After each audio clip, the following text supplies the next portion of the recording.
Hey guys, this is God Harry. How are you all? Please support to subscribe this channel for watching new interesting stories. So in this video, we will see what if Harry Potter seized control of the Wizarding War. Here is short summary. After taking control of his destiny, Harry Potter turns his focus to leading the fight against Voldemort. As the Order struggles with hard choices and Dumbledore's resistance to Harry's independence grows, Harry must prove that his leadership can change the tide of the war and the fate of the Wizarding world. But before we start, if you want more stuff like this, then be sure to subscribe and like this video. And if possible, share this video with your friends. Now let's start the story. Harry soared high above Serpentine Lake, reaching out in all directions with his magical senses. He was not due to meet them for another 15 minutes, yet it appeared as if they had already arrived. That is, unless another pair of magical folk had decided to spend a day amongst the Muggles in Hyde Park. Winging his way towards the two, he focused in his sharp gaze to confirm their identities. Satisfied, Harry flew to the other side of the lake and touched down amidst the cover of a thick set of trees and reverted to human form. Stepping out onto the path, Harry set off at a brisk jog. Though the purpose of this trip was the meeting to come, he was not about to let a beautiful day at an equally beautiful park go to waste. By the time he made his way around the elongated body of water, he was running a few minutes behind schedule. The two were sitting at a bench, seemingly people watching, though Harry suspected they were specifically watching for only one, him. It was Tonks who noticed him first, blue-haired for the occasion. An elbow into the wolf's side brought his attention to bear on Harry as he slowed down to a walk and approached their bench. "Fancy meeting the two of you here," Harry greeted with a warm smile. "Indeed, what a wonderful coincidence," Remus agreed, standing up to greet him with a handshake. "Tonks, you look lovely," Harry stated as she too stood. "Come give your old friend a hug."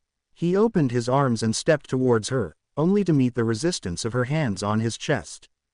"Fat chance, Harry," she replied cheekily, "you stink." "Undone by my thirst for exercise," he declared dramatically. "What do you say, Tonks? Want to trail after me for another turn around the lake? For old time's sake." The woman rolled her eyes at him as Remus chuckled. "I think you're barking up the wrong tree, Harry. I seem to recall having to listen to her complain about having to chase after you underneath that cloak, trying to remain invisible to you and anyone else who might be around." "I certainly won't be missing that job this year," she readily agreed. In an instant, though, the easygoing smile faded. "You could have told me, you know. Rather than fighting me and letting me think you were just trying to lull us into a false sense of security." Harry sighed. "I didn't like having to lie to you, but I couldn't be sure you wouldn't tell Dumbledore. It was easier to work around your mistrust than risk him finding me out."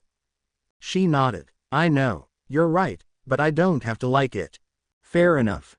Remus glanced around before turning to Harry. "Should we really be talking in the open like this?" Harry smirked. "I put up some notice me not charms. That should be more than enough for the Muggles. There aren't any other wizards or witches here." "How can you be sure?" Tonks questioned. Harry's smile widened. "Trust me." She rolled her eyes. "Trust me," she returned challengingly. Harry lifted his eyebrows and studied her intently. If he wanted her trust, he would need to show some trust in return. That was fair. Denying her that trust now could very well hurt whatever chance he had in gaining her as an ally. He chanced a glance over at Remus to find the man watching him curiously. Turning back to Tonks, he asked, "Can I trust you?" When she opened her mouth to reply, he held up a hand. "Think about it for a second. Can I really trust you? Will you help me, work with me, even if it goes against Dumbledore's direct orders?" That brought her up short, and she closed her mouth with a snap. She turned to Remus, her gaze lingering for a long moment. He returned her gaze stoically, seemingly unwilling to influence her decision in any way. Turning back to Harry, she spoke. "I like you, Harry. I think you've got a good head on your shoulders. When Dumbledore says you're important to this war, I believe him. He says keeping you safe is critical, and I believe that too." She paused for a short moment, and Harry barely dared to breathe, wondering what he was going to do when she told him that she would not go against Dumbledore's orders. "But then I've seen you fight. It always struck me as suspicious that someone so young could handle himself so well in a duel.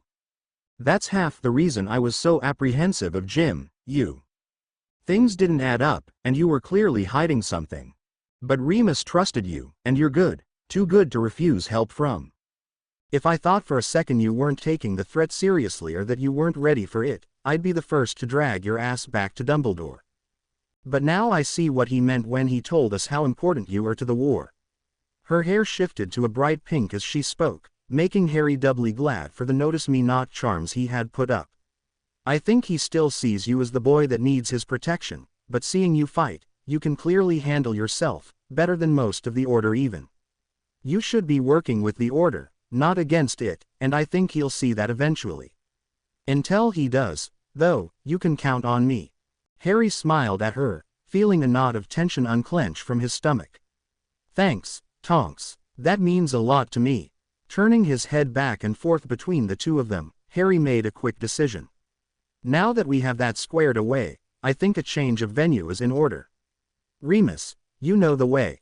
Give us a minute while I fill Tonks in. Remus's eyebrows shot up. You don't mean... Harry just winked at him as he turned to Tonks and took hold of her arm. Without warning, he dual-apparated Tonks to a small pocket of his front lawn just outside the Fidelius charm but still inside most of the wards. What the hell? Tonks swore, as she turned around to survey the area. Where are we? Tonks, calm down and pay attention, Harry stated forcefully. He continued more softly. Harry Potter lives at 165 Magpie Lane. Huh? She gasped as the knowledge of his secret caused his home to appear before her out of seemingly nothing. Welcome to my home, Harry said, ushering her forward. How did you? Tonks began but was interrupted by the pop announcing Remus's arrival. She spun on her heel to face him and demanded, Did you have something to do with this? He rubbed the back of his neck as he responded, Well, I did help him purchase the house. But where did you learn to do a Fidelius? She asked in frustration. I didn't, he said simply. Like I said, I did all the legwork for the purchase, but Harry did all of the warding including the Fidelius. As she turned back to him, she asked in a defeated tone, How? Shrugging, Harry replied, I've been planning for this since last summer. I learned how to do the Fidelius from a book in my parents' vault. The other wards I got from a variety of sources. He shrugged again. Shall we go inside? He led them straight to the map. Is that what I think it is? That would depend on what you think it is, Remus softly replied from her side. Walking right up to the map, she traced her fingers over a few of the names before turning to Harry. How does it work? The charms are tied into the portkeys I gave all my students, he explained. You know about those, I assume. She nodded. Well, this, he gestured to the map, shows me where they all are. When one of the portkeys is activated, an alarm sounds, and the name starts flashing. I apparate nearby and make sure nobody was left behind. And pick fights with Death Eaters, Remus inserted with just the slightest hint of reproach in his tone. Yes, well, Harry replied. Can't just let them walk away, can I? Harry glanced back to Tonks who was shaking her head. This is brilliant, she said. I can't believe we never thought of something like this for the Order. Or the Ministry. Well, I have the Marauders to thank, Harry informed her. It was their map that gave me the idea. Remus told me about that, she commented. Does it really show you where everyone is in the castle? Harry nodded. It's a right useful bit of parchment to be sure. At Remus's prompting, Harry explained his mobile addition to the alarm and, rather than make another necklace cord for her, applied the charms to a necklace she already wore. Once the charms were complete, Remus asked, So how about taking us on the rounds then? After he apparated them outside the first house, Remus pulled a camera out of his robes. Not all of us have occlumency to help us recall our memories, he explained to Harry's raised brow. Oh, just admit it. Your memory's failing you, old man, Tonks interjected playfully. Harry smirked as Remus feigned outrage and watched the two for a moment before clearing his throat loudly. If you children are quite finished, we have plenty more houses to visit. They both stuck their tongues out at him at the exact same moment, and Harry burst out laughing. What have I gotten myself into? They made quick work of it, moving from house to house and staying only long enough for Remus to take his pictures. Harry was surprised to find that it worked much like a Muggle instant camera, immediately expelling the photos, which Remus then marked with the appropriate student's name. When they arrived back at Harry's home, the three agreed to meet at the map at the next alarm. Remus gave him a wan smile before leading Tonks out, who gave Harry a cheery wave saying, "See you, hopefully not too soon." Albus sighed wearily to himself as he settled in an armchair, allowing his gaze to wander around the dark lounge of the Black ancestral home. While Molly and the children had done wonders in cleaning the place, it still retained its grim and gloomy appearance. Pulling out a pocket watch, he confirmed with a glance that he was right on time. Shaking his head to himself, he knew he should not be surprised. When was a Weasley ever not running behind? Except young Percival, of course. Just the same, he was anxious to get this meeting underway. He had intended to hold this meeting yesterday after his failed attempt to speak to Harry, but he was unable to make the time for it. That was not entirely true, though. He had been busy, of course, but this was far more important than any of the other pressing matters that required his attention. Indeed, this meeting was absolutely critical, and he dreaded hearing their response. He could only hope they would see eye to eye with him on this matter. Molly and Arthur were both reasonable people, but when it came to their children... His thoughts were interrupted as the couple in question tentatively pushed open the door before walking in. "Thank you for coming on such short notice," Dumbledore stated while surveying the couple before him. "Of course, Albus," Molly replied, apprehensive worry etched clearly on her face. "What is it you wanted to speak with us about?" Arthur asked, his calm demeanor contrasting his wife. "Please, have a seat," he replied, gesturing to the pair of chairs in front of him. As the two parents moved to do just that, Dumbledore considered how to broach this very sensitive subject. As you learned in the Order meeting yesterday, not only has Harry supplied his students with illegal portkeys, he is also tracking their use in order to initiate confrontations with Death Eaters. Even more disturbingly, he appears to be working completely alone. Regardless of his abilities, I do not think I have to tell you the level of danger this places him in. "Have you any leads on where he is?" Molly interjected hopefully. "Alas, I do not," he answered. "Which is the reason I asked you here today. What I am about to propose to you, I do with great reluctance. It is not a path I would choose to take if given other options, but after learning of Harry's appearance in St. Mungo's yesterday morning, it is clear that time is of the essence. Any avenue available to us must be explored.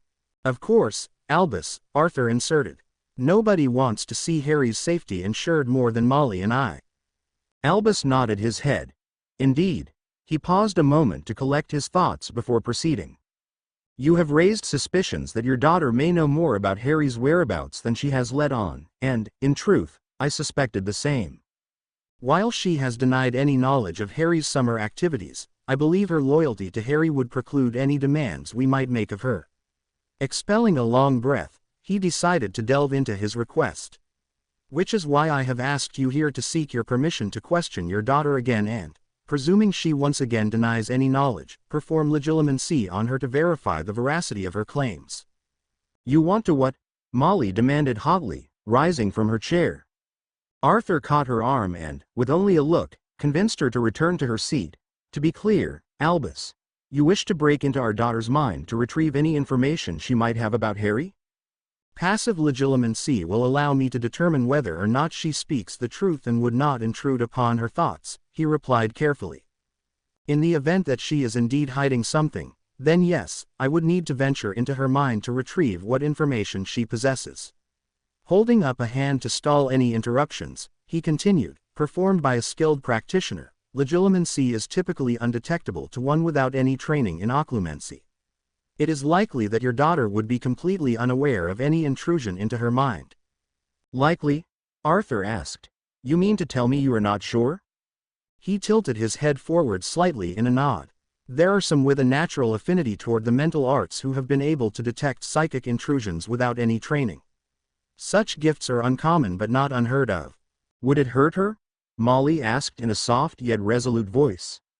"No," Albus replied. "If she detected the intrusion, it might cause her to panic, but Legilimens C does not inflict any physical pain. He noticed Arthur's eyes narrow slightly at his words, but he said nothing. You have no other leads, Albus? Molly asked, her voice close to breaking. For a long moment Albus was silent. He spread his hands open and looked at the two imploringly. I would not even consider this course of action were there any other avenues available to me. We are no closer to finding him now than when he first disappeared. Our only other option is to stake out the homes of his students, but we would need to allow Death Eater attacks to proceed unhindered to guarantee Harry's appearance, and that is not something I am willing to do. In all likelihood, even if we managed to confront Harry this way, he would simply return to wherever it is he is currently dwelling the moment he caught wind of any of us. As long as his residence remains hidden from us, we have no hope of keeping him safe. The couple shared a long look before Arthur turned to him and asked, May we have a moment to discuss it in private? Of course, Albus agreed, standing from his seat. I think I'll have a cup of tea in the kitchen. Please join me whenever you are ready. He walked out of the parlor and down to the kitchen, opting not to sit. He poured a steaming cup of tea and took a small sip before placing the cup on the counter and beginning to pace the narrow confines of the room. He was at his wit's end and was not sure what he would do should the couple refuse his proposal. He was not lying when he said this was their only available option at the moment. He feared that every minute that Harry remained missing would ruin them. Several members of the Order were impressed with Harry's proactive approach to the war. Even he had to admit the young man had surprised him, but he held on to no illusions. Tom was a brilliant strategist second to no one. Harry might have won a few battles, but it was only a matter of time before Tom managed to turn that around to spring a trap on Harry.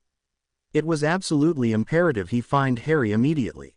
His thoughts were interrupted as the door opened and the two Weasleys walked into the kitchen. He hardly dared look at their faces, fearing what he would find there, but he needed to know. As he looked up, Molly's face was filled with worry. Arthur's, on the other hand, was unreadable as he stared at Albus unflinchingly. I want you to use Legilimens C on me, he stated.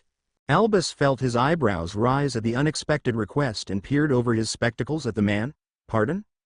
If we are to allow you to use it on our daughter, I would like to ensure that it is something I would find acceptable to be performed on her, he said unemotionally. Albus nodded. If you are sure, Arthur nodded in reply. Very well, I will ask you a series of questions. I would like you to lie to me. Meanwhile, I shall learn the true responses from your mind. Are you ready? At Arthur's nod, he began. After a series of inconsequential questions, Albus retreated from Arthur's mind and repeated back what he had learned from the Weasley Patriarch's thoughts. Did you detect my intrusion? Albus asked. The man shook his head. Even knowing you were doing it, I couldn't feel a thing. He looked over at his wife, and they shared a conversation solely with their eyes before Arthur turned back to him. Very well, you have our consent. Albus released a deep breath. Thank you, Arthur. Molly. Ginny, dear, her mum's voice drifted up the stairs. Can you please come down to the kitchen? Sighing, Ginny shut her book and headed down the stairs, wondering what her mother wanted now. She was only mildly surprised to find not only her mother and father but also the headmaster gathered in the Burrows kitchen. The headmaster was seated at the head of the table while her parents stood closely together at the counter. What is it you wanted, Mum?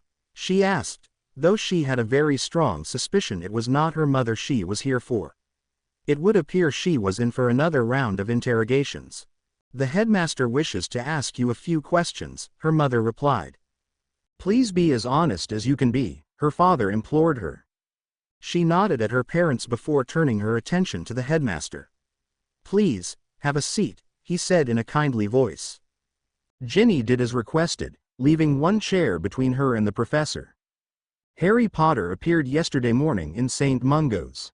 Ginny sat rigidly in her seat, fear and worry blossoming in the pit of her stomach. He was bloody and clearly injured, carrying the unconscious mother of one of your classmates. The fear that had gripped her eased slightly. If he was well enough to carry someone into the hospital, he could not have been that bad off. He left the hospital without receiving any medical attention in spite of the pleas from the healers and is once again missing. Ginny let out a deep breath. She was worried for Harry, of course, but she knew that Harry was capable of healing most normal injuries. She was confident he could take care of himself. Tilting his head down and looking at her from over his half-moon spectacles, Dumbledore continued, I was hoping that, in light of Harry's injured state, you might be more motivated to remember anything Harry may have told you prior to his disappearance that would help us locate him to ensure he receives the medical care he requires. Ginny shook her head and adopted her best regretful look. I'm sorry, Headmaster, Ginny replied, and as she did so, she felt a presence probing her occlumency shields. She narrowed her eyes and glared at the headmaster. She reinforced her shield and pushed against the presence until she felt it vanish. The headmaster's eyes widened in shock. That's not very polite, Headmaster, Ginny commented icily. What do you? Her mother started to ask, but Ginny did not hear the rest, for the headmaster's presence stabbed suddenly at her mind. She barely flinched in her seat as she poured all of her attention into stopping the attack. She was prepared when she felt a second presence strike at another area of her shields.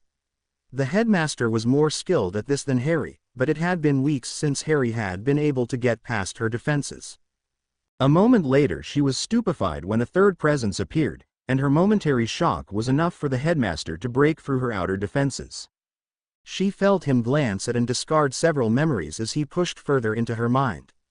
A feeling of rage and fear surged within her, and, without conscious thought, she thrust her hand at the headmaster and blasted the man clear out of his seat. How dare you, she screamed. You're no better than Voldemort. When he failed he resorted to the Cruciatus curse. You want to subject me to that too? Because it's going to take a lot more than that to get me to betray Harry to you. She dimly heard her mother gasp at the casual mention of Voldemort in her brief time in captivity, but she was too enraged to pay any attention to it. Dumbledore struggled into a sitting position against the far wall, a wary, defeated look etched into his features. You said she wouldn't feel a thing, her mother muttered. It took a moment for the words to penetrate into her mind, and as soon as they did, she spun to her parents. You knew, she demanded. You let him try to my mind. Ginny, her father began, taking a tentative step forward. Please do not blame them, the headmaster's voice interrupted, sounding weaker than she had ever heard it. Turning back to the man, she ground out between clenched teeth, get out. Ginny, her mother's voice took on a pleading quality. No, she shouted, shooting her parents a quelling look. It's one thing to have a Dark Lord try to force his way into my mind. But you, she said, turning back to the headmaster. I should be able to trust you. You. A loud bang interrupted her as the back door slammed open. She turned to the source of the noise and immediately lost the train of her thoughts. Ginny, Harry's voice called wildly as he stormed into the kitchen. Spotting her, he frantically rushed towards her and enveloped her in a tight, desperate embrace. You're okay, he murmured into her hair. Harry? She asked him as she reluctantly separated herself from his arms. Of course I'm okay. What are you doing here? I don't know, he replied, seeming to only now become aware of his surroundings and the others in the room. I just felt like something was wrong, that you were in trouble. As his eyes locked onto the headmaster, who was slowly rising into a standing position, he took a more defensive stance and held out one arm in front of them as he backed her up until she was against the wall. What's going on here? The headmaster decided to try to break into my mind, Ginny told him, anger and hurt creeping back into her voice. He looked back at her quickly before returning his gaze to the old wizard. And my parents gave him their permission to do it. Harry's head spun abruptly towards her parents. How could you? He asked them, his shock evident. After everything, the diary and a few weeks ago, how could you do that to her? With Harry here, Ginny could feel her anger and energy rapidly depleting. She just wanted out of there.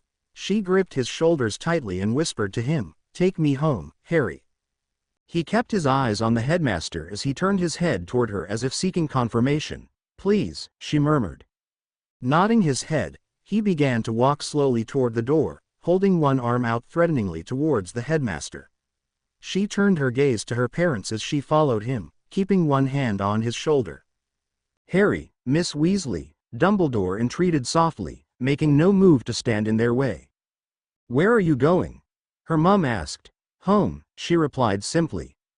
"But you are," her mother responded, shaking her head in disbelief.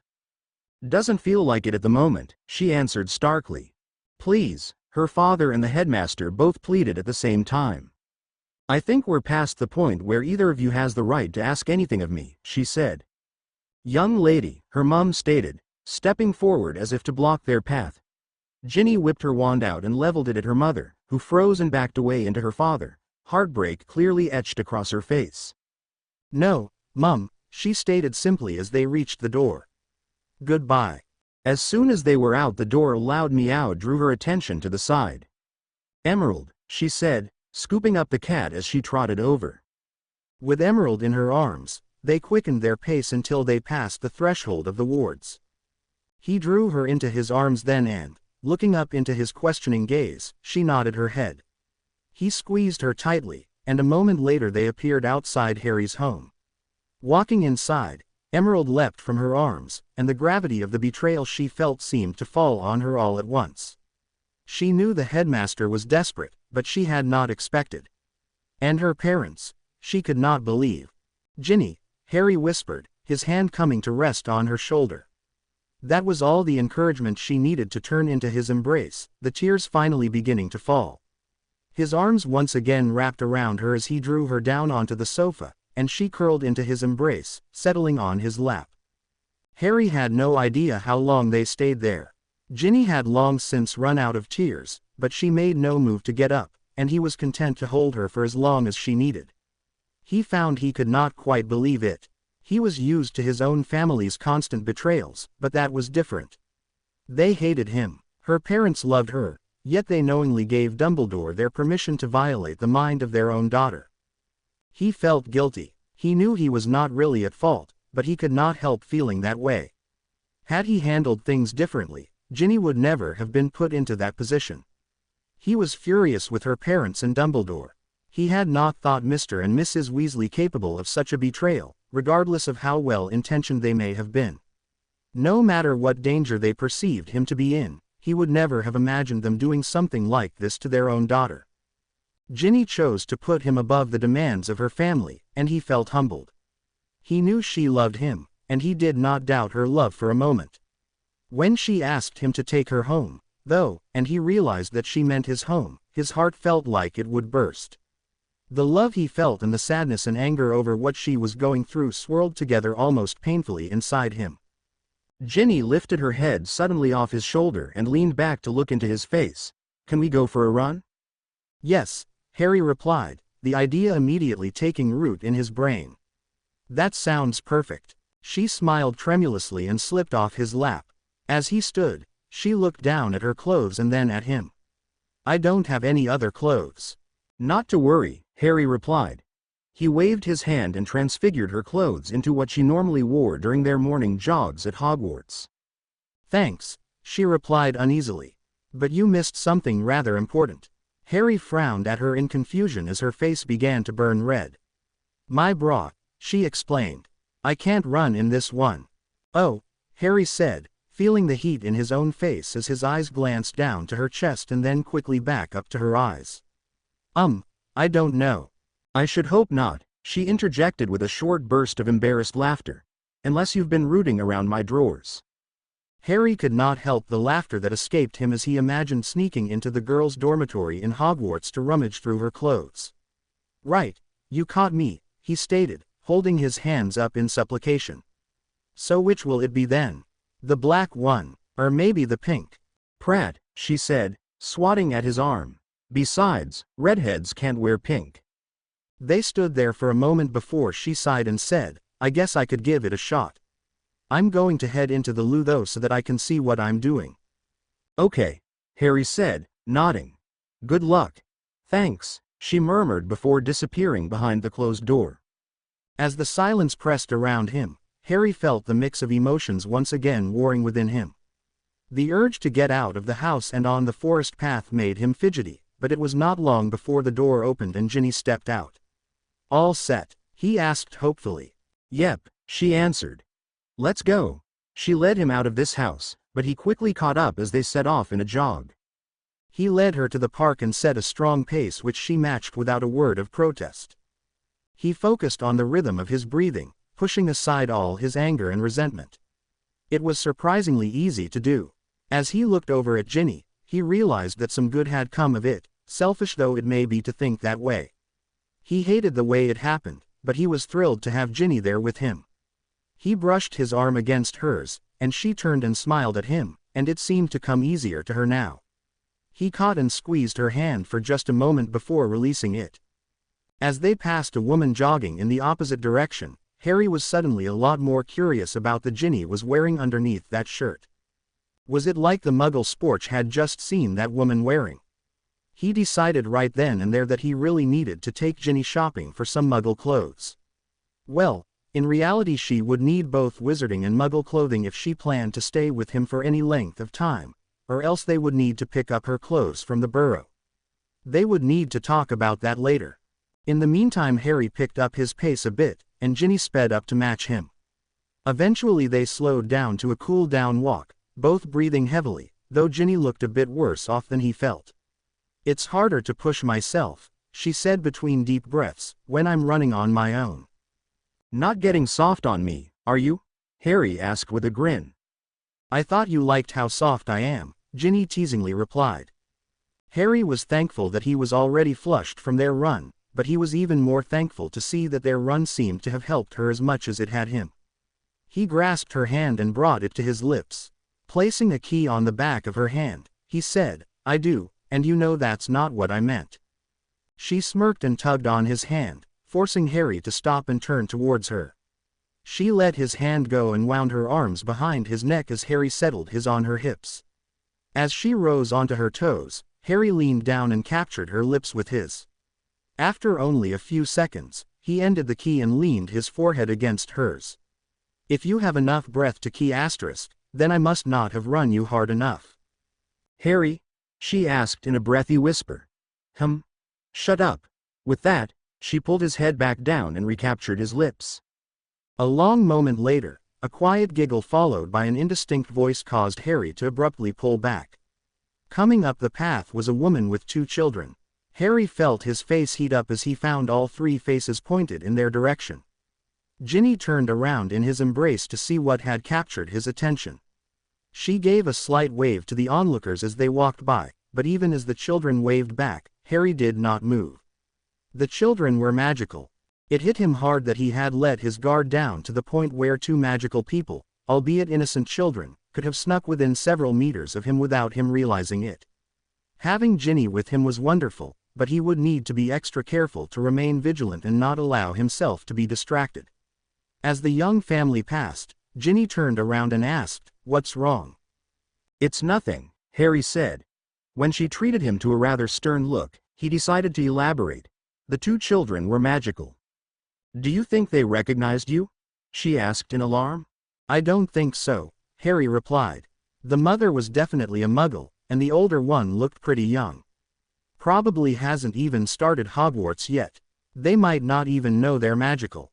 "Okay," Ginny responded, drawing out the word. "Then what's bothering you?" "It's just," Harry began, running a hand through his hair. "I should have noticed them approaching long before they were even visible, but I didn't. I didn't realize they were there until I heard one of them laugh." Ginny paused with a frown before saying, "And you're worried that it could just as easily have been Death Eaters or Dumbledore?" It was not a question, and Harry did not respond. "You can't be perfect, Harry. You can't expect to be on your guard every second of every day." "No," Harry replied. "But I should be on my guard when we're out in the open like this. I can relax at home." She said nothing else but simply grasped his hand and resumed walking. It was not until they made it back inside the wards of his home that she spoke up. "So what about me?" "What about you?" Harry asked in confusion. "Well, why should you be the only one responsible?" Ginny queried. "I didn't notice anybody approaching us either." "That's different," Harry countered. "How so?" she challenged. "I can sense magic and magical people. You can't," Harry replied simply. "True," she agreed. "But that doesn't mean you're the only one responsible for being alert." "I know that," he admitted. "I feel responsible, though. I mean, you wouldn't be here if not for me.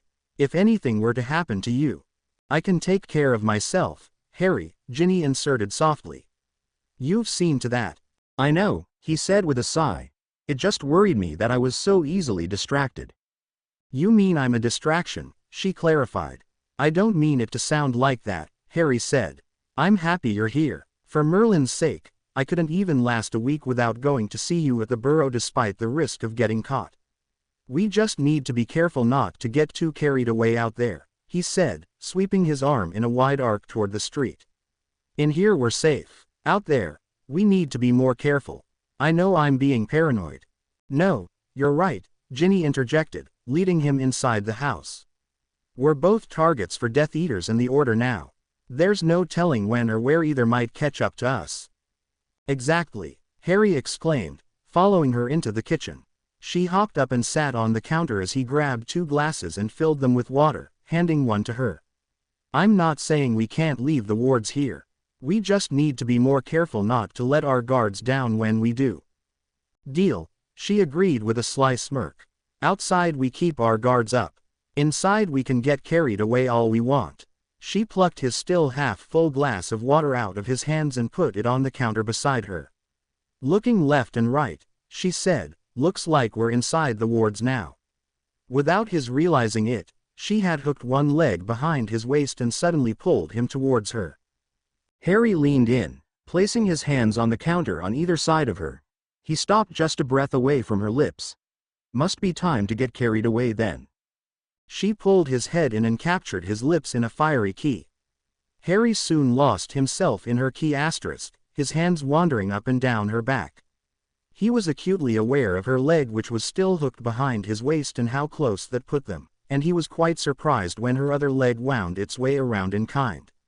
Suddenly, he was pulled forward as Ginny lifted her weight onto him, and he stumbled into the counter, bringing him into rather intimate contact with her. He reluctantly tore his lips away from hers and looked into her eyes. Ginny. She recaptured his lips with hers, effectively silencing him. One arm wound tightly behind his neck as she trailed the other one down his arm. Her legs squeezed tight against him, and he was prepared this time when she pulled herself off the counter again. He straightened up to hold her weight and settled his hands at her hips. Ginny's hand on his arm had other ideas, however. She took hold of his hand and dragged it down from her hip and placed it directly underneath her, his hand cupping her bum. Harry's eyes popped wide open, and his lips stopped moving. Ginny leaned her head back and pointedly glanced down at his other hand which was still resting at her waist and then back to his face with a shy smile. Harry was all too happy to oblige and moved the hand down to her bum, hoisting her back up so that her lips were more or less even with his. Their eyes met and Harry practically growled as he crushed his lips against hers. Ron shouldered his broom and began walking towards the shed, wondering what had happened to his sister. She was supposed to meet him at the clearing for some Quidditch practice over an hour ago. It was unlike her to miss a chance to get on a broom. He deposited the broom in the shed and proceeded into the house.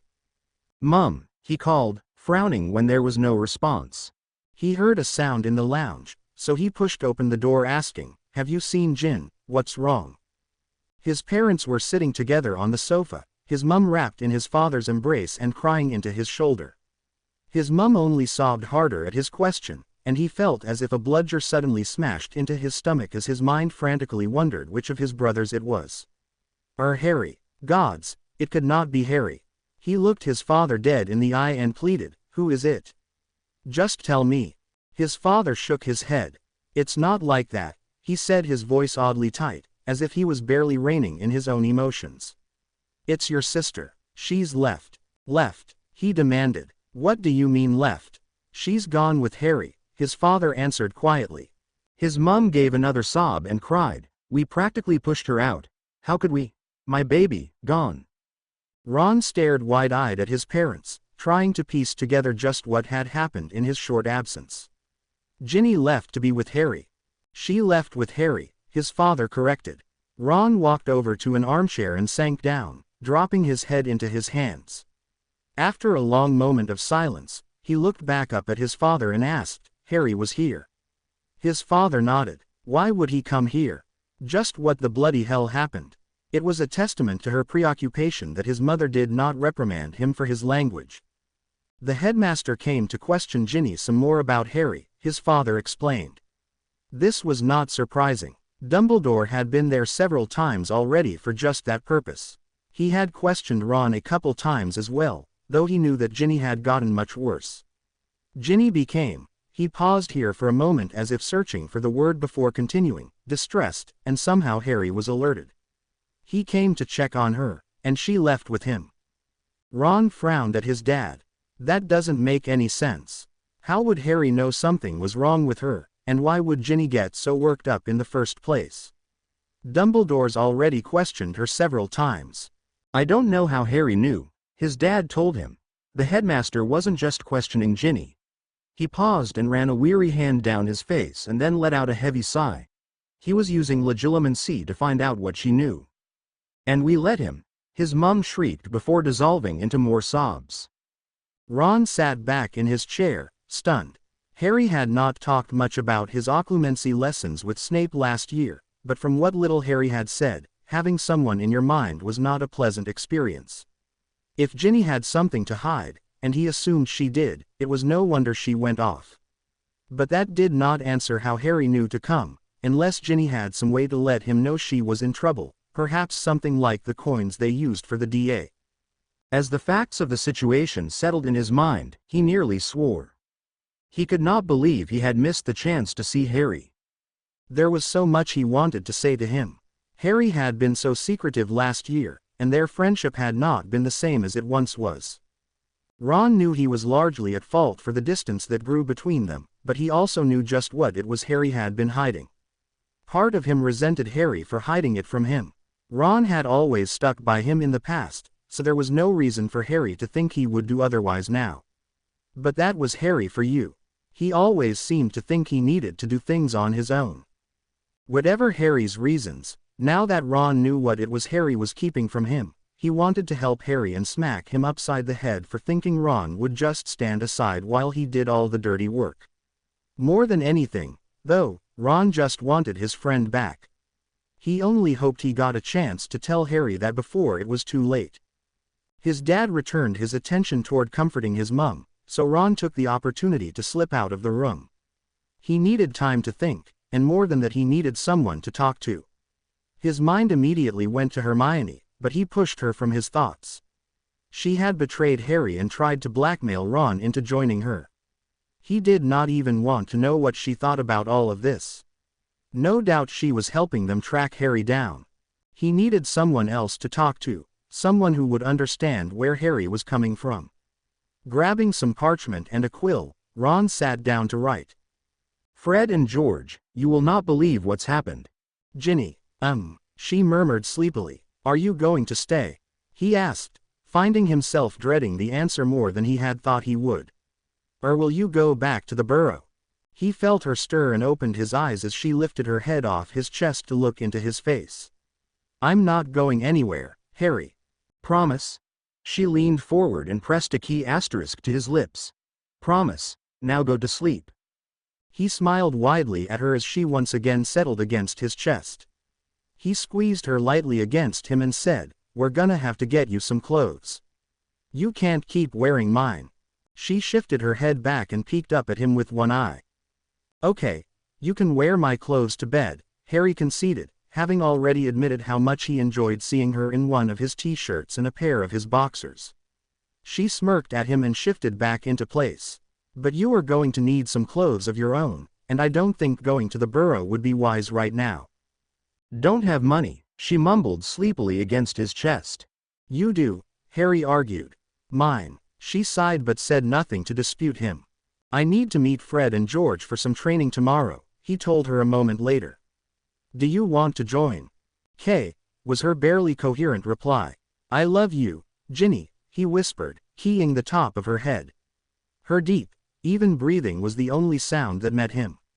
He smiled while running a hand through her silky hair and felt sleep begin to tug away his consciousness. He awoke to find Ginny was already up. He frowned at the empty spot next to him, having looked forward to lingering in bed a while. Distantly he heard the sound of a pan clanking and could just catch the scent of some sizzling bacon. Rolling out of bed, he stopped by the loo to take care of a few morning ablutions before grabbing a t-shirt and stumbling out of his room while pulling it over his head. Walking into the kitchen, he found Ginny manning the stove. He leaned against the doorframe and watched her as she moved back and forth between the bacon and an omelette. She was still wearing just his boxers and a t-shirt, and he could not help but admire the view the ensemble provided. She definitely looked much better in them than he did. She turned slightly and nearly jumped out of her skin as she let out a startled yelp. "Merlin, Harry," she scolded. "You scared me." "Sorry," he apologized as he walked up to her and gave her a quick key. "Didn't know I looked that horrible in the mornings." She swatted at him with a nearby towel, muttering, "Prat." Turning back to the stove, she commanded, "Get us something to drink and sit. I've got this under control." Harry did just that, pouring 2 glasses of juice and taking a seat, quite content to just sit back and watch her at work, though to be honest he was not paying much mind to what her hands were doing. Instead, his thoughts and eyes were both on her bum and the way it had felt in his hands yesterday. He nearly startled himself with the realization that he could probably touch it all he wanted now. Well, perhaps not all he wanted. But surely after having her place his hands there yesterday, she would not be opposed to him taking the initiative now. She seemed to enjoy it almost as much as he did. Just as his mind was imagining some other interesting places his hands might eventually be allowed access to, Harry was jolted out of his thoughts with a start as Ginny placed a plate in front of him. "It's not exactly a culinary masterpiece, but it'll do," she stated, looking somewhat fondly at the falling apart omelette. "What are you smiling about?" "Huh?" he asked, shaking his head of his earlier thoughts. "Oh, nothing. This looks, well, I'm sure it'll taste delicious." She rolled her eyes. "You're a prat, Harry." A moment later, she sat across from him at the small table with her own plate and commented, "Keep up that attitude and you'll see if I ever cook for you again." After swallowing a forkful of his omelette, Harry said, "It's good, really, thanks for cooking." "No problem," she replied, tucking into her own meal. They ate in silence for a long moment before she asked, "So what have you got planned for the day?" "Well, I was planning on taking you clothes shopping," followed by. "Clothes shopping?" Ginny interrupted. "Yeah," Harry said in confusion. "We talked about that last night." "We did?" "MMHMM. Harry murmured around a mouthful of bacon. Swallowing, he added, "Much as I enjoy you wearing my clothes around the house, you can't go out in public in that." "I don't remember talking about that," she muttered to herself. "Well, you were pretty out of it at the time," Harry commented.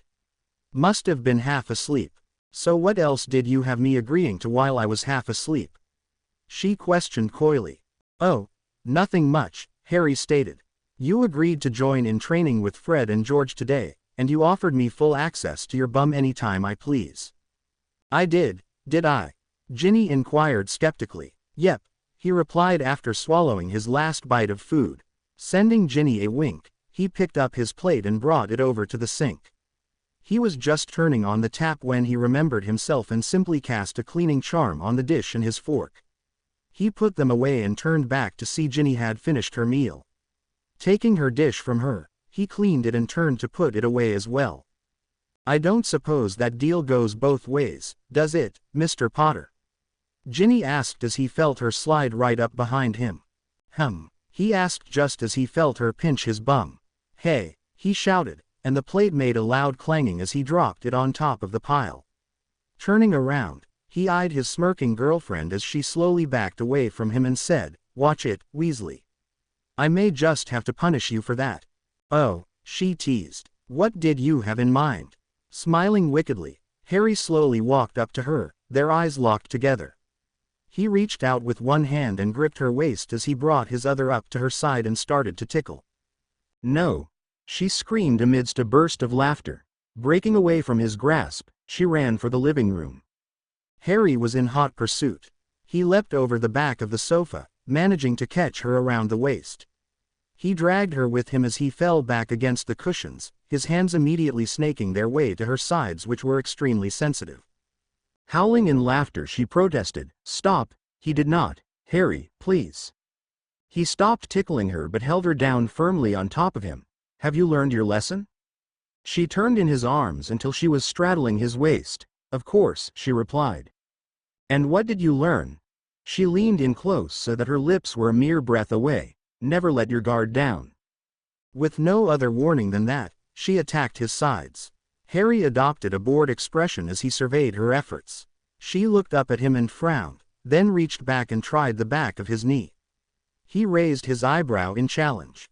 She dove off him and onto the ground, grabbing his foot and going to work. He had to stifle a slight urge to chuckle but was able to suppress it in time and resumed his blank mask. "Are you enjoying yourself?" "That's not fair," she complained, giving his thigh a light slap. "You have to be ticklish somewhere." "Do I?" he asked, giving her a wicked grin. "Well, I reckon you'll have to keep searching then." "Who needs to search?" she asked, matching his grin. She raised one hand and pointed it at his chest, intoning, "Rictum sempre." He had no time to shield himself as the spell impacted his chest. Harry immediately broke out into a fit of laughter that left him struggling to catch his breath. After a long moment he regained his bearings enough to summon his magic to cancel the spell.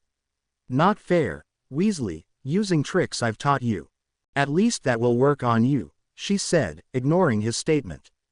"I'll just have to slip that spell in any time I try to tickle you. Now all this laughter's made me have to pee." Harry laughed as she jumped up and ran off into the loo. After hearing the toilet flush, she called out, "I'm going to shower." Shrugging to himself, Harry settled in with a book until he could have his turn in the shower. "What do you think?" Harry asked. She regarded her reflection in the mirror critically. It was beyond strange to see the brunette hair and tan complexion. Her freckles were nowhere to be seen. Staring out at her was an entirely foreign woman. "I hardly recognize myself," she commented barely above a whisper. "Good," Harry stated, his voice jarring her out of her musings. She turned to him and was shocked to see a stranger's face. "You startled me," she said, holding a hand to her chest. "I'll take that as a compliment," he said with a quirky smile. "I thought we'd go shopping for some Muggle clothes first," Harry said a moment later. "Then why? We need to apparate into Diagon Alley and go through the Leaky Cauldron," he explained. "We'll ditch the disguises outside the store," he continued, "and put them back on before returning to the alley." "Okay," she agreed as she took his arm. "Let's do this." He smiled at her and led her outside where they disapparated. They walked through the bustling Leaky Cauldron and stepped out onto a busy sidewalk of Muggle London. "Where to?" "This way," Harry said, taking her hand and leading her down the street. "It's just a few blocks away." As they approached the department store, they ducked into an alley to dispel their disguises. As they emerged, Ginny asked, "This is where you did your shopping last summer?" "Yeah," he replied. "It's massive and literally has everything you could need. And this is where you met your, friend, right?" she inquired, her curiosity getting the better of her. "Oh, you mean Jessica?" "Yeah, she helped me pick everything out," he commented. "I was absolutely clueless. I wonder if she's still working here." Ginny could not help but find his frowning face adorable in that moment. She gave his hand a squeeze and interlinked their fingers. She tried to suppress her nervousness at the possibility of meeting the girl he had gone out with last summer. She was just being silly, really. It was not as if she was worried that he would leave her for this Jessica. But he had taken her out on a date, so he must have seen something in her. Ginny could not help but feel gratified that he had not even considered that they might bump into her. Sure enough, they were in the store no more than 2 minutes before a female voice exclaimed, "Harry." As she turned to the voice, she could easily see why Harry had been attracted to her. "It is you." A very pretty girl gave a bemused-looking Harry a quick hug. Harry barely had time to enclose his free hand around her back before she was pulling back. "How are you? Gosh, it's been so long. And who is this?" she inquired, setting her sights on Ginny. "Wait, don't tell me. Ginny, right." That nearly stopped her thought processes. How did she? Shaking herself from her thoughts, Ginny extricated her hand from Harry's and stuck it out for the girl to shake. "Yes, Ginny Weasley, it's nice to finally meet you." After shaking her hand, Jessica turned back to Harry. "Huh. Just a friend indeed," she crowed, giving Harry a light punch on his shoulder. She turned back to Ginny and in a softer voice, almost as an aside, said, "I could see it in his eyes and hear it in his voice, when he told me about that dance he was taking you to. Knew he was over the moon about you." Ginny's discomfort seemed to vanish, and she smiled widely, taking an immediate liking to this girl. They exchanged some small talk as Jessica talked about her university, and Harry provided some vague responses to inquiries about his boarding school. After a few minutes, they turned to business, and Jessica led Ginny by the arm into the women's clothing section with Harry trailing behind. She was certainly enthusiastic about her job, Ginny had to give her that. It was not long before she was ushered into a changing room. Jessica was in and out, constantly bringing new things or taking back her rejections. Harry lounged in an armchair outside the changing room and provided an occasional opinion, but more often than not he appeared lost as she and Jessica discussed different outfits and accessories. The experience left Ginny a bit giddy. She did not normally get excited about clothes shopping, but she did not normally have such an open budget either. It made her feel slightly guilty for treating Harry's money so lightly, but she quashed the feeling quickly, knowing that Harry would not want her to feel bad about using his money. He was quite adamant on that fact, actually. A couple hours later, Jessica was ringing them up, and Harry paid what sounded like an obscene amount of money to her for several bags full of clothes. She kept reminding herself that galleons were worth a lot more than pounds. Even so, she could hardly imagine spending half that amount on something as simple as clothes, but Harry was insistent. "It was so great to see you again," Jessica said to Harry as she pulled him into another embrace. "And it was wonderful to meet you," she continued, engulfing Ginny in a hug. She returned the hug. "It was nice to meet you too. Thank you so much for all your help." "Oh, it was nothing," she said, waving her hand dismissively. "I hope Harry appreciates some of the other things we picked out," she whispered with a conspiratory wink. Ginny blushed. Jessica had sent Harry away for a bit and all but demanded that Ginny buy a few sets of rather risque underwear to go with her more conventional selections. Her mother would be scandalized, but just the thought of Harry actually seeing her in them sent a thrill coursing through her body. What her mother did not know would not hurt her. "Now, I expect to see you two again before you disappear to that school of yours," Jessica stated. With promises to make time to see her later in the summer, she and Harry left the store and quickly ducked into an alleyway to shrink the packages and resume their disguises. They shared a quick, light lunch at a restaurant they passed on the way to the Leaky Cauldron before heading into Diagon Alley. Their shopping here was much less of an adventure. She picked up only a couple simple robes before declaring herself finished. To be honest, she was never a big fan of a typical witch's attire. She much preferred Muggle clothing. As they approached Weasley's, Wizard Wheezes, Ginny felt a sudden pang of hurt and regret, remnants of her last encounter with her parents. She suppressed the feeling and took heart as Harry gave her hand a slight squeeze, seeming to understand her silent struggle. Fred and George had nothing to do with what happened, but the reminder of family caused an ache inside of her. Throughout everything in her life, her family had always been there, and while she knew they all still loved her, she also knew that most would not support her living with Harry. Except Fred and George, she knew she could count on Fred and George right now, and that gave her the strength she needed to push away those unwanted emotions and open the door to their shop. "Greetings, and welcome to, oh, it's you," the female worker said, her eyes on Harry before sliding to Ginny. "I suppose you want the twins, then?" "Yes, please, Cameron," Harry responded. "Hold on." With that she disappeared into the back, leaving her and Harry on their own. She lifted an eyebrow at Harry, who shrugged in response. It would seem this was normal behavior for the woman. She re-emerged a moment later, followed by Fred. Well, who do we have here?" he asked rhetorically. "Got yourself a girlfriend, did you? And you're including her in your business, no less. Must be pretty serious." She rolled her eyes at his antics but refrained from calling him out with the other girl present. Harry spoke up. "Quite. Shall we?" Verbose as always. Fred gestured with a flourished bow for them to precede him into the back. As soon as the door shut behind them, he said, "So nice of you to join us, Ickle Jin Jin." "Our long-lost sister," George exclaimed, rushing into the hallway and embracing her in a hug reminiscent of her mother's. "We're so happy you're safe," Fred proclaimed, wiping fake tears from his eyes. "Had us worried sick, you did," George continued. "That's enough of that," Ginny interrupted, shrugging free of George. "I'm here to help Harry put you through your paces." Two sets of eyebrows rose in reply.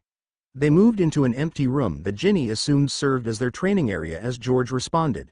Last I checked, you're still underage, Ginnekins. Unless you've turned into a wandless wonder like our Harry, here, Fred input. Ginny surveyed them both levelly. What do you think? She asked. You might want to be careful how you answer that, Harry interjected. In fact, he continued, turning towards her after a moment's pause, I want to see you take on the two of them on your own. You're serious, then?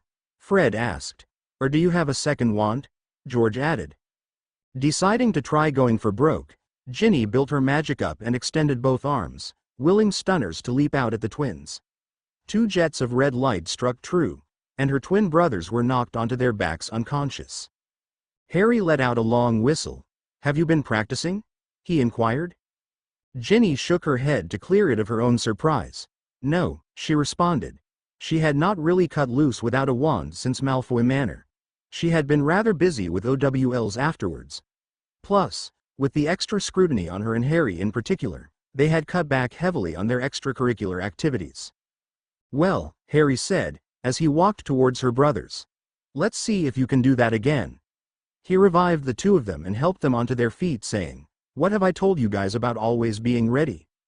Her brothers groaned as they regarded her with a healthy respect for her abilities. Did we miss the class on wandless magic? Fred grumbled. Don't think so, brother o' mine, George replied, rubbing his backside theatrically. Think we would have actually shown up for that one. And taken notes too, Fred agreed with a nod. What gives, kiddies? George asked.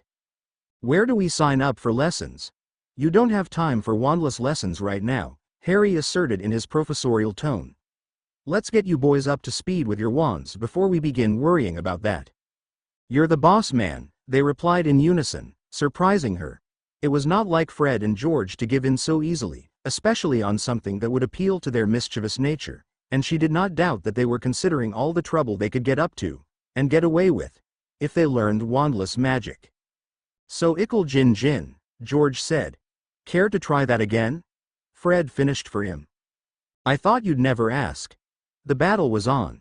She sent a trio of stunners at George and spun out of the way of a flurry of curses from Fred. George's shield absorbed all three spells, and she was put on the defensive as his spellfire joined Fred's, who continued to press his advantage. She held a shield in front of herself for a moment before dropping it during a slight lull and then countering their attacks. With the two of them attacking her, she was forced into constant movement, ducking one spell and springing aside another. She concentrated all her fire on Fred, not wanting to get too caught up trying to bring down the two of them at once. She forced herself not to hold a shield up for more than a moment, lest she allow Fred time to regroup. As she continued to dodge their attacks, she managed to slowly maneuver them until they were very nearly in line with each other. With their spells coming from practically the same direction, they were much easier to dodge, and she was able to step up her own attacks until Fred was no longer able to counter. After blocking and dodging several spells, he finally faltered and fell to a Petrificus Totalis. Not knowing the rules of this duel, she did not give George a second of peace to attempt to revive his twin. Her casting speed was significantly better than her brother's, and it was only a short minute later that he fell to a stunner. As the spell connected, Ginny bounced on her toes, the adrenaline coursing through her from the thrill of the fight urging her to more action. And it came in the form of a flash of red light from her side. She caught it with a hasty protega and responded in kind. She may be fast, but Harry was faster. Even with her adrenaline pumping, she could barely keep up with him.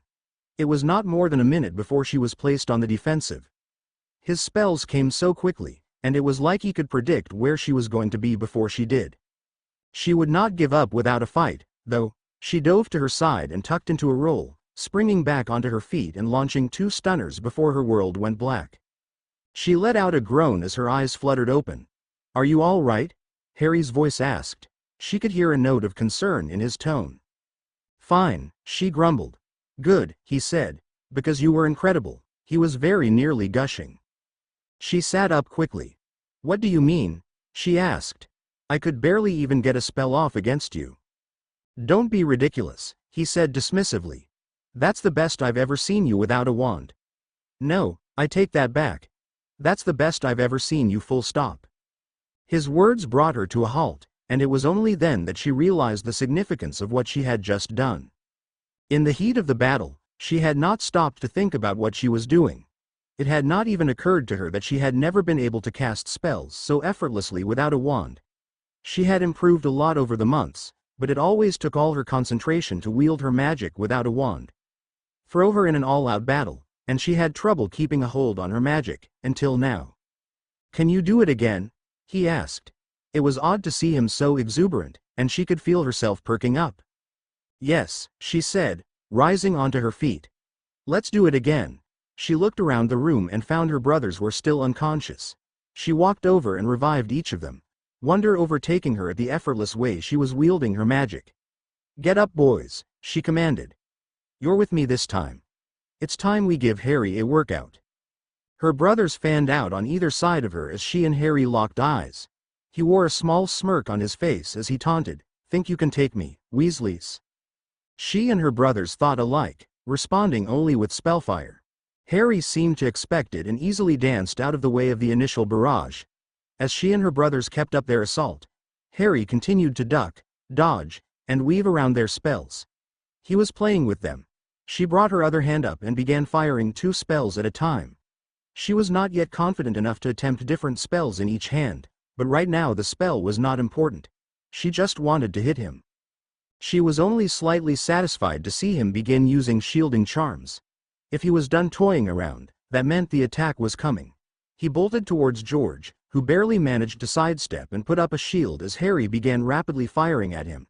She knew George would not last long as Harry continued to fire at him while effortlessly blocking Fred's and her spells with his offhand. When it looked like George's shield was beginning to buckle, she summoned him away from Harry's spells. She let go of the spell and sidestepped his incoming body, reaching an arm out to halt his momentum while she put up a shield in front of them as Harry continued to press his assault with the threat, "I'll get you for that, Weasley." Somehow, even with 3 of them, she knew who that threat was meant for. He kept true to his word too, focusing his considerable attention on her. She really needed to learn how to hold a shield and attack at the same time. Even with her brothers running interference, she was stuck dodging and shielding, hardly ever getting her own shots in at Harry. He simply weathered the storm, and she wondered just how powerful Harry had become. The constant light from the spells dissipating in the barrier around him cast him in an unearthly glow, only adding to the image. She almost did not even see the small ball flying towards her before it hit her in the thigh. Damn, that hurt. She ducked and felt another ball whiz by her head. She swore and jumped as a ball smacked her foot, and it was not until the red light was already upon her that she realized she had let her shield drop, and then she knew no more. To say that Harry was impressed with her performance would be an understatement. While she hid her true abilities from the rest of the student body, Harry knew she was head and shoulders above any other student save himself with a wand. Without the wand, though, she would have struggled against most of her peers. Assuming those peers were allowed the use of their wands. At least that was the case a few weeks ago. Harry was quite certain that was no longer true. She had performed every bit as well as she ever had with a wand, perhaps better, and that performance was no fluke. She repeated it the next day and the day after as well. Needless to say, Fred and George quickly developed a healthy respect for her abilities, although they were working with her as often as against her. Harry may not have access to his training dummies anymore, but the 3 Weasleys proved to be more than adequate replacements. The only thing they needed was more space, but he was already working towards that end. Unfortunately, expanding space was turning out to be a rather complex bit of magic. He was beginning to see some success, though, and was confident that in a short amount of time he would be able to create an expanded dueling area for their practice. It was as he was reading up more on the theory behind such magic that he heard the alarm sound. He stood from his chair and strode toward the map as Ginny rushed in at his side. 2 names flashed on top of one another. Parvati and Padma Patil. Going against every instinct in his body, he remained standing at the map staring at those flashing names as he waited for Remus and Tonks. The seconds ticked by into minutes. He knew the odds were good that with 2 Portkeys in the house they would be able to get everybody out, but that did not stop his mind from conjuring all manner of scenes of torture for the girls and their family. Shaking his head roughly, he said, "That's it," and took a step back. "You can't go alone," Ginny protested, grabbing his arm. Harry turned to face her, frowning. "Why not?" I've been working alone since this all started. And you're lucky you're still alive, she fired back. I've worked my off, he nearly shouted. Taking a deep, calming breath, he continued, listen, I've given them a chance. If they could, they would have come by now or at least sent word. Then let me come with you, she retorted. No, he replied, staring her in the eye. You're not ready. I can help, she defended, holding out her hands. I don't know why it came so suddenly, but it did. The wand doesn't matter anymore. I can do as well without one as I can with. You're not ready, he repeated. Harry, she protested, holding onto his arm. We don't have time to argue now, he stated forcefully. I promise we'll talk when I get back. She stared at him for a long moment before finally letting go of his arm. He leaned in and pressed a quick key asterisk to her lips and murmured, I love you. He straightened up and looked down at her for just a moment before disapparating, barely hearing her as she quietly echoed his words. He reappeared outside the large Pottle home and immediately took stock of the situation. The front door had been blown in, and he could sense 3 people still in the house. He hoped none were the Pottles but quickly hurried up to the entrance in order to find out. He snuck quietly into the foyer and down the small hall, casting a disillusionment charm on himself as he approached the trio. He peeked into the room to find 2 of the Death Eaters facing him. He's here, one announced, while the other cast some spell with his wand that had no noticeable effect. Harry silently cursed and ducked back behind the wall as a spell blew a chunk off the frame of the doorway a moment later. Harry cursed his stupidity. He knew the disillusionment would distort if he moved too quickly. Crouching down slightly, Harry jumped back into the opening firing curses. No sooner did his first spell impact a shield than he suddenly sensed a number of wizards appear outside the house. A moment later, he felt a ripple of magic wash over the area, originating from the 3rd Death Eater in the room. A bad feeling overtook Harry, and he ducked back behind the cover of the wall to avoid the retaliatory spells of the Death Eaters. He reached for his emergency portkey, but, as he had suspected, it failed to activate. He had walked right into an ambush, and now he would have to fight his way outside the wards. He took one step back towards the front door when he was thrown violently forward, the wall behind him exploding in a shower of splinters. Cursing loudly, Harry blocked out the pain and quickly scrambled away on his hands and knees back into the foyer. He could feel 2 Death Eaters pursuing him and staggeringly dodged their spellfire even as 4 more approached the front door. As he regained his bearings, Harry glanced through the gaping hole where the front door once stood and saw a few of the new arrivals approaching. All but one wore masks hiding their identities. Can Itty Bitty Potter come out and play? The unmasked Death Eater taunted as she threw a cruciatus through the opening. Harry dodged the spell, his mind whirling and heart beating rapidly in his chest. He knew he was in trouble. If he tried to fight his way through, he would end up surrounded. Spotting his only other option, he ran to the stairs and took them 3 at a time. He dove for the landing and rolled to the side as several spells flew past, crashing into the wall. He stood and returned fire with a pair of blasting hexes at the throng of Death Eaters, but the spells were shielded as the first of the Death Eaters reached the base of the stairs. Poor Whittle Potter has nowhere to run, Bellatrix mocked in her sickly sweet voice. And no Whittle doggy to save, I am. Harry's vision blurred in rage as he sidestepped the sickly orange light of a cruciatus curse. The Death Eaters were climbing the stairs after him, but he waited an extra moment for Bellatrix to make it up a couple steps before aiming his strongest exploding curse on the stairs themselves. A loud boom sounded, and he was once again knocked off his feet, having been too close to the blast. His head smacked harshly against the wall, and he lay dazed for a moment before the adrenaline of the situation got him moving again. He struggled to his hands and knees, coughing from the dust and debris in the air, and looked out into the foyer. He squinted his eyes to see through the dust and spied several black-robed bodies amongst the wreckage. Harry stared out at the scene for a moment, his mind feeling sluggish as the realization dawned on him that he may have just killed several of them. Somehow the remorse he expected to feel just would not rise within him. He was spared deeper thoughts on the subject as more Death Eaters rushed into the house. One of them spotted him, and Harry moved out of their sights, cursing as he looked down and realized that his disillusionment charm had failed. When had that happened? He entered a bedroom, Padma's if he had to guess.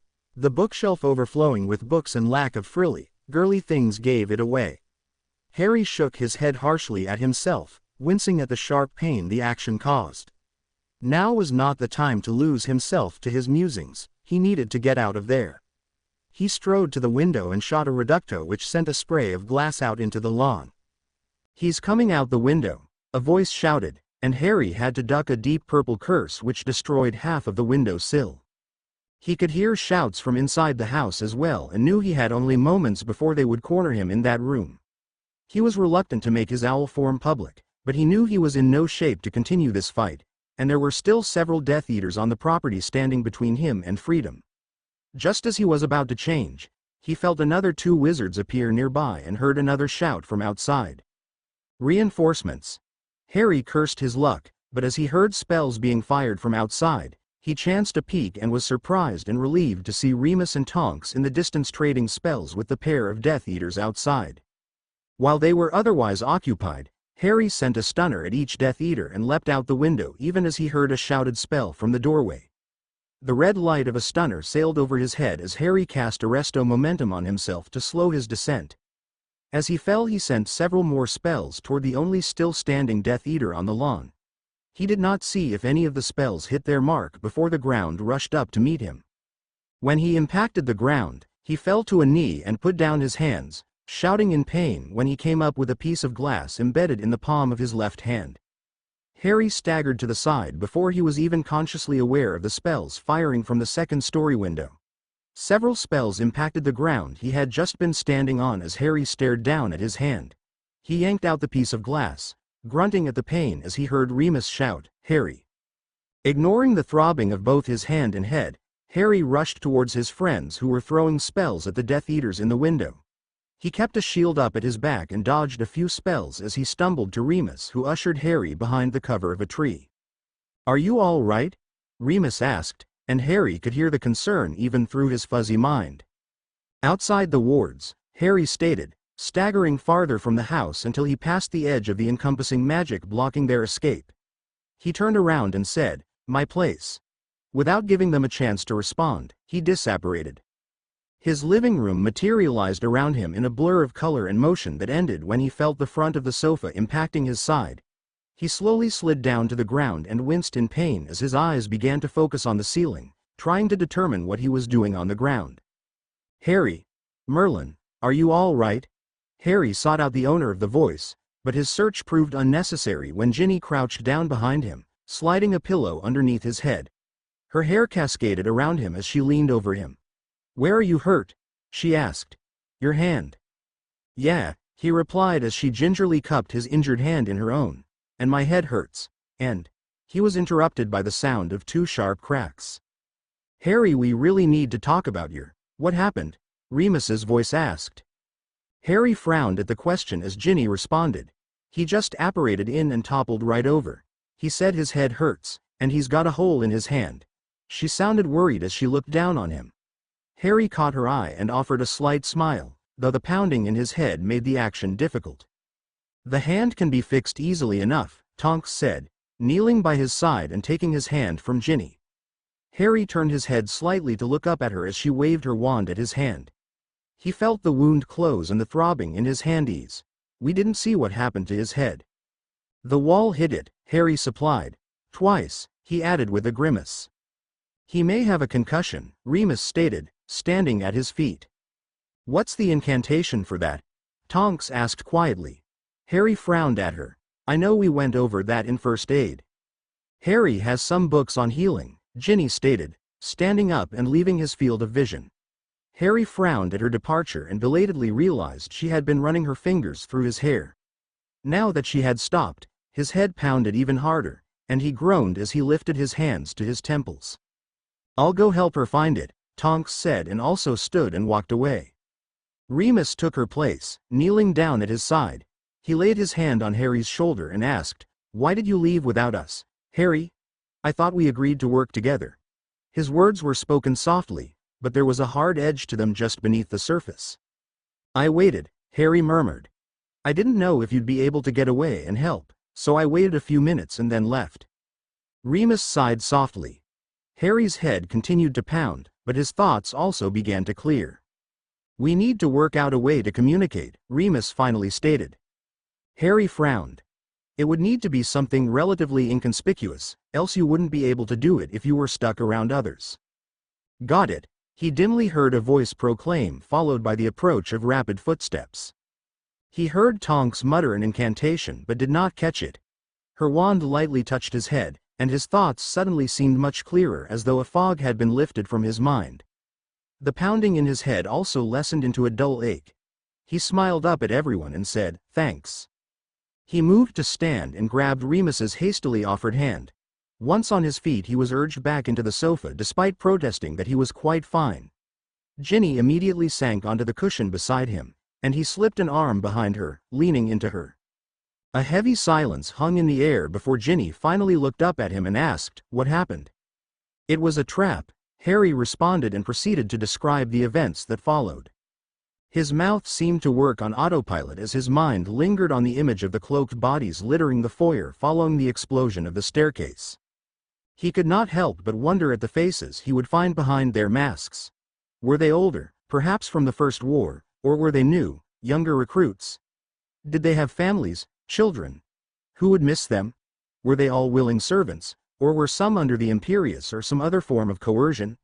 Harry's mind was spinning as he came up with more and more scenarios for the people behind the masks. He felt Ginny squeeze his hand, breaking him from his spiraling thoughts. As he turned towards her, she softly asked, "You okay?" Harry nodded. "Yeah, fine. Just thinking. We still need to work out a way to send messages," Remus inserted. Harry turned back to Remus and Tonks, keeping a grip on Ginny's hand. "We could tie it into the necklaces," he said.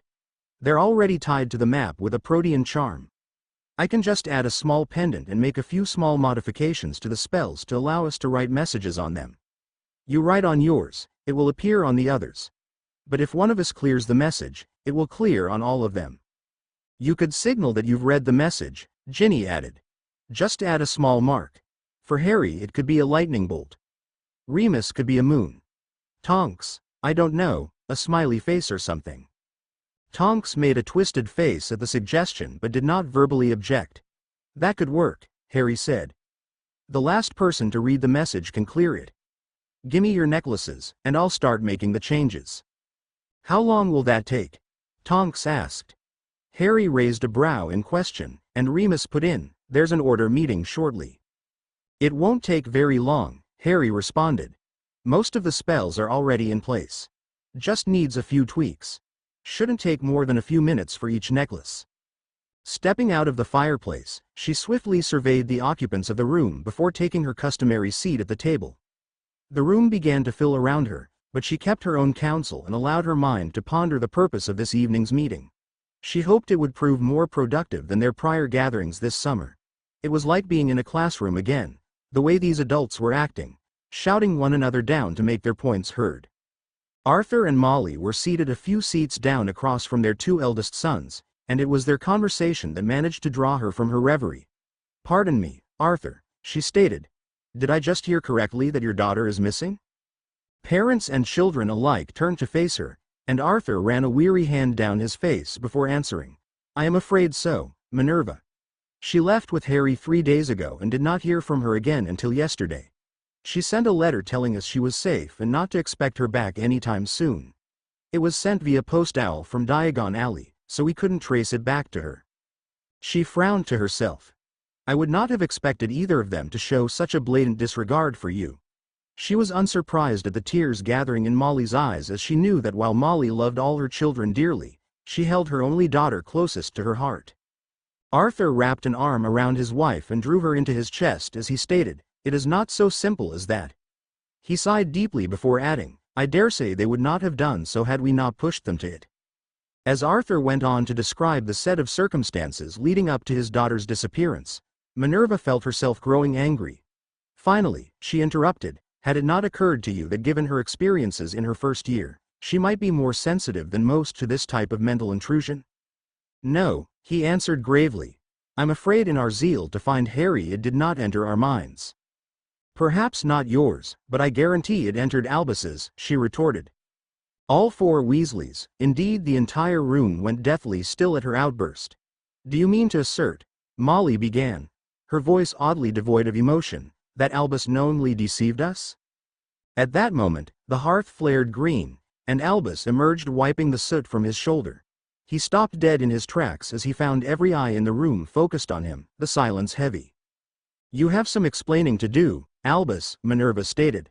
"I am afraid explanations will not suffice," he returned cryptically.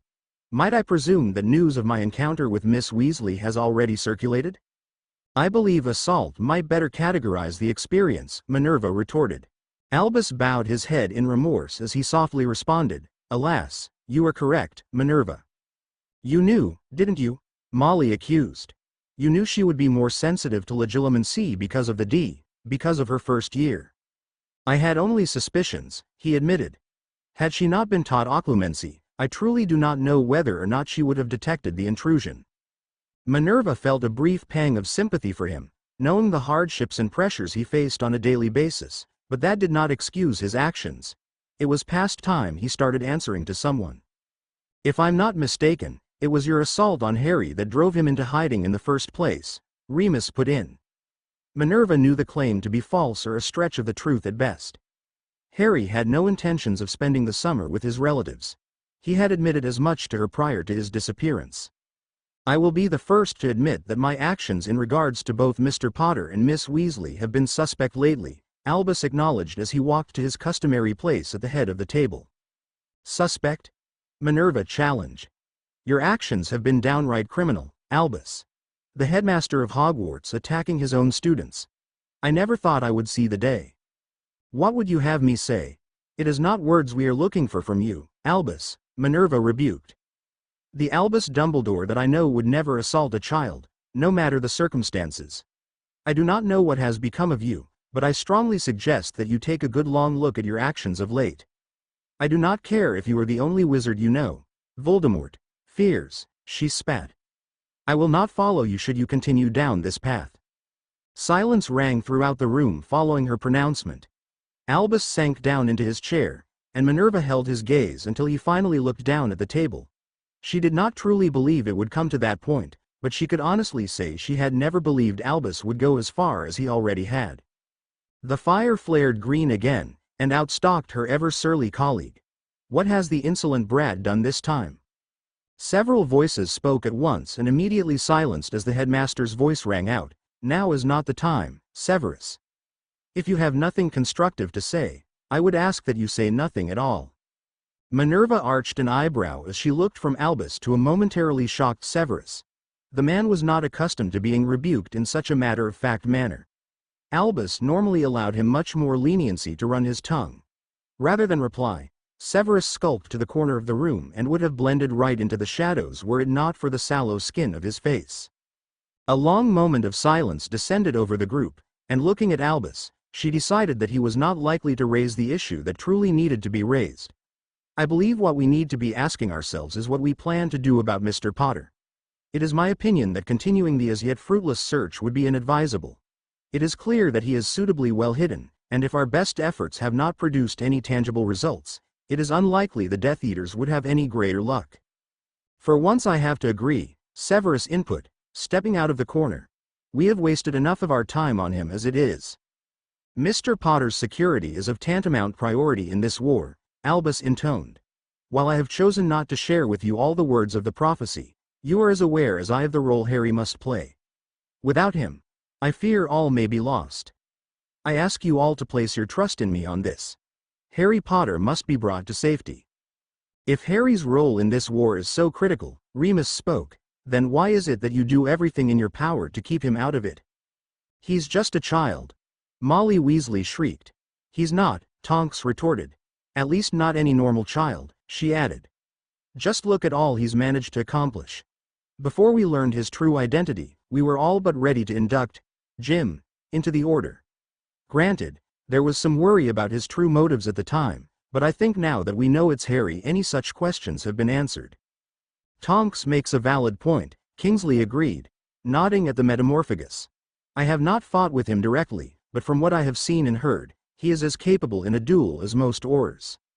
"You want to involve a school child in battle?" Molly shouted. "You cannot be serious." "Whether we want it or not, he is involving himself," Minerva stated with a pointed look at the nearly hysterical woman. He has proven himself more than capable of evading our best efforts to deny him, and our current efforts are only serving to further alienate him from us. Perhaps it is time to consider an alternative approach. If Harry is going to involve himself in the war, would it not be better he does so with us than without us? She swept her gaze across the entire table, ignoring the derisive snort from Severus. Potter is nothing but a spoiled child whose arrogance is exceeded only by his luck, Snape spat heatedly, stepping forwarding and banging his fist down on the table. He flaunts authority at every turn, and you think he will follow instructions?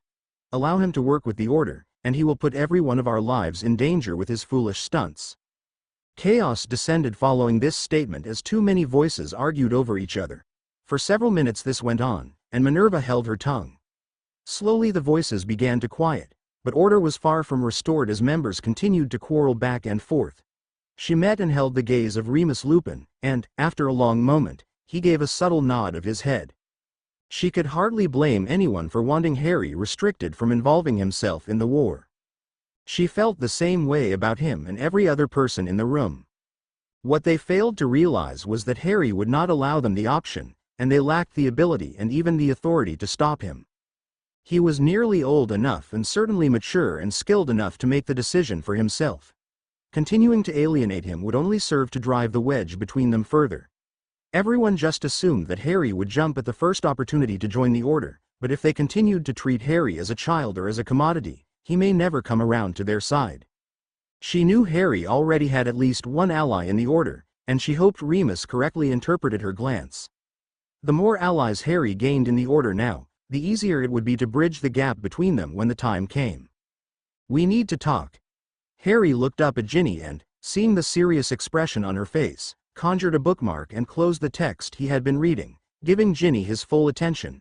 He leaned forward, resting his forearms on his knees and asked, "What is it?" "I didn't want to bring this up right away as it was clear that you had things weighing on your mind yesterday." There was no doubt as to the things she was speaking of. He had given her a full account of the battle at the Pottles, after all, and she had witnessed firsthand how difficult it was for him to talk about the exploding curse on the stairs. Intellectually, he knew that it was foolish to feel guilt or remorse without even knowing for certain that he had ended any lives that day, but the very real possibility had shaken him. That and the fact that he knew he would be forced to kill again before the war was over. He felt torn. He was sickened at even the thought of killing anyone, yet he was well aware of exactly what the Death Eaters did to their victims. Anyone willing to do such unspeakable acts to someone, let alone innocent children, needed to be stopped by any means necessary. He was unwilling to kill Death Eaters on sight, but he knew that he needed to do whatever it took to stop them. If he was unable to take them alive, their lives were worth less to him than his own, his friends, and those of their future victims. He noticed Ginny looking at him expectantly and nodded for her to continue. "I need you to understand that I am very upset that you refused my help and went into that situation alone. You nearly got yourself killed while I was left here with nothing to do but twiddle my thumbs." Her voice was tight and measured with a dangerous undercurrent to her tone, but he was unwilling to capitulate on this point. "When your brothers asked me to train them, I made it clear that I would not let them fight with me until I deemed them ready, and the same applies to you. You're not ready yet." "I can whip both Fred and George's asses without a wand," she countered heatedly. "So could most Death Eaters," Harry commented, careful to keep his voice even. "With a wand, of course. There's a reason I won't be taking them out with me anytime soon." "Well, just what is it going to take before you deem me ready?" she demanded hotly, stepping forward and towering over him on the sofa. "An attitude adjustment, for starters," Harry replied, standing upright in her face. Her mouth opened, but Harry hastily inserted, "I need to know you will follow my lead and take orders without hesitation." "You bloody hypocrite," she spat. "So it's okay for the great Harry Potter to do as he damn well pleases, but the rest of us, we couldn't possibly survive without his leadership." Harry bit back his initial retort, not wanting to turn this into a screaming match. "That's not what I meant, and you know it." He turned away from her and walked several steps before turning back. She continued staring at him, breathing heavily through her nose. "I don't want to argue with you, Ginny, but you're right that this is something we need to discuss and figure out. I just don't want to do it shouting at each other." He watched her carefully as she digested his words, and he could slowly see her body start to relax and her breathing level out. "Okay, she said. No shouting then. He frowned but walked back towards Ginny and took her hand in his, giving it a gentle squeeze before pulling her down onto the sofa. They sat in silence for a moment before Harry began. I know how hard it is for you to just watch as the war is being fought by others around you, people you care for, while you're left behind. That's a large part of the reason I started training myself last summer, after all. But I did all of that myself. You have to understand. I brought you into this, Ginny. I've trained you. I brought you here, and when you do go into battle, it will be me that put you there. If something were to happen to you, it would kill me. She lifted a hand to his cheek and brushed her thumb lightly over his skin. How do you think I would feel, she responded softly, if something were to happen to you while I was sitting here waiting for you to come back? This works both ways, Harry, and while you may have given me the tools to fight, it's my decision. This is war, and people are going to die. You're the one that's spent countless hours helping me prepare. You're the only reason I have a fighting chance, Harry. When we go into battle, I will follow your lead. I'd be an idiot not to, given your experience. I want to do this with you, Harry. I want to fight with you, but make no mistake. If you keep pushing me aside, I will find my own way, just like you. Harry sighed heavily. I always knew this was coming. I guess I just hoped it would never actually come, you know. So does that mean you've changed your mind? She inquired hopefully. Harry frowned deeply. I will change my mind, he stated, but not quite yet. When Ginny opened her mouth to respond, Harry held up his hand and requested, please, just hear me out for a second. He waited for her to nod in acquiescence before continuing. First off, you need to learn to apparate. I can make you a portkey, but you really need to be able to escape on your own should the need arise. Okay, that makes sense, she said while nodding her head. Also, Harry said slowly, I want you to get some more dueling practice with someone besides me and the twins. You've improved a lot since the end of term, but there's no room for mistakes with Death Eaters, and fighting a Death Eater is a lot different than dueling with me or Fred and George. You're talking to the woman who's been helping nurse you back to health after your battles, Ginny retorted with a bland smile. Harry returned hers with a rueful grin. Right. My point is that the more experience you have beforehand, the better off you'll be. Let me guess, Ginny interjected.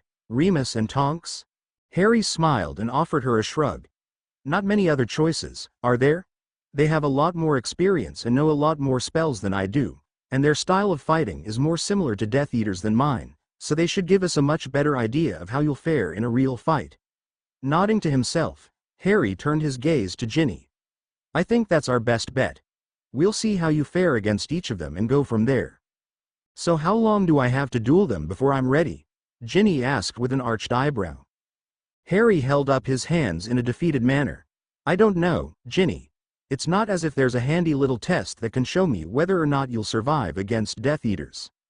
I know, Harry, but I need to know that you won't keep pushing this off.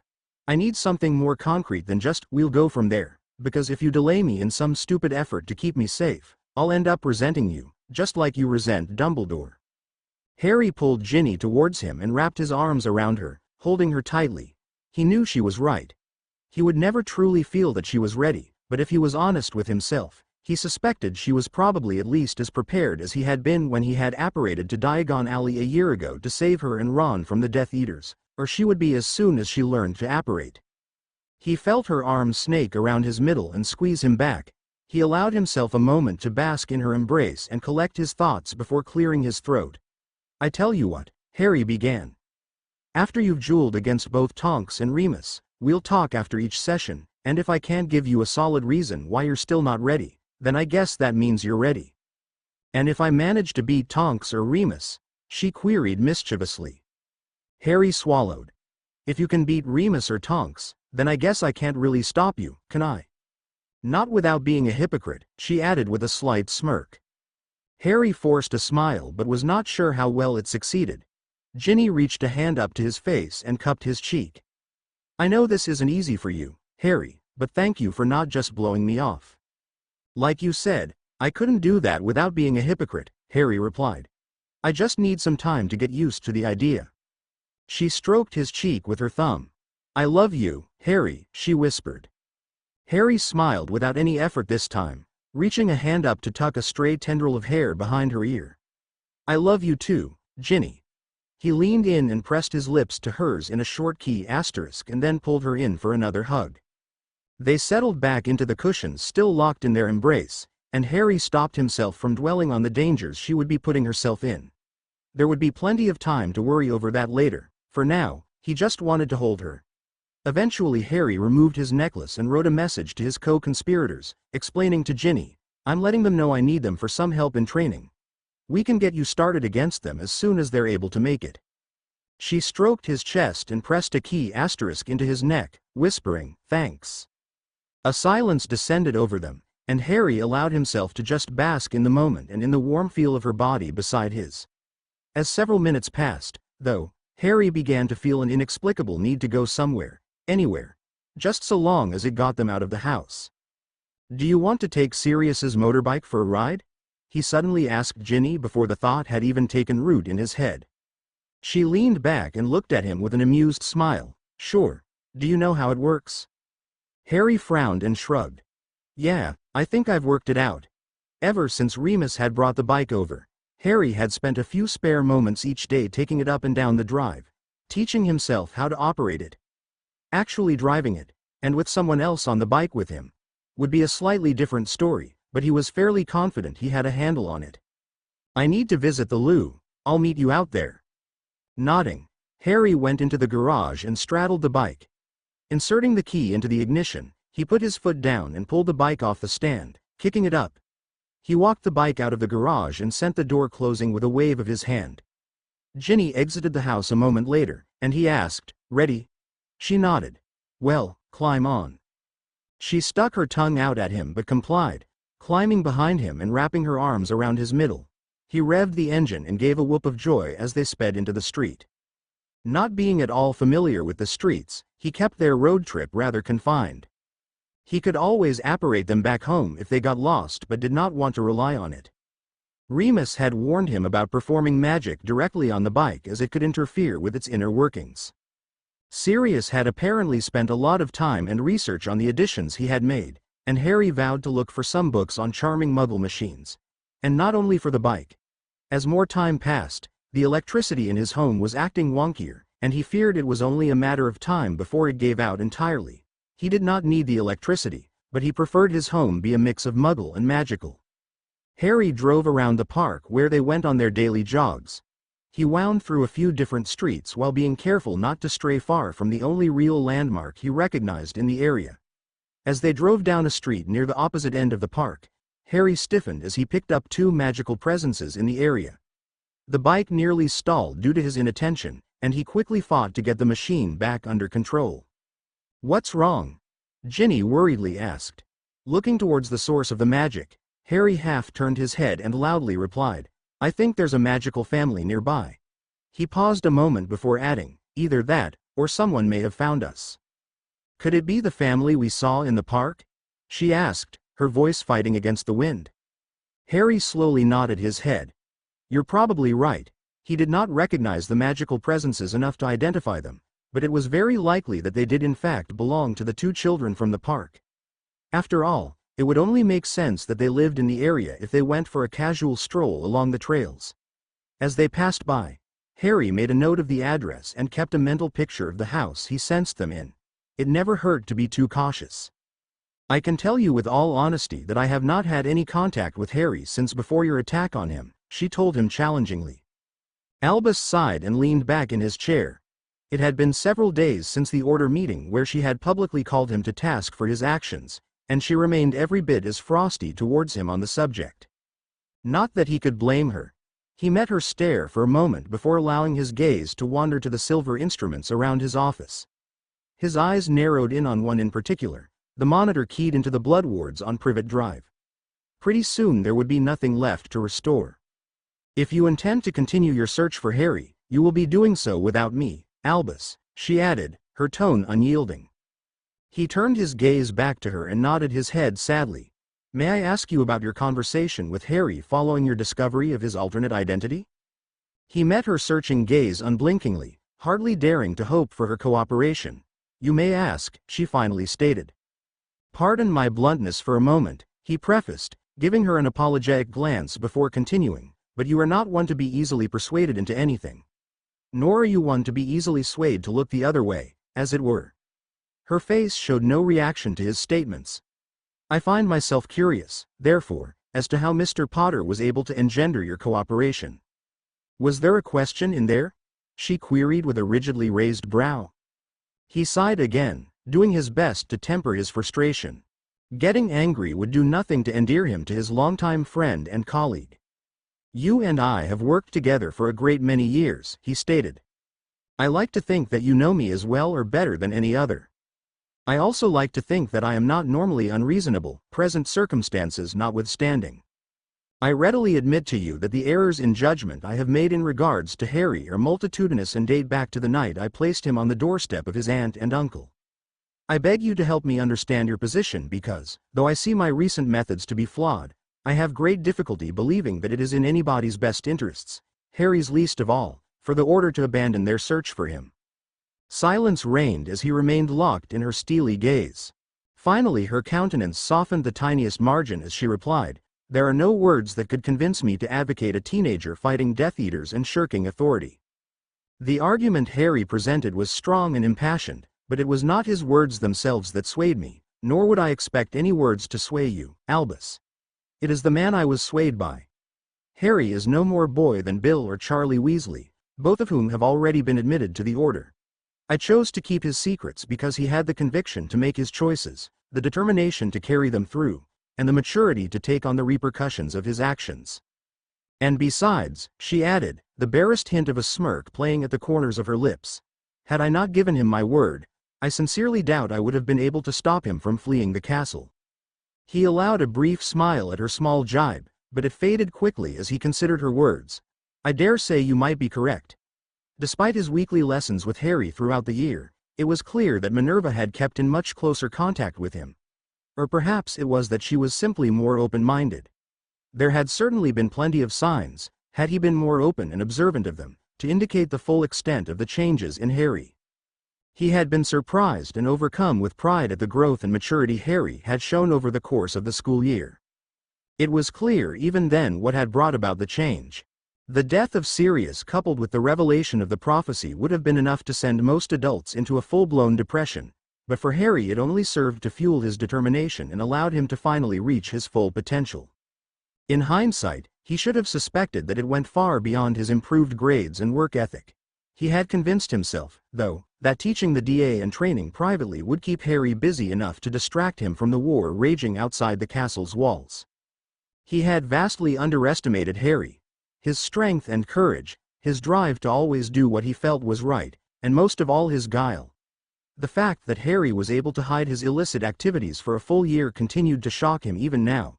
For 5 years he had done nothing but exemplify every Gryffindor value, but it was clear now why the Sorting Hat had considered placing him in Slytherin. "Was there anything else you needed, Albus? I have professors to contact and book lists to finalize before the letters can go out." Minerva's voice broke into his musings. He considered the question for a moment before shaking his head. "No, Minerva. I fear I have more than enough to ponder at this moment, thank you." As his deputy headmistress left his office, Albus shut his eyes and settled back into his chair. Plenty to ponder indeed. It had become second nature for Harry to reach out with his magical senses as they jogged through the park. Ever since his encounter with the magical family he had been careful to remain aware of his surroundings at all times. In the few days that had passed since stumbling over their home, however, Harry had taken to stretching the area he was able to scan until it grew to reach their home. He took an odd sort of comfort in feeling their magical presences at all times while in the neighborhood. As long as he was aware of where they were he felt confident that no other magical people would be able to enter the area without his notice. What he was taken aback to notice, as he paid more attention to his surroundings, was that it was not only magical people he could sense. Muggles felt severely muted to him but were perceptible. It was almost like the way a person looked while moving under a disillusionment charm, just that slight shimmer and displacement of the air, just enough to know that something is there. He wondered what it meant. Did Muggles have some small trace of magic in them? He had no idea and highly doubted any studies had been done on the matter given the general policy of avoidance wizarding kind took towards Muggles. As if that was not puzzling enough, he noticed a strange anomaly in Ginny's magic. Unless someone was casting a spell, their magic was pretty uniform, there was not much variation. Ginny's magic, on the other hand, was different. There was variance there that he could not recall having encountered before.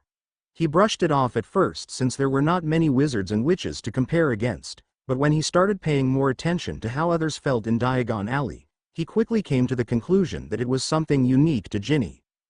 His curiosity was piqued, but he did not have the time for such intellectual pursuits and so pushed his thoughts on the matter aside. As they arrived back at the house, they went into the garage where Harry had set up a space for them to do some additional physical training. It was not nearly as spectacular as the Room of Requirements facility, but Harry found that he almost preferred the lack of machines. It forced him to get creative, and he felt that the exercises he came up with did more for his agility than any of those machines. Over half the floor space was taken up by a mat which served to soften their falls, of which there were many. Since they were so dependent on being able to dodge and move quickly in battle, they devised a series of exercises around that very premise. Most important was the ability to hit the ground and pop back up as quickly as possible, whether from their knees, front, or back. They also incorporated rolling both from a standing and crouched position and springing back to their feet without losing any momentum. They were tiring exercises but also somewhat fun. Finally, both dripping with sweat, they called a halt. Allowing her first crack in the shower, Harry dried and cooled himself off with a wave of his hand. It was nothing compared to a shower, but it would tide him over until Ginny finished hers. He settled down to do a bit of light reading when he heard a muted crack and felt someone appear just outside the house. It took a moment for him to recognize the magical signature. When he did, he called, "Come on in, Remus." The door opened, and the aforementioned werewolf strolled inside. "That was eerily similar to Albus," he remarked. "I wonder if he has the same ability," Harry mused aloud. "Or is it just a trick of the office?" "He'll never tell," Remus told. "Believe me when I say that many have asked." "Have you ever seen him do it outside Hogwarts?" Harry inquired, finding himself rather curious, especially after his earlier discovery. If the headmaster did have the same ability, was he already aware? Remus stared off into the wall for a moment before slowly shaking his head. "Not that I can readily recall, but that doesn't necessarily mean anything." Harry shrugged. "Ah well, maybe I'll get to ask someday." "That's one thing I admire most about you," Remus commented idly, "your never-ending optimism." Harry frowned skeptically. "It's true. You're at odds with Dumbledore and most of the Order, and yet you talk as if you know it's only a matter of time before everything is all patched up." "I've never really thought of it that way," Harry replied, turning his thoughts inward. "I guess, well, we're all fighting Voldemort, right? Sooner or later, we're going to have to set aside our differences and work together." "And you've never even considered any alternative," Remus added as if proving his point. Harry opened his mouth to respond, but Remus waved his comment aside. "So what is it that you needed my help with? And sorry it took me so long to get away." "It's no problem," Harry assured him. "It's actually not for me but for Ginny. She's getting pretty good, but it's hard to be sure exactly how good when she only has me and the twins to go against, so we were hoping you and Tonks would be willing to practice against her." "Are you thinking about bringing her into—" "She's thinking about putting herself into battle," Harry interrupted, trying to keep any edge off his voice. "And truthfully, I can't really say she's not nearly ready, much as I might want to." "It's never easy watching someone you love rush off into danger," Remus stated. "But you have to respect her enough to allow her to make her own choice." "I know, Remus," Harry said. "Believe me, after spending a year fighting in secret because nobody would take me seriously or give me a choice, I know all too well. Doesn't make it any easier though." "No, it doesn't," Remus agreed. "All we can do is make sure she's as ready as we can make her," Harry added. "So don't go easy on her for even a moment. I want you to throw everything you have at her." He nodded solemnly. "I will." Remus quickly raised the strongest shield he could manage, struggling to hold it under the barrage of spellfire being rained down upon him. He should have known what he was getting himself into when Harry asked for assistance training Ginny. Of course, she had not needed his assistance learning a new spell or mastering some concept. No, instead they needed him to test her abilities and help determine whether or not she was ready to begin taking a more active role in the war. She was determined to prove herself. Of that there was no doubt. From the very second Harry said go, she was a blur. He barely finished a spell before he was put on the defensive, unprepared for the speed at which she was casting at him. Her fighting style very closely mirrored Harry's, and that was a high compliment indeed. Taking a deep breath, Remus dropped his shield and jabbed at the incoming spell, deflecting it aside and returning fire. Sidestepping another series of spells, he weaved his wand through a complex motion, incanting silently in his head. He finished the spell just in time to raise a hasty shield. Taking a deep, steadying breath, he concentrated hard on what he wanted to do. Releasing the breath, he dropped his shield and immediately broke into a run. 9 other identical figures began running in different directions. Ginny stopped casting entirely, looking from one image to the next in obvious confusion. Her eyes paused on him but moved on to the next, slowly turning so as not to let anyone stay in a blind spot for long. He waited for the right moment, when her back was to him, and struck. She noticed the spells at the last moment and rolled to the side, but he kept firing quick, simple spells to keep her on the defensive, all the while directing his illusions. Several came towards him, while others circled behind Ginny. He kept up the rapid casting while Ginny dodged and returned fire. He was forced to duck and sidestep a few spells, but amidst 4 of his illusions, her aim was off as often as not. He stopped casting entirely and apparated himself to the exact spot he was already standing in, causing a cracking sound. He made sure he and the 4 illusions around him avoided her spells, which began to slow as she started looking back and forth between his group and the other group of illusions that had formed to her side. Ginny began sending spells between both groups, and Remus remained focused on ensuring that none were hit. He kept himself from smirking as he saw Ginny's frustration increasing. He willed another illusion into existence several meters behind Ginny. Even turning back and forth between the 2 groups, she was blind to it. He directed it to slowly approach her and with a slight flick of his wand added an auditory illusion to accompany it. Just as he had hoped, the sound of footsteps behind her caused Ginny to spin back to the illusion, instinctively shooting a spell into it. As the spell went right through the illusion, Ginny spun back with a hand raised, but it was too late. His stunner met her outstretched hand, and she sunk to the ground. "You had me worried there for a moment, old man," Harry commented with a look over his shoulder as he walked to his downed girlfriend. Remus dispelled his illusory doppelgangers and walked towards them without comment as Harry renovated Ginny and helped her back to her feet. Ginny quietly thanked Harry before turning her attention onto him. "Again?" she queried. Remus chuckled, admiring her moxie. In a moment, he acquiesced. "First, I think we should talk about our duel." He lifted his wand, but Harry beat him to it with a wave of his hand. A small sofa and armchair appeared. When they were all seated, he opened his mouth but again was beaten to the punch by Harry. "You started off strong and fast," he said to Ginny, "but you failed to capitalize when you had Remus on the defensive. He just fended off your attacks until he found an opening to launch his strategy. And when he sent all those illusions out, you did the worst thing you could in the situation and froze." Remus nodded in agreement. "Harry is correct. Now, my plan was not to strike right away, so that moment of indecision did not cost you as much as it could have, but even after you began to regain your bearings, you failed to counter the distraction the illusions provided me." "I've never seen a spell like that," Ginny remarked quietly. "I wasn't sure how to get rid of them." "You can never count on knowing the counter to every spell your opponent will use," Remus lectured. "Instead, you must rely on the spells you do know and your own creativity to find a way around any obstacles that present themselves. In this instance, the illusions may have looked solid, but as you no doubt noticed, your spells went right through them as if they were not there at all. Shooting curses as you did into the clusters of illusions was a rather inefficient tactic because I retained full control of the illusions and was able to keep them all dodging your spells. Even if your spells had managed to connect though, the process would have been entirely too slow and not to mention pointless since, as soon as you turned to the next, I could have simply slipped the last illusion into a group until they all became so muddled that you lost track completely.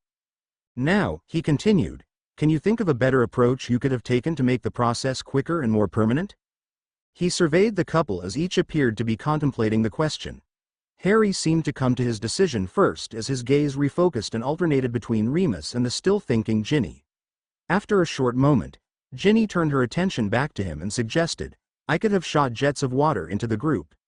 It would go through all the illusions but soak you, making it easy to distinguish the real you from the rest. He smiled and nodded in agreement. Yes, that would be a very good approach, although I should warn you that the illusions were charmed to change to match my own appearance and thus would have appeared to be soaked through as well. However, the water would have provided several clues to point you towards the real me is, while every image would appear wet, only I would have been covered in actual water. The sloshing around alone would have given me away. He could see that Harry wanted to add in his 2 nuts as well, so he prompted, Harry?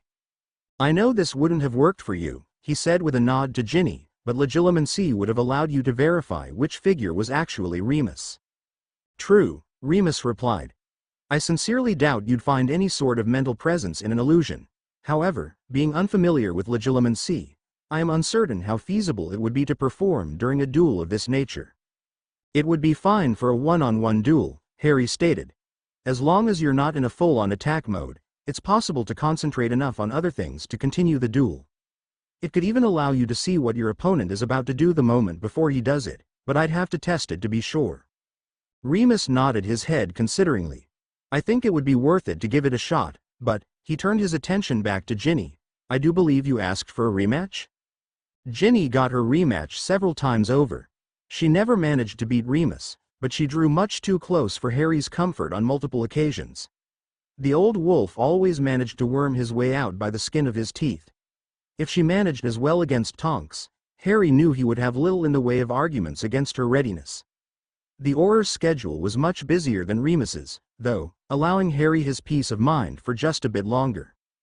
As the days passed and Tonks was still unable to make time, Ginny grew increasingly frustrated at the delay. Harry kept her busy and taxed her to her limits. In their duels, he was beginning to pull out all the stops, coming at her fast and hard and putting a lot of power into his spells. She struggled to make any sort of headway against Harry, but she was constantly improving, lasting just a bit longer and getting a few extra shots off at him to push him off the offensive. If her time was coming soon, he would have her as ready as he could make her beforehand. When he was not putting Ginny through her paces, Harry had his face buried in texts. Not for the first time, he sorely wished he had given more thought to the elective classes he had chosen back in the summer prior to 3rd year. He was glad not to have taken counsel from Hermione, but he wished he had avoided Ron's advice all the same. Runes and arithmancy may not be easy, but they opened the door for some truly fantastic branches of magic. Had he known what they could be used for, he may not have been so hasty to pass on the opportunity. Now he was stuck trying to catch up on concepts he could have been learning over the last several years. His study of wards had already introduced him to the world of runes, and now his space-expanding project had led him into arithmancy. In order to make the changes permanent, some fairly sophisticated calculations needed to be made and, based on those calculations, runes needed to be added in very precise points in the space he was to be expanding. He spent a great deal of time working on this project as he wanted to convert one of the spare bedrooms into a training facility. Going to the twins' shop in Diagon Alley was inconvenient and potentially risky. If Dumbledore thought to connect him to the twins, it would not take long before they took notice of the pair coming and going on a near-daily basis, no matter their disguises. After reading some examples of expanding projects gone wrong, Harry decided to take every measure of precaution to ensure he made no mistakes in his calculations, hence his study into arithmancy. He read up on the theories and concepts that the formulas were based on to be sure there would be no missteps. He absolutely did not want the room to implode on him. Progress was slow, and despite the freedom he now enjoyed, he felt as if the days never held enough time for him. Between the physical and magical training, studying up on new spells, helping Ginny harness her burgeoning wandless abilities, teaching her to apparate, and trying to teach himself arithmancy, there was hardly any time left in the day. Though his instincts often fought against the practice, he kept their evenings free of any type of training or studying. He knew that if they spent every waking hour at work that they would end up nutters, and, if he was being completely honest with himself, he simply wanted the opportunity to enjoy his time with Ginny. She was unsurprisingly receptive to the suggestion. They went out a few times to dinner and earlier that evening he had taken her to the cinema. She had never seen a working television or movie before and had not stopped raving about the experience since leaving the theater.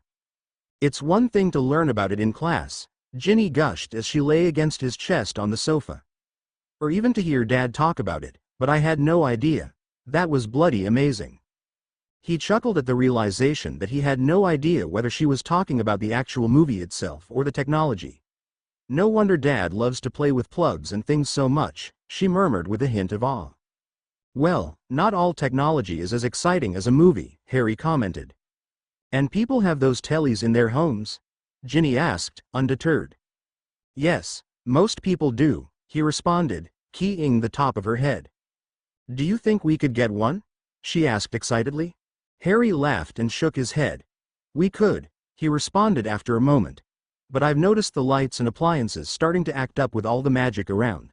I think it's only a matter of time before they stop working altogether. She let out a puff of air and, as Harry leaned forward to peek at her face, he could barely repress a chuckle at her pouting lips. Tell you what, Harry said after a moment of contemplation. Tomorrow we'll take a look at Flourish and Blots and see if we can find anything that might help keep electronics working around magic. And then we can get a telly? She queried, leaning her head back and looking up into his face. If we can get the electronics we already have stable, then we can get a telly, he agreed. But our work on that is going to have to come out of our free time, he cautioned. I don't want anything interfering with our training. Yes, sir, she responded, and they settled into a comfortable silence. Holding Ginny in his arms, Harry came to the sudden realization that, though there was a war raging and he was at odds with most of the people who should be his greatest allies, he had never felt so content in all his life. He had never imagined, not once in even his wildest dreams, that he would share a home with someone he loved.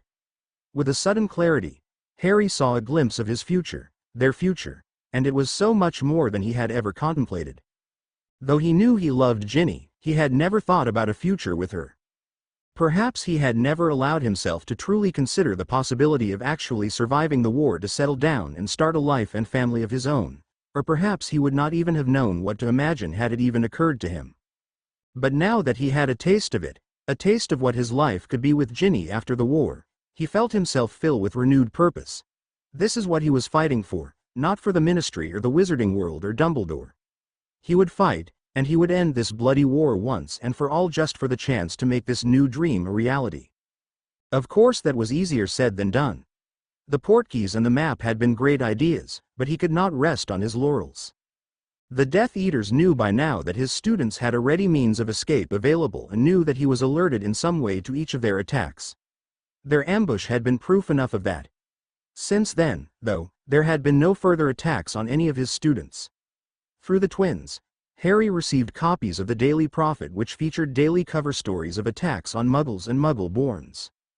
While such attacks had been going on for a long time, being in the castle and still hiding in the shadows had given Harry's conscience some measure of rest. No more. There was no excuse now. He was out in the open and ready to fight the war, but he had no way of knowing where the Death Eaters would strike next. He was powerless to stop them. He spent long hours brainstorming alone or with Ginny or Remus and Tonks or Fred and George, all to no avail. The targets were too unpredictable. Despite the frequency of the attacks, Harry had not endured a vision since Ginny had moved in. He did not miss them at all, but he could not help but wonder if they could provide some insight to help them fight back. But then common sense took over. He had been experiencing daily visions for months at Hogwarts, and all he had learned from the experiences were the pains of sleep deprivation. It was curious, though, that the visions had stopped so abruptly and completely. He could not fathom how, but he was sure it was Ginny's presence that kept them away. Regardless of how it was happening, though, he was feeling well rested for the first time in months. Ginny sighed and shifted slightly, and Harry held her a little more tightly in response. She squeezed his arm for a moment and murmured contentedly. Harry smiled and keyed the top of her head. They should really move to bed, but he was so very comfortable that he was loath to move. Though he was likely to regret it in the morning, Harry conjured a thin blanket and set it over them. I love you, Ginny, he whispered into her hair. Her deep, even breathing was the only response he received. As he laid down his spoon, Bill eyed his brothers across the table warily. He had insisted they wait until after the meal before getting down to business. It was difficult just to arrange everything. Regardless of the fact that Ron was of age, their mum had been extremely reluctant to let him out for the evening. It was only Bill's assurance that he and Charlie were members of the Order and fully capable of looking after their younger brothers that finally broke through. Although he was forced to give his solemn promise that should any situation arise, he and Charlie would both grab their brothers and get them back to the burrow right away without any unnecessary attempts at heroics. So now they sat gathered around the table in a private room of the Leaky Cauldron, all the brothers minus Percy. He had been meaning to track down his wayward brother for a while now, but between Gringotts and the Order there never seemed to be any time.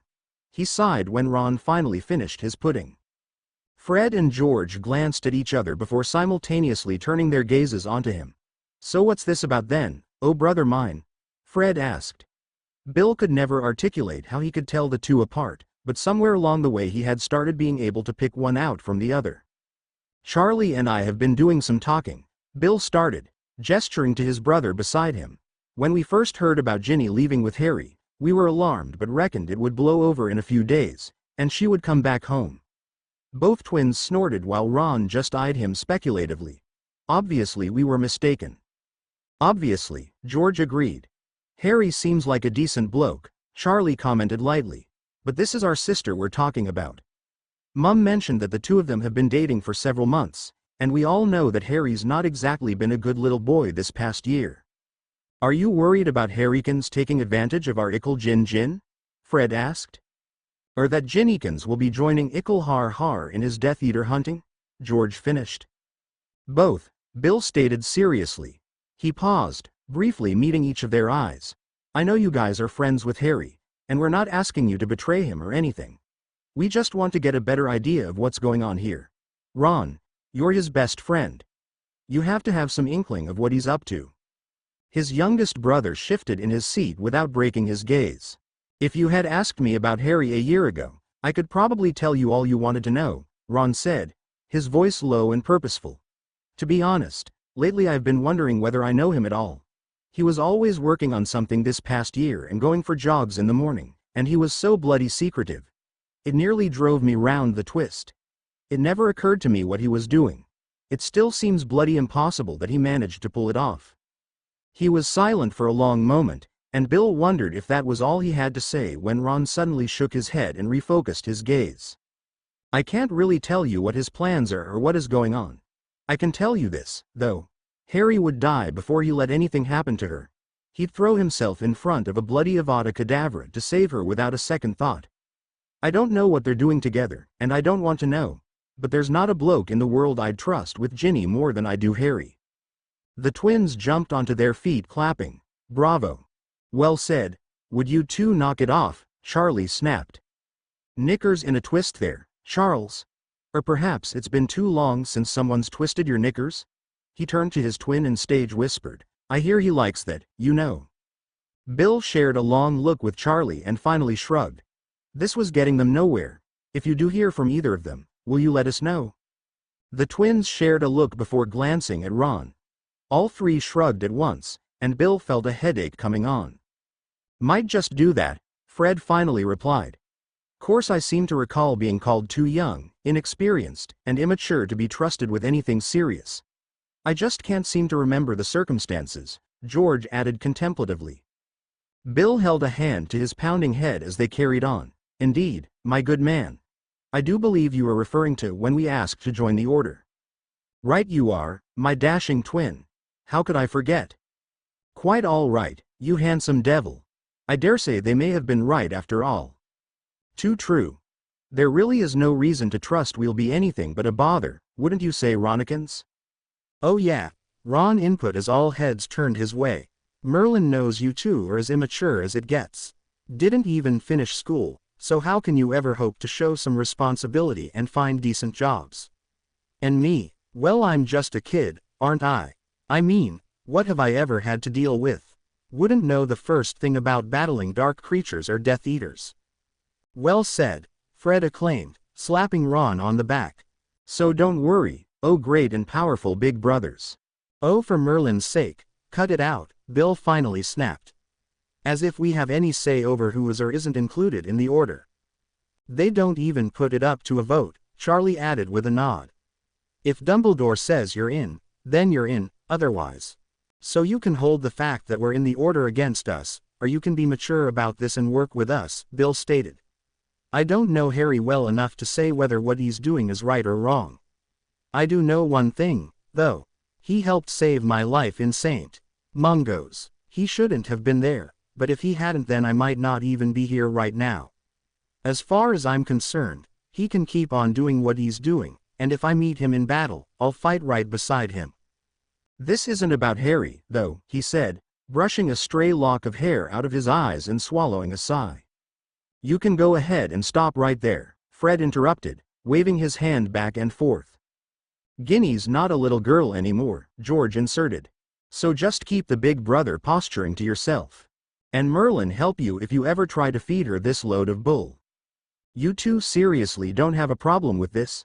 Charlie interjected uncomprehendingly. Ginny living with her boyfriend? Possibly even going out and facing Death Eaters? Like Ron said, Fred stated, we trust Harry, and so should you. Harry took a step back to admire his handiwork. Several weeks' worth of hard work literally spread out before him. He felt Ginny's arms wrap around his middle and her chin rest on his shoulder and took a long, deep breath. Wow, Ginny whispered. Harry smiled widely and turned to press a key asterisk to her temple. You like it, then? Harry, this is amazing. She let go and wandered into the room, spinning in a circle with her head moving around and up to take it all in. I can't believe this used to be just a tiny little bedroom. I know what you mean, he said tiredly, leaning against the doorway. Harry held his hand up to cover a yawn and rested his shoulder against the door frame. You look dead on your feet, Ginny commented, walking towards him. I'm bloody knackered, he admitted with a wan smile.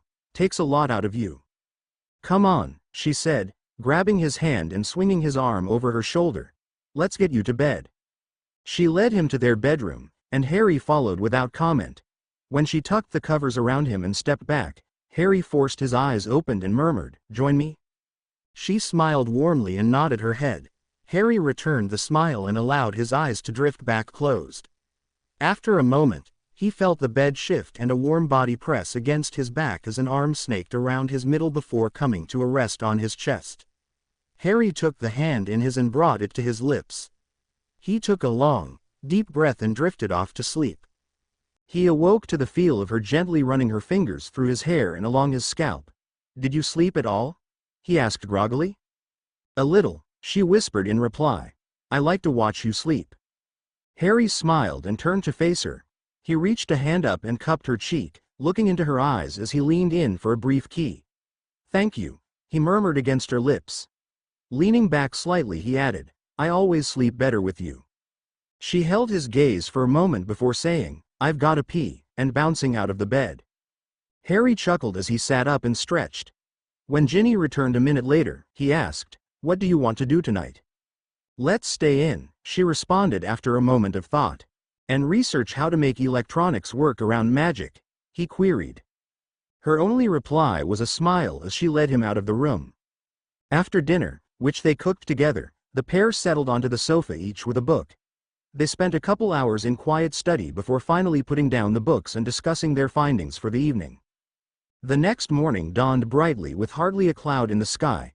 Harry built up a good sweat as he jogged alongside Ginny, and he was thankful that they worked out in the morning before the day really heated up. They were about halfway through their circuit when Harry felt 3 magical people pop into existence nearby. He stopped short and swore as Ginny turned and ran back to him asking, What's wrong? I think, he paused and met Ginny's worried gaze. I think that Muggle-born family is under attack. I'm coming with you, Ginny stated immediately, her gaze openly defiant. Harry opened his mouth to protest, but Ginny spoke over him. I know where the house is and can apparate there myself. Besides, you don't have time to wait for Remus or Tonks. Harry hesitated just a moment before warning, You follow my lead and do as I say. She nodded, and Harry grabbed hold of her arm as he apparated them a house away from the attack. A quick glance confirmed that the front door had been blasted open, and he felt 5 magical presences inside the house. Stay behind me, he commanded, taking off for the front door. He slowed as he reached the front porch and turned back to Ginny. There are at least 3 of them. I'll run in first and draw their fire. Use my distraction to take out whomever you can. Ginny nodded her agreement, and Harry paused a moment to add, I love you. I love you too, Harry, Ginny whispered to his back as he began to creep into the house. The sound of pained screams greeted their entrance as they quickly and quietly made their way down the hall. He paused just outside the door and glanced back at Ginny for just a moment before turning around and mentally preparing himself. He rushed directly into the room, silently sending stunners and bludgeoners at the three cloaked figures in the room. Get away from them, he shouted as one Death Eater was thrown into a wall. The other two raised shields to block his spells as Harry placed himself between the Death Eaters and their victims. Harry kept up a constant stream of curses as he did his best to shield himself and the family from the spells being fired. He banished a footstool into the path of what looked to be a Cruciatus and barely managed to intercept a killing curse aimed for the children with a sofa. He stumbled back as a piece of wood from the exploding sofa struck his chest but maintained his feet and, more importantly, his shield. With all their concentration focused on Harry and the Muggles, Ginny was able to send two stunners into their opponents, knocking them out before they even realized she was there. Harry walked over to check first on the children when he noticed movement out of the corner of his eye.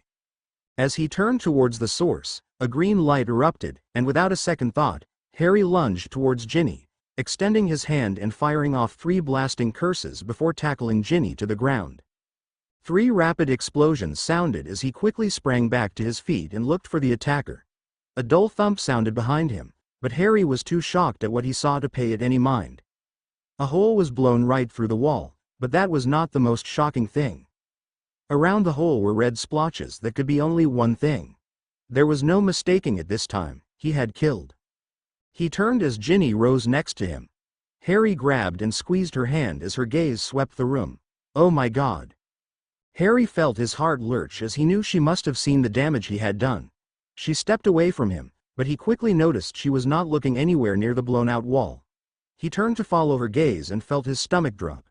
There, on the ground, lay a man with glassy eyes that held no life in them. The 2 children shook their father, begging through their tears for him to wake up, but Harry knew that would not happen. Their father could not hear their pleas. He was gone. Harry turned his head and met Ginny's worried gaze before turning back to the family. The woman, who could not be much older than 30, stood and turned towards them. Who the hell are you?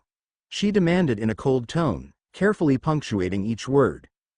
He shared a quick glance with Ginny before stepping forward. I'm so sorry, he began. We're here to help you. I don't know how they found you, but we came as soon as we knew. He paused, not sure how to proceed. I assume you're all magical? She forcefully interjected. Wait, Harry stated, holding up his hand. You know about magic? We learned of it just yesterday, she answered dismissively. And now my husband is dead. Tears tracked their way down her face as she continued to stand defiantly before them, staring them down. How did you? A woman came by with a letter, she interrupted. Said Jonathan was magical and that he'd been accepted to the most prestigious school of magic in all of Europe. Harry cringed at her tone but allowed her to continue as she raged at them. What she failed to mention was the fact that you're bloody homicidal freaks. Harry cringed at the word and ruthlessly squelched the emotional response threatening to erupt. Taking a deep, calming breath, he stated, We're not all like that. He stopped as Ginny loudly spoke over him. We came here to help you. I'm sorry about your husband and for whatever you and your children had to endure, truly, but...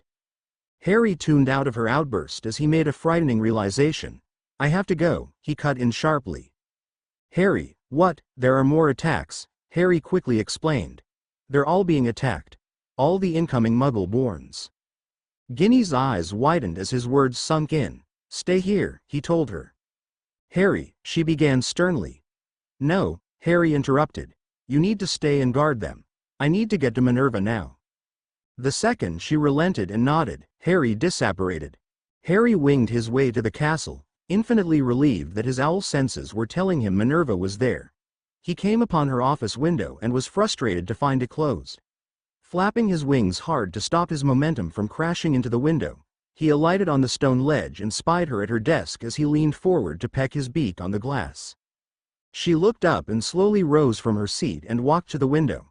Harry wanted to shout at her to hurry it up, but a screech was all he could manage. As she unlatched and pushed open the window, Harry quickly dove into the room and transformed. The incoming Minerva let out a startled shout as she turned and trained a wand on him. "For Merlin's sake, it's me, Harry," he explained. He held up the fringe covering his scar for emphasis. "I've got 2 animagus forms, but we don't have time for that now. The incoming Muggle-borns are being attacked. Right now." Her eyes widened as he spoke, and she held a hand to her chest. "You need to get the order moving, but first, I need you to give me their locations." "I have a list of their addresses, but I don't see how that's going to help," she replied. "I presume you're familiar with Legilimency?" Harry queried anxiously. "I know of the skill," she responded guardedly. "If you think of their locations, specifically where you apparated and the areas around the homes, I can pull them from your mind quickly," Harry hastily explained. "I know having someone in your mind isn't a pleasant thought, but those families are defenseless, and I can get there long before the order is ready to go." She nodded her head shakily, and Harry took a moment to take in a deep breath. "I need you to bring forward a visit in your mind. The memories should all be connected, so it should be easy to cycle through them quickly. Ready?" At her hesitant nod, Harry looked into her eyes and whispered the word, Legilimens. Scene after scene of meetings with scared and confused and curious Muggles and Muggle-borns played swiftly before him. He barely spent more than a few moments in each memory before moving on to the next, just enough time to be comfortable that he could find the location. When the last memory faded, he pulled out of her mind and took a moment to steady himself from the influx of information. Minerva still looked slightly dazed, so he stepped forward and put a hand on her shoulder. Her eyes focused on him. "I'll go in the order you showed me, so have the order to go in reverse if you can." She nodded shakily and finally found her voice, "Be careful, Harry." Harry nodded back at her. "Thanks." With that simple sentiment, he strode back to the window and jumped up to sit on the ledge. He looked back and met Minerva's gaze for a moment as his body transformed back into an owl, and he dove out the window. As quickly as he could, he flew to the gates of the school. He landed just outside the castle grounds and apparated to the first location. As soon as he reappeared, he could tell there were no magical presences in the area. Hoping that the family was simply not home and that he was not too late, Harry immediately disapparated and reappeared at the next house. He sensed one magical presence and was fairly certain it belonged to the future Hogwarts student and not to any Death Eater. As soon as he apparated to the next house, however, he knew there was trouble. He could feel 5 magical people in the home in addition to Spellfire. Sprinting to the house, he disillusioned himself as he entered through the ruined front door. He crept through the foyer, careful to avoid stepping on the broken glass or shattered remnants of what was likely once a vase. He rushed into the room with spells flying towards the black-robed figures. Distracted as they were in their torture, none of them even noticed his spells before they hit their mark. They fell in pairs, stunned, and Harry removed his disillusionment charm as he surveyed the scene. The 2 adults stood over their sobbing child with dazed expressions. Harry gasped when he took in the sight of the kid. He was covered in blood, and, from their unnatural angles, Harry presumed that both his arms were broken. When he saw the blood staining the parents' hands, Harry had a pretty good idea of just what had occurred here. Stepping forward, Harry stated, "We need to get him to the hospital." The 2 adults startled and looked at Harry. Slowly their gazes shifted to their son. Harry could see the moment realization dawned. First the father and then the mother blanched at the state of their child, and Harry could see in their eyes that they remembered exactly how he had been maimed. "I'm going to transport you to St. Mungo's, a wizarding hospital," Harry informed them, grabbing a blood-stained pillow and whispering, "Portus." It glowed blue for a moment before returning to normal. "What happened here was not your fault," he told the parents, knowing his words must sound even hollower to their ears than they did to his. "Grab hold of this, and crouch down to press it to your son's chest." The parents dazedly obeyed, and, as soon as they were in position, Harry waved a hand and said, "Activate."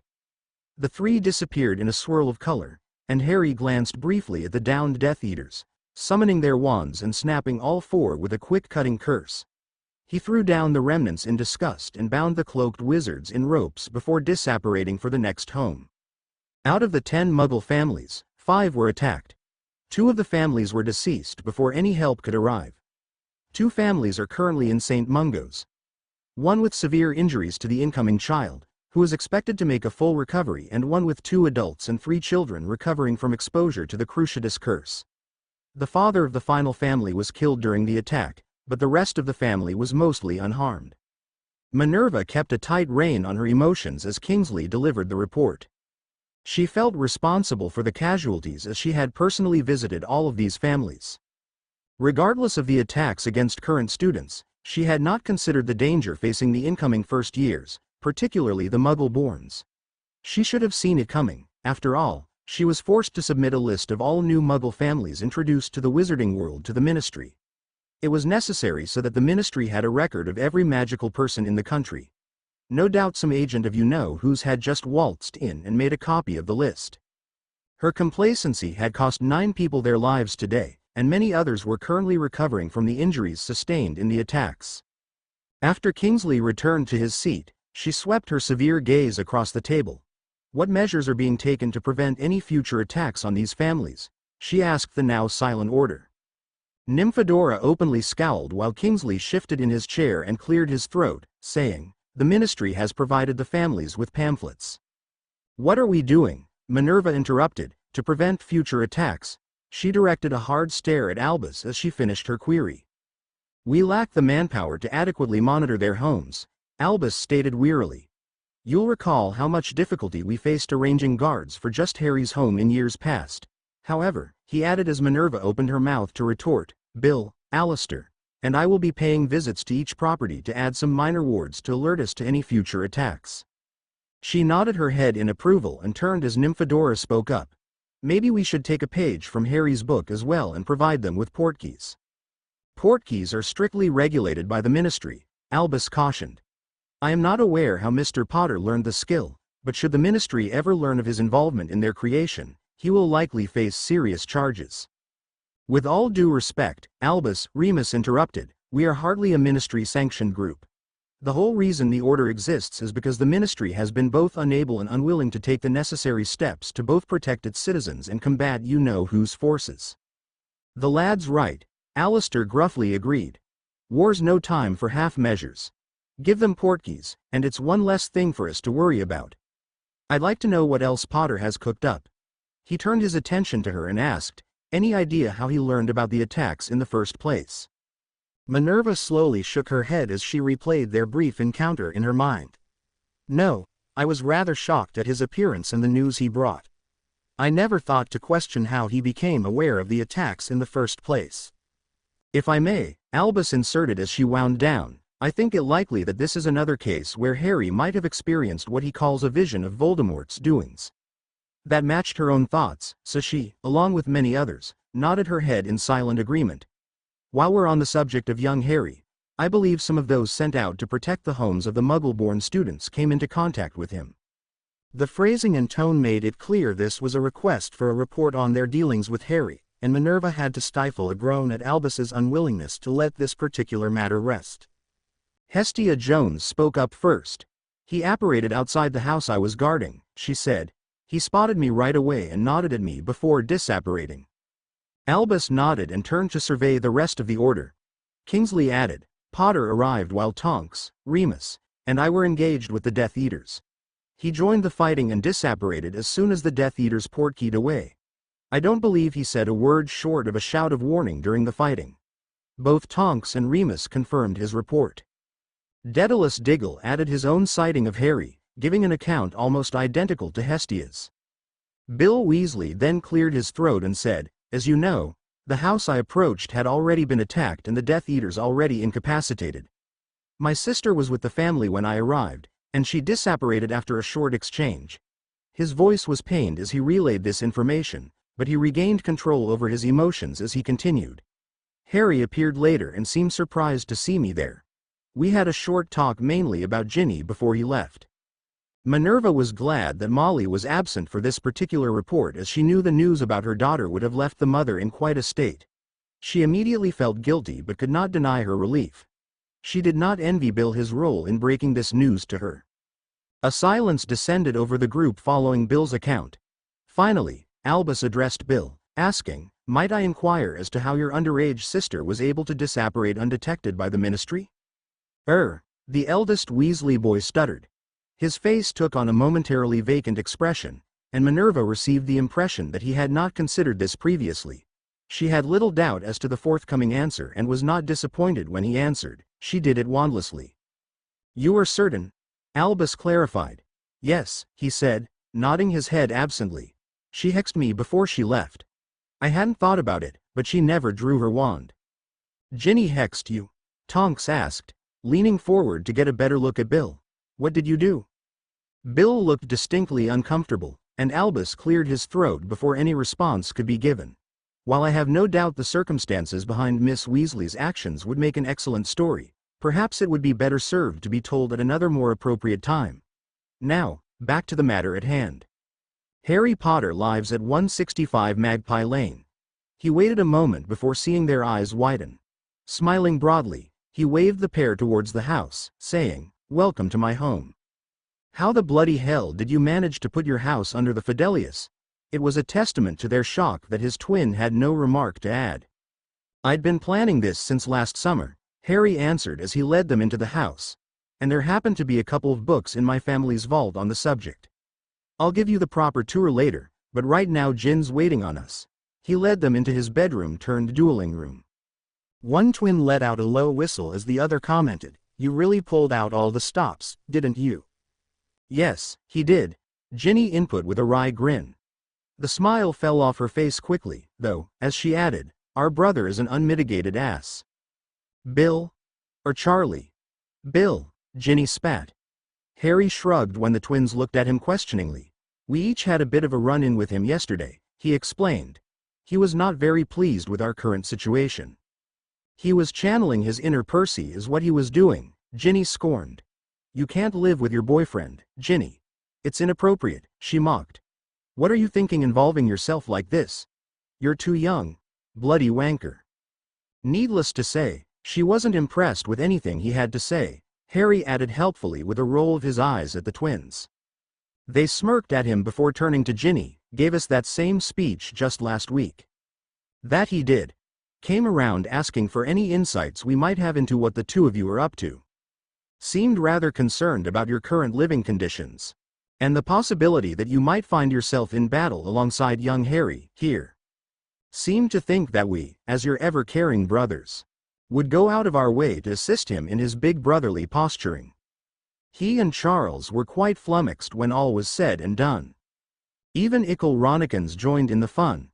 "Ron did?" Harry queried. "Oh yes," they replied in stereo. "I believe his exact words were, 'There's not a bloke in the world I'd trust with Ginny more than I do Harry.'" "Too right, my dashing twin." Harry raised his eyebrows in surprise. To be entirely honest, he had not given a great deal of thought as to what Ron's reaction would be to all that had occurred since the end of term. Their friendship had been on the mend after the rather disastrous first term, but he had not had much time to stop and think at all this summer. The attacks occurred with such frequency, and his days were crammed with exercising and training and studying. That Ron seemed to approve of the situation rather surprised him and gave him hope that perhaps things with his first ever friend would work out. "At least that makes one brother who's managed to pull his head out of his ass," Ginny muttered bitterly. Harry did not know whether to be amused or concerned with how severely Bill's words had affected her. He had expected her mood to have improved by now. Some of his thoughts must have shown on his face, for Fred took him aside while George distracted Ginny. Ginny and Bill were very close before he left for Egypt. She's always idolized him. Coming from any of the rest of us, she'd have hexed us and immediately moved on. From Bill, though, the betrayal will run deeper. Harry nodded thoughtfully.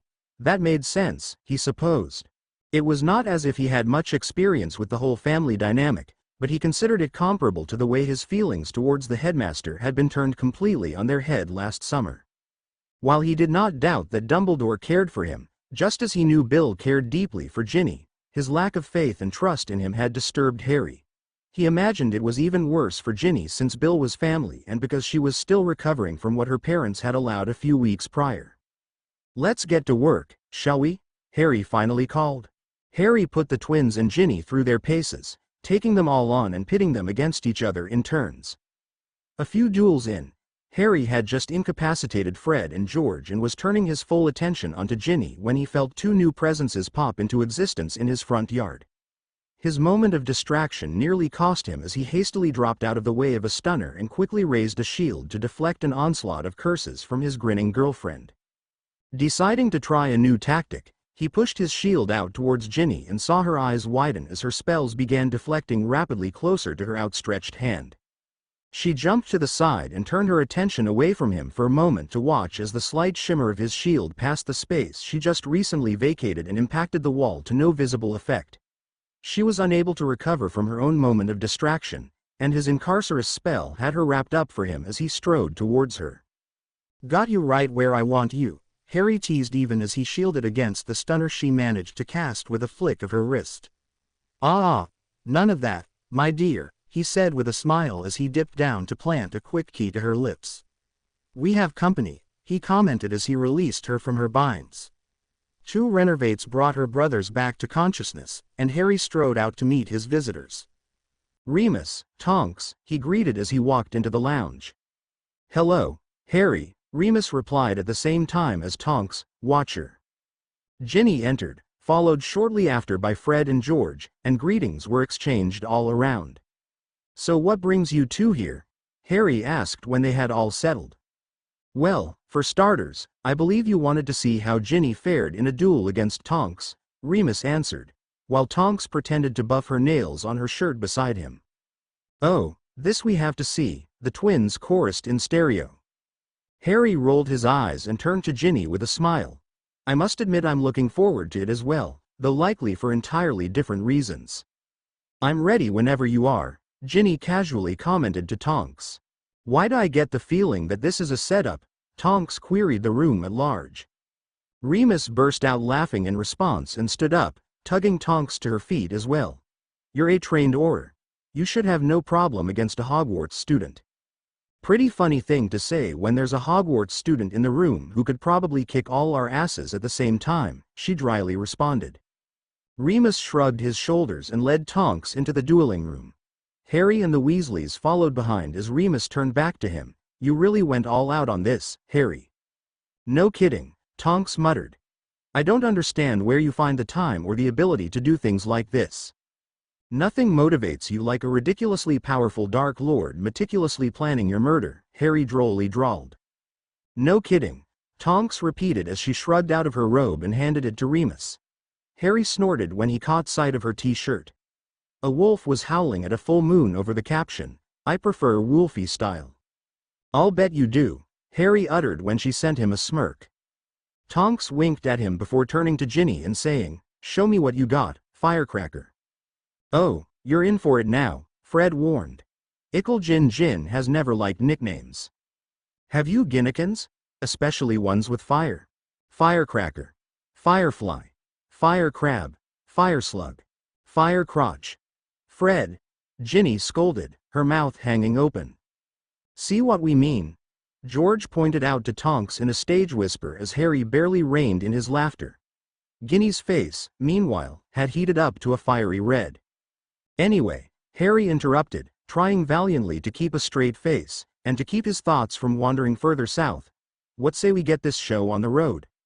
The twins continued snickering to themselves but obediently followed Harry and Remus to an out-of-the-way corner as the girls faced off.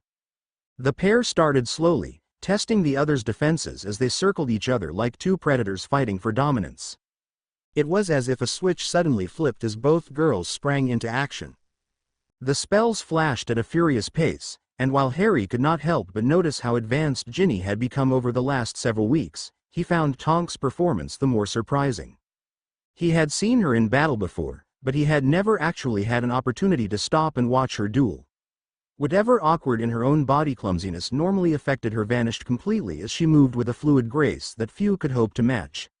Ginny, fortunately, was one of those few, and the performance that followed was nothing short of breathtaking, and, Harry admitted to himself, somewhat arousing.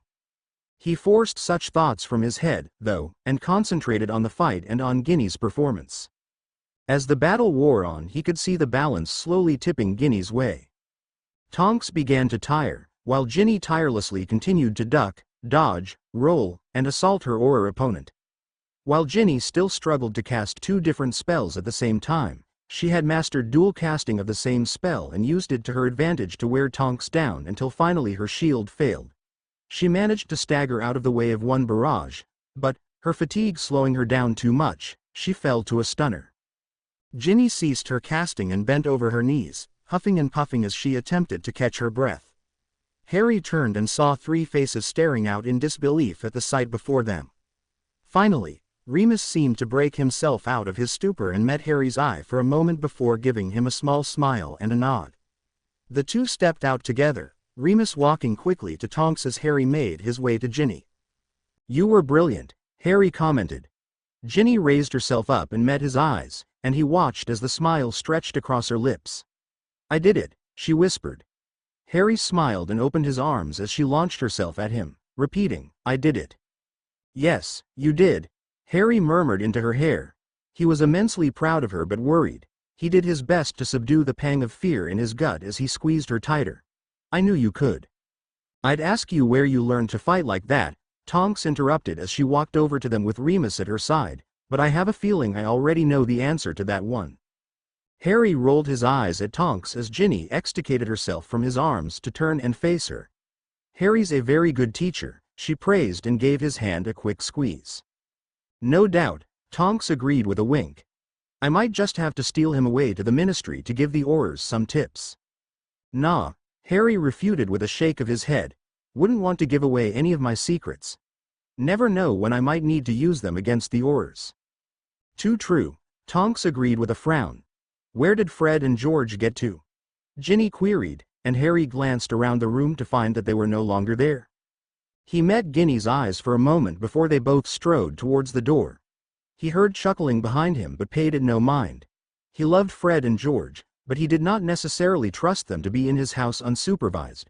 They found the duo standing before his map talking quietly to each other.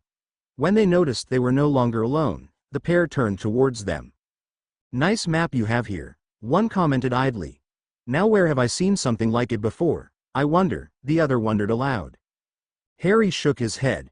"Might it be that map you gave to me in my third year?" Harry asked, deciding to play along. "Ah yes.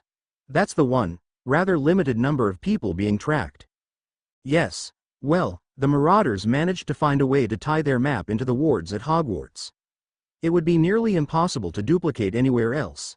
At least, not without first setting up some rather elaborate warding schemes." "No kidding. Always wondered how it worked, we did. Never managed to make anything like it. Guess that helps explain why." "Go ask Remus if you want the details," Harry reminded them. "Later, but we're more interested in this map right now." "Indeed. How'd you get it to target specific people?" "Signed contract." "Close," Harry replied. "It's actually tied into portkeys. I gave them to all my students at the end of the term. As soon as they touched the portkey, they became tied to it, which allows me to view them on my map and alerts me if any of their portkeys are used. Technically they could give the portkey to someone else, but it would always show up as the original person to touch it. It'd be too confusing if the name on the map changed every time someone new touched one." "Ever think about taking it the other direction?" Fred queried. "What do you mean?" Harry asked. "Well, does it require skin contact?" "To get the name to appear, yes," Harry answered. "Well, let's not worry about the name for now. When you're off fighting Death Eaters, rescuing damsels, saving the day, you might slap a couple trackers on some Death Eaters. They go wherever it is Death Eaters go, and all of a sudden, you know where Death Eaters go." Harry was stunned to silence as he stared at the twins. "That's brilliant," Tonks exclaimed. "We could finally start taking the fight to the Death Eaters, rather than just reacting to each new attack." Harry shook his head. "How did I not think of this?" he muttered to himself. "You can't think of everything," Ginny whispered back just as quietly, snaking her arm around his waist and giving him a squeeze. Harry cleared his throat to get the others' attention. "They don't work through anti-tracking wards, so we probably won't find any big Death Eater headquarters or anything like that, but even if we can take them in one at a time, it could go a long way towards crippling their forces. We might just get lucky," Remus added. "Pure bloods can be remarkably arrogant. Sometimes they can overlook the most obvious forms of protection because it won't occur to them that they'll need it. Harry shrugged his shoulders and gave a non-committal, maybe. Shaking his head to clear his thoughts, Harry turned to the twins. As long as we're on the subject, hang on, Harry said, quickly running out of the room and into his own. He came back carrying 2 necklaces and handed one to each twin. Here you go.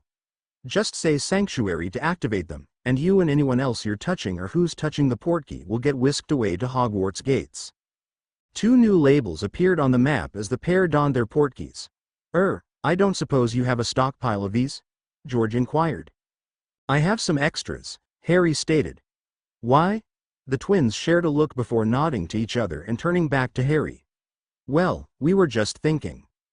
As long as you've got them lying around, might as well put them to use. Ah, Harry said. Of course. How many did you need? 1 for Angie, and Katie, and Licia, and Lee. At the very least. Harry nodded and walked back out and grabbed his whole stash. This is all I have, he told them as he conjured a box around them. If you want them to work properly, don't touch the pendants yourselves. You can touch the cords without activating everything. Thanks, Harry, they chorused. Let me know if you need more, he answered. After the others had all left, Harry took Ginny out to dinner and a film, ostensibly to celebrate her victory over Tonks. Ginny was not quite as gushing after her second experience in a cinema, but she was still all smiles following the flick. After arriving back at home, the couple decided to retire early, though sleep was not on the immediate agenda.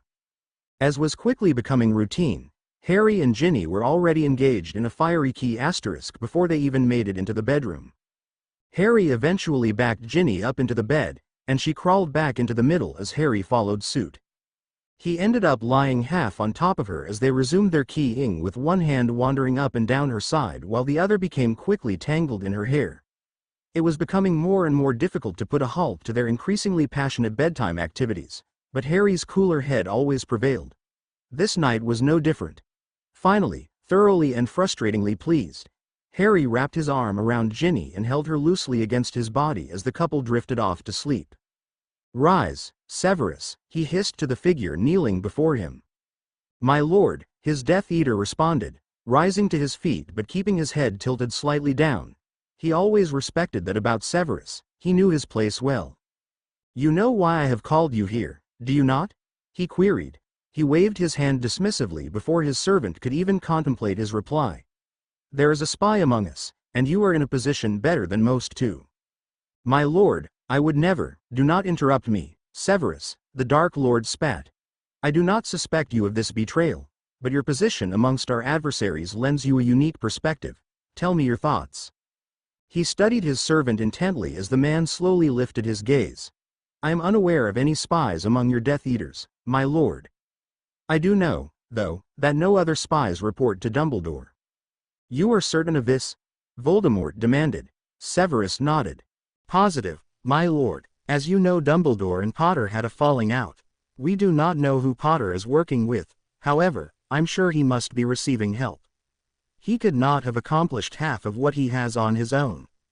Previously, Dumbledore had suspected that 2 people were working together, but as soon as one was revealed to be Potter, any further investigation was dropped. I believe if we can find the second person, it may well lead us back to the traitor. What of the girl? He asked. Could she have been the second?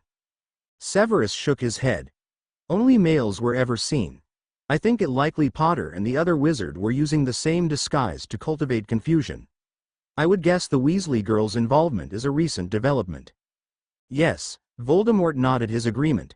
She would not likely be advanced enough to have been much help.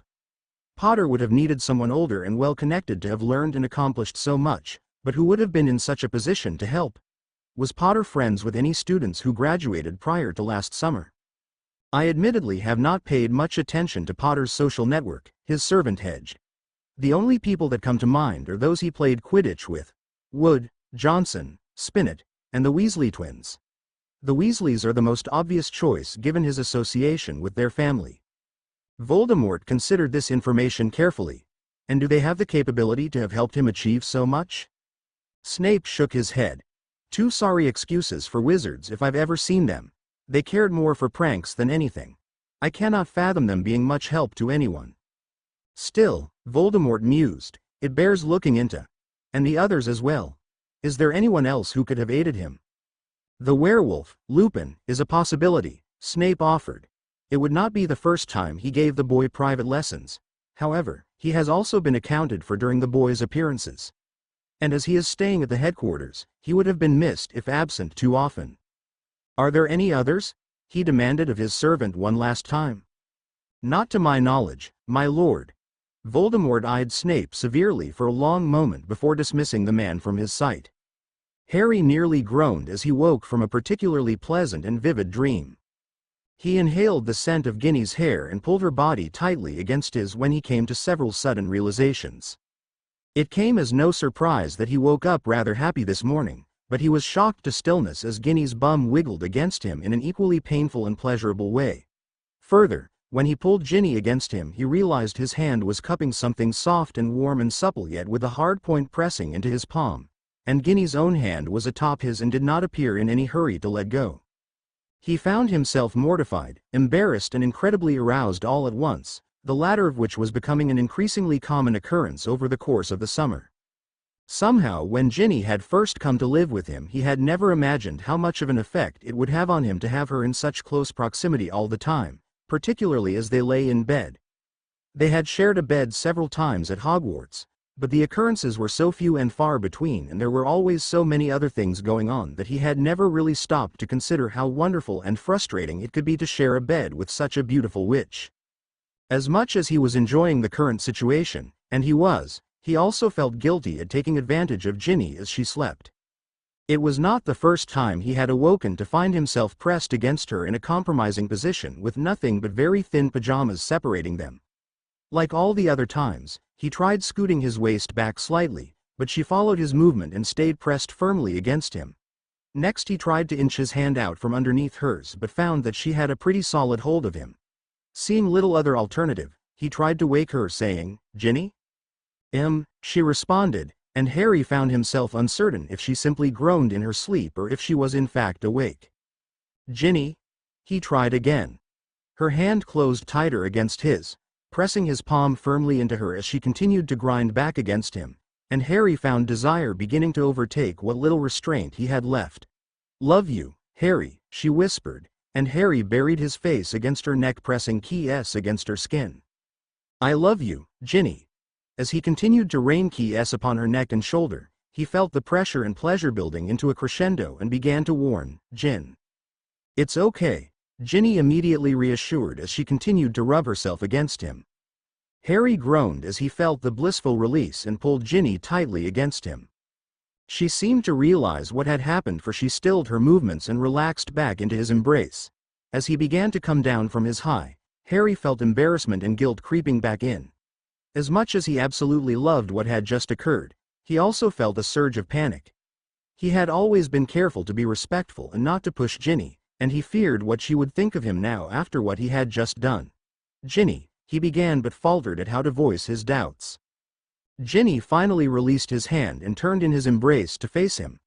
Wrapping her arms around him, Ginny pressed a short but passionate key asterisk to his lips and then met his eyes. "It's okay, Harry," she softly assured him. "Are you sure?" he inquired, feeling like his mind was working rather sluggishly this morning. She smiled a little shyly at him and nodded her head. "It's only natural. I mean, we love each other, right?"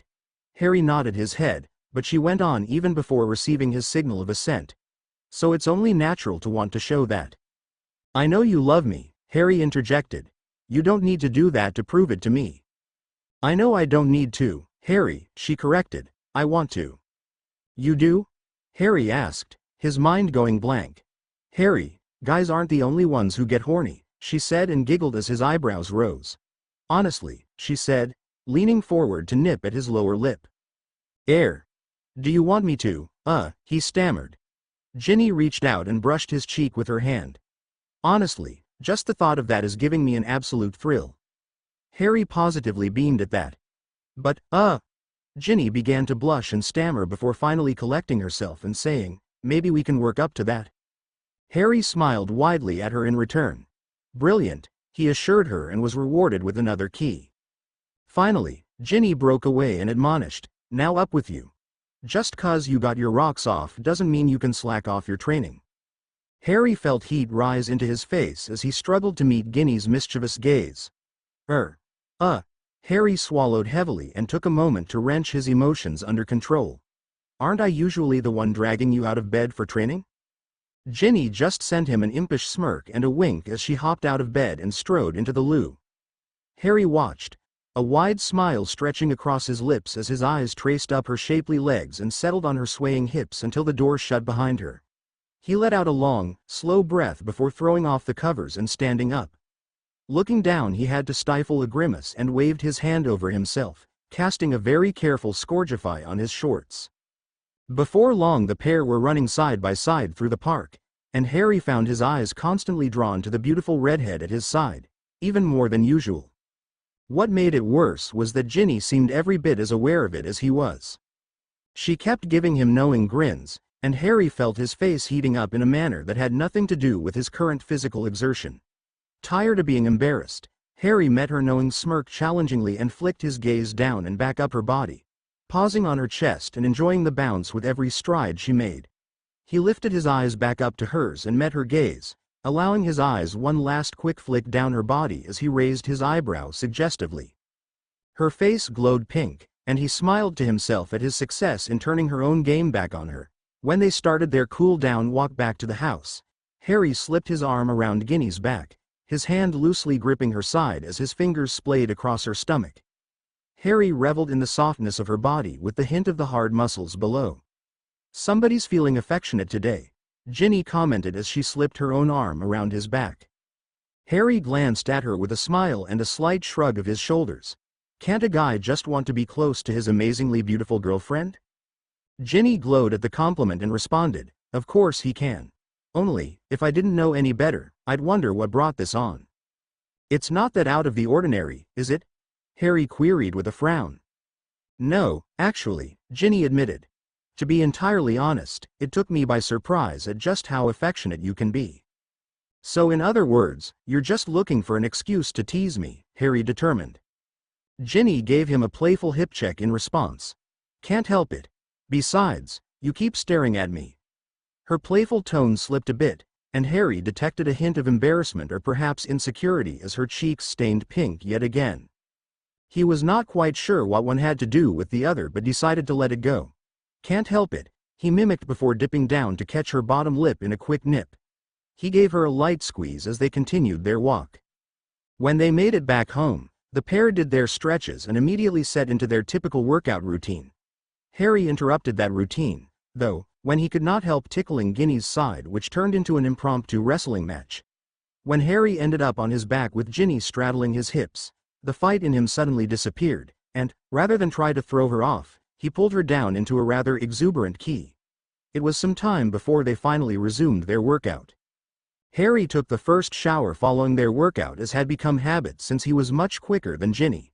He shared a quick key asterisk with Ginny while wearing only a towel as she passed by him into the door of the loo carrying a change of clothes inside with her. While she showered, Harry quickly dressed and got started on breakfast. As the day progressed, they began to settle back into their normal routine, though if pressed Harry would be forced to admit to being a bit more distracted than usual. His glances were becoming less obvious, though, so Ginny at least seemed much more able to concentrate on her own readings. The twins were due to meet them shortly after lunch, so they sat down side by side on the sofa to wait for their arrival. Whatever strides Harry had made throughout the day to regain his focus quickly evaporated as he noticed Ginny frequently shifting at his side as if unable to settle. Whenever he snuck a peek at her, she appeared deep in thoughts that had nothing to do with the all-but-forgotten book in her hands. Harry feared he knew exactly what it was on her mind and felt the playful and altogether contented feelings that had been radiating throughout his entire being fade in the face of her apparent doubts. All thoughts of the twins and their increasing tardiness had completely fled his mind by the time Ginny cleared her throat. "Harry?" He braced himself for what was to come and did all he could to keep his voice steady as he asked, "What is it?" She opened her mouth but then hesitated, and Harry tried to project a visage of perfect patience while inside his nerves were absolutely shot. "You aren't planning to go back to Hogwarts, are you?" Harry opened his mouth and froze, completely taken aback at her statement. It took a moment for him to even fully wrap his mind around the fact that her thoughts had nothing whatsoever to do with their activities that morning. He closed his mouth and frowned momentarily as his brain finally caught up and automatically answered, "I don't know." In all his plans for breaking out on his own this summer, he had not given much consideration to life after the summer. If he did not mend his broken relationship with the headmaster, there was no way he could go back to Hogwarts. "I guess that depends on what happens between now and September 1st. She nodded her head absently, and Harry realized she was probably considering her own situation.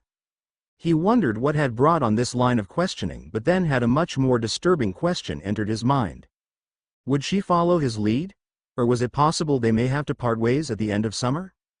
Deciding not to pursue that matter until he had heard her thoughts, he pondered deeper into his own situation. Regular classes don't have much to offer me anymore, he thought aloud. I want to continue teaching, though. He was surprised by the conviction he heard in his own voice. He felt almost like it was his responsibility to help prepare the students for the war, but, even more than that, he had to admit that he genuinely enjoyed the teaching itself. "What about you?" he casually questioned, not wanting to let on to how much he worried over her answer. "I don't know," she replied with a shrug of her shoulders. "If you return, I will as well, but if you don't," she trailed off, and Harry sensed that she needed time to sort out her own mind, so he kept his silence. "I'm not as far along as you in most subjects, but I could get by studying on my own. Plus I'd have you to help me out if I struggle with anything, and Merlin knows I'll learn more about defense studying with you than at Hogwarts." Caldwell wasn't bad, Harry defended mildly. "True," she agreed. "But I think most of your students would agree that you're better." Harry felt a swell of pride at her words. "Are you sure you're not biased?" he teased, though there was a hint of honesty in the question that Ginny seemed to pick up on. "Harry," she said, reaching up and stroking his cheek, "you can be so thick about yourself sometimes." Harry grabbed her hand and pressed a key asterisk to the back of her knuckles. "I love you too." She swatted his arm and murmured, "Pratt." He grabbed her arm and tugged her towards him, causing her to stumble into his lap as he protested, "But you love this Pratt." "I do," she whispered, leaning up to give him a brief key asterisk before settling into his embrace and resting her cheek on his shoulder. They remained that way in silence for some time before she spoke up again. "Things are never going to be the same again, are they?" Harry had to stop his initial reply to really examine the loaded question. "Once you grow up, there's no going back," he finally replied. "I looked forward to going to Hogwarts for so many years," she said softly, her voice distant. "In so many ways it has failed to live up to what I had hoped so long for, and yet the thought of not going back there." "I know what you mean," Harry whispered when it was clear she was not going to complete the thought. "Hogwarts was a dream come true for me. Even with the boy who lived stuff and run-ins with Voldemort, it's the only place I ever truly belonged. Save for the Burrow." Harry could almost feel her smile at his statement, but he definitely felt the key asterisk she pressed to his neck. "But it's only a school," he continued after a long moment of silence. "We have to move on eventually. Whether that's now or after we graduate." He paused a short moment. "I guess it doesn't make all that much of a difference." Ginny nodded absently, and they sat in silence until he remembered how late the twins were for their training. "Your brothers are over an hour late." She leaned back from him and checked the time. "You don't think?" "I'm sure they're just stuck in the store," he replied. "But maybe we should go check up on them and drag them away if necessary." "All right," she replied, leaning in to give him a chaste key. "Up you get now," she said as she stood and tugged him upright as well. Harry stumbled into her and wrapped his arms around her. "Guess you don't know your own strength," he whispered into her ear. "Think I don't know a pratfall when I see one?" Harry planted a key asterisk on her neck and righted himself. "You can do your usual disguise?" he queried as he waved his hand in front of his face, applying his own glamours. "Yeah, I can manage," she answered. It took her a moment to get all the charms applied, and Harry nodded when she looked at him for confirmation. He gave her a quick wink before disapparating. He materialized right outside the leaky cauldron, followed immediately by Ginny. He grabbed her hand and intertwined their fingers as they began their short trek through the alley. As they approached the shop, Harry waved Ginny in front of him and followed her inside. The store was relatively empty, just one customer at the register with the only worker and no signs of Fred or George. He waited until the customer had made his purchases before approaching. "Are Fred and George in today?" "Oh, it's you," Cameron replied. "They were in earlier but—" "But what?" Ginny asked, worry creeping into her tone. "A friend of theirs was killed last night," Cameron answered with a grimace. "I only met her once, but she seemed nice." "Who?" Harry inquired, already dreading the answer. "Alicia," she responded with a frown. "I can't recall her last name." "Spin it." Harry breathed out absently. "Yes, that's it," Cameron agreed. "Oh, were you friends with her too?" "Acquaintances," Harry answered uneasily as he felt a stab of guilt. Only yesterday he had given the twins the portkeys to hand out to their friends. Had he offered them earlier, Alicia would probably still be alive. He met Ginny's gaze for a moment and saw his own pain reflected in her eyes. Turning back to Cameron, he said, "Can you tell Fred and George we stopped by?" Cameron agreed with a nod as Harry led Ginny out. "Are you okay?" she softly asked him as the door shut behind them. Harry froze for a second and shook his head roughly. "I don't know," he answered honestly. He felt numb. He had played Quidditch with her for 4 years, been in the same house as her for 5, and yet he realized that he had hardly known her at all. He had never taken the time to talk to her outside of Quidditch. He had no idea what she had even been doing with her life since graduating. Not that it mattered anymore. Whatever plans or dreams she had were gone now. "Let's go home," Ginny prodded, pulling him to the narrow alley beside the twins' shop. Harry nodded, shaking himself from his thoughts. "All right," he agreed. Ginny disapparated first, and he followed immediately after, appearing beside her in the lounge. They sank onto the sofa side by side, and when Ginny slipped her hand into his, he absently entwined his fingers with hers. For a long time they just sat there lost in their thoughts. Harry pictured Alicia with Angelina and Katie in the sky practicing their formations, tossing banter back and forth along with the quaffle. "After I took over for you as Seeker, I was so nervous and scared that I'd never be able to fill your shoes," Ginny spoke, breaking the seemingly interminable silence. Angelina was a bit stressed out at the time, which didn't help matters any, but it was Alicia who took me aside and helped calm me down and really made me feel like a real part of the team and not just a replacement. When I told her that I really wanted to be a chaser, she insisted I get some practice in with her, and the girls even talked Angelina into letting me take her place at times in practice so that she could oversee things. Harry could not help but smile at her story and keyed the top of Ginny's head in lieu of giving a response. He may not have any grand tales of how Alicia had gone out of her way to help him, but all 3 girls had really helped him to fit in on the team in his first year, particularly Angelina and Alicia, as they already had a year under their belts at that point. With how intense Oliver was and the twins' rather boisterous attitudes, the girls had all taken it upon themselves to take him under their wings and really made him feel like a part of something special, something more than just a sports team. At some point he must have dozed off on the sofa because he was awoken suddenly at the cracking sound of an apparition. Moments later there was a knock on the door. "Come in," Harry called as an awakening Ginny began to disentangle herself from him. In the door walked 2 people who were nearly unrecognizable in their demeanor.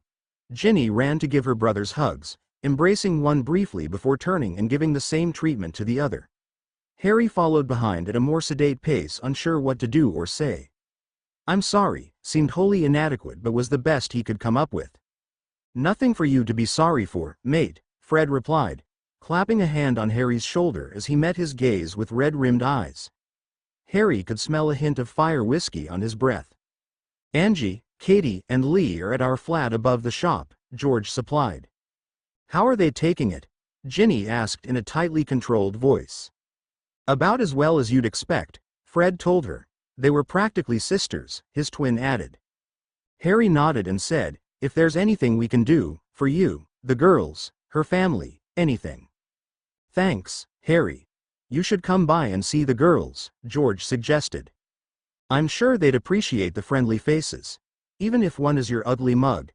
Pained half-smiles flashed across the twins' faces for a brief moment before fading. He shared a glance with Ginny and silently agreed. In their haste, they nearly forgot their glamours before popping off to Diagon Alley. They skirted around the front entrance of the store and entered a door off the side alley that led to a set of stairs. The girls and Lee frowned at them until Harry remembered he and Ginny were in disguise. Once they dropped the glamours, they exchanged subdued greetings, and Harry shook his head when Lee offered him a bottle of fire whiskey.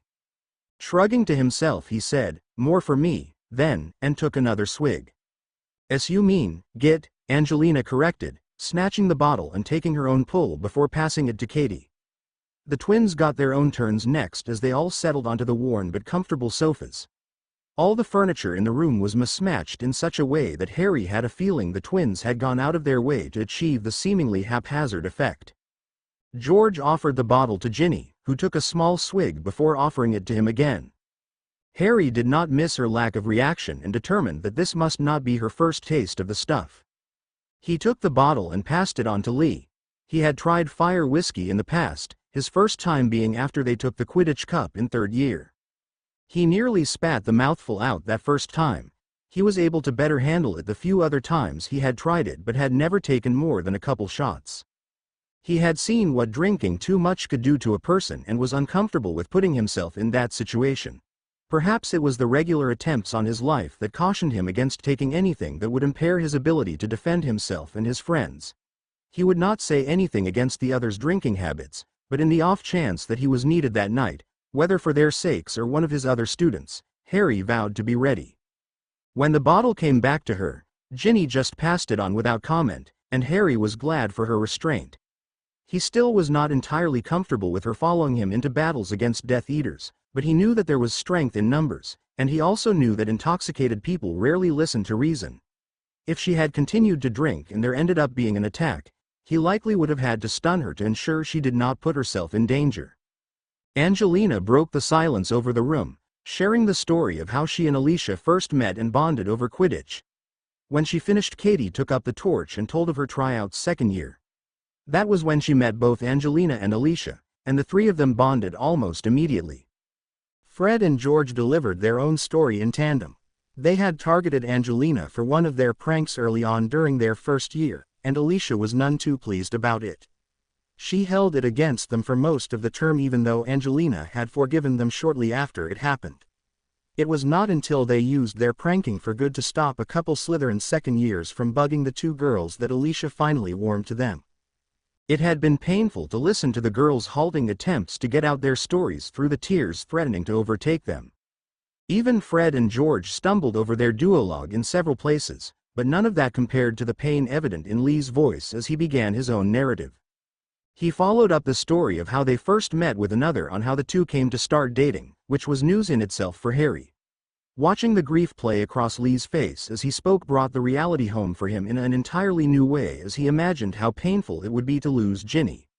He had to forcefully stop himself from pondering the possibility before he ended up doing something he might regret. A long silence descended over the group following Lee's tales, punctuated by the twins rising when the bottle finally went empty. When they returned, each was holding a new bottle, and the rounds continued. After she had taken another drink, Katie turned to him and said, "Harry?" He turned his head to Katie and nodded for her to go on. "I know you probably have a lot going on, but, well, after what happened to..." She choked on her words for a moment before continuing, "to Licia, it just brought everything home, you know. I don't want to go off to war or anything, but we need to learn how to protect ourselves, right?" Harry nodded his head as Katie rolled her eyes. "Of course you know that. You've been preaching it for 2 years now." "Katie," he interrupted, "I'm already helping train Fred and George this summer, and Ginny, of course. You're more than welcome to join in, all of you. I can train you through the summer at the least and maybe beyond. To be honest, I'm not even sure I'll be returning to Hogwarts." His eyes flicked briefly to Ginny as he said this, and she squeezed his hand in response. "Even if we do go back, though, I'm sure we could arrange something." "You're not going back to Hogwarts?" Lee questioned in surprise. "We don't know yet," Harry hedged. "Dumbledore and I aren't exactly getting on at the moment." "I always thought you had a good relationship with him," Angelina commented. "I used to, I guess," Harry answered with a shrug. After a moment's pause he decided to add, "I sort of learned how to do wandless magic last summer and have been doing a lot of stuff without his knowledge. He wasn't too pleased when he found out. And then rather than go back to my relatives this summer, I got my own house and warded it so that he couldn't find it or me." Nobody looked particularly surprised at his admission, So Harry assumed Fred and George must have at least hinted at some of the things he had been up to over the past year. "Are you guys going to be around here tomorrow?" "Think I'm already too pissed to app, Lee volunteered. The girls looked to Fred and George, who both agreed that they should spend the night in their flat. "I'll stop by early tomorrow then," Harry began, but at their glares changed his answer to, "Make that tomorrow afternoon, and I'll get you all keyed into my wards." With that agreed upon, the subject of dinner was raised, and Harry volunteered to pick something up from Tom at the Leaky Cauldron. He and Ginny left shortly after the meal and spent the rest of the evening cuddled together on the sofa in front of a heatless fire. When they finally settled into bed, Harry was reminded of exactly what it was they had gotten up to that morning. It was hard to believe it had happened in the same lifetime, let alone the same day. As promised, Harry returned to Fred and George's flat and took Angelina, Katie, and Lee to his home in turns to key them into the wards and allow them to familiarize themselves with the layout for future apparition. When they began their training a few days later, Harry found it surprisingly easy to adapt to the change in routine. Perhaps he had just become accustomed to teaching over the past couple years, but he enjoyed having the extra pupils. Alicia's absence was felt heavily by all of them. Harry could imagine how much worse it must feel to the rest of them, but he thought they were honoring her memory just by being there. Katie was noticeably ahead of the others, even the twins, and Harry wondered whether that was due to their year off of school or a direct result of Katie's extra year under his tutelage. When he proposed the question to Ginny, she stared at him for a long minute before calling him the most self-unaware person she knew. Seeing the disparity between Katie and the others day after day only strengthened Harry's resolve to make every effort to return to Hogwarts for the sake of his students. He could not help but wonder whether Alicia would have fared any better with an extra year of training, and did not want to ever have to ask himself that same question for any more of his students. He owed it to them to come back. They put their trust in him, counted on him to teach them the skills they needed to survive, and he would not let them down without a fight. The only problem was Dumbledore. While he had expected the headmaster to react poorly to his choices, he had not really expected the man to attack him, and he had certainly not anticipated the assault on Ginny's mind. Harry bristled at just the thought of that particular betrayal, but tightly reined in his anger. He needed to think rationally. Besides the fact that he was still underage, Dumbledore wanted Harry safe because of the prophecy. That was his main driving force. He wanted to keep all his students safe, but he had proven he would do just about anything to keep Harry protected. It all came back to the prophecy. Harry needed to fulfill the prophecy, and so he needed to live long enough to see it to fruition. But there was more to it than that. If he was destined to defeat Voldemort, he should have been trained from a young age, prepared for the eventual confrontation. Instead, it seemed Dumbledore aimed for the exact opposite. He deliberately placed Harry with his Muggle relatives, hidden away from the wizarding world and kept ignorant of magic. Even after his arrival at Hogwarts, Dumbledore kept the prophecy secret and treated Harry as just another student. There was every opportunity to tell Harry even a portion of the truth or arrange for some sort of additional training. Nobody would have looked twice at the boy who lived being trained beyond that of the average student. Even if Voldemort had been defeated, there were many others who would wish Harry harm. Even after the headmaster finally revealed the prophecy to him, Harry was forced to teach himself and hide his actions. Dumbledore seemed to deliberately leave him untrained, and Harry struggled to understand why. He mulled over the words of the prophecy. He was supposed to hold a power the Dark Lord knew not. Dumbledore said that power was love, and, if Harry was being perfectly honest with himself, he had not given it much if any thought over the past year. It made some sense in that love was something Voldemort knew nothing of. However, Harry had no idea how he was supposed to vanquish anyone with love. A possibility unfurled in Harry's mind that perhaps Dumbledore did not believe Harry would need to fight Voldemort or his Death Eaters. If love was the power that would vanquish the Dark Lord, would he even need to fight? Harry shook his head. Regardless of whether or not he needed to actually battle Voldemort, there were still Death Eaters to contend with both in the here and now and in any future confrontation with Voldemort. No matter how Voldemort was to be defeated, he needed to be able to survive until that point. And while fate may have dealt the hand that forced him into the war, Harry chose to join the fight willingly. He refused to be kept in hiding, waiting for whatever pivotal moment Dumbledore was saving him for. Now he only needed Dumbledore to acknowledge and accept that. Therein lay the problem. He needed to talk to the headmaster, but doing so would be a great risk. It was not enough to just be optimistic about the future, as Remus called it. He needed to make things work. He needed to patch things up with Dumbledore and get on the same page. The attacks on the incoming Muggle-borns made that perfectly clear. Had Harry been involved at any stage of the process, he felt sure he would not have allowed them to leave those families defenseless even if he had to follow Minerva and hand out portkeys himself. Before he could talk to Dumbledore, though, he needed to have an idea of what to say. He moved to his desk and pulled out writing materials, intending to put his thoughts to paper. Instead, he found his hand writing the words "Dear Professor Dumbledore." Well, if he could not risk talking to the headmaster, writing a letter was the next best thing. Albus was surprised to see the common school owl descend from the enchanted ceiling towards him at the head table. Owls addressed to him typically delivered his mail directly to his office rather than during meal times. And most letters were not sent to him from a school owl. That meant either that a school owl was sent out, and the recipient chose to use it to return post to him, or the letter itself came from a source within the school. Given that he did not use any school owls to deliver post, the former seemed unlikely. The latter possibility, however, sounded even more absurd. Using his dinner knife, which earned him a disapproving glance from his deputy headmistress, he slid open the envelope. As he unfolded the parchment, his eyes immediately flitted down to the signature, and he began to rise out of his chair as he read the name. "What is it, Albus?" Minerva inquired with obvious concern. "Nothing," he commented, internally chiding himself and retaking his seat. Harry would be long gone by now, if he did indeed enter school grounds to send the letter. Settling back into the high-backed chair, he held the letter in two hands and began to read, ignoring his dinner cooling on his plate. "Dear Professor Dumbledore, I was told recently by a good friend that I am an endless optimist. No matter our current state of affairs or your actions towards me or even your assault on Ginny's mind, I've always held firm in the belief that sooner or later we would be able to set aside our differences and work together against Voldemort and his Death Eaters. It has occurred to me, following the most recent attacks on the families of the incoming Muggle-born students, that optimism is not enough. It is not enough that we someday put aside our differences. Every day that we spend working against each other gives Voldemort an advantage over us. I have been busy this summer, as you are no doubt aware. Far busier than I ever anticipated. My efforts alone are not enough, nor are those of the Order. I know that you wish to keep me out of the war, away from the fighting. I've done a lot of thinking lately over why you are so insistent on that fact. I know the prophecy factors heavily into your thoughts and actions, but I cannot believe that is all of it. I have also been left to wonder why you have never made any attempt to prepare me for my fate in this war.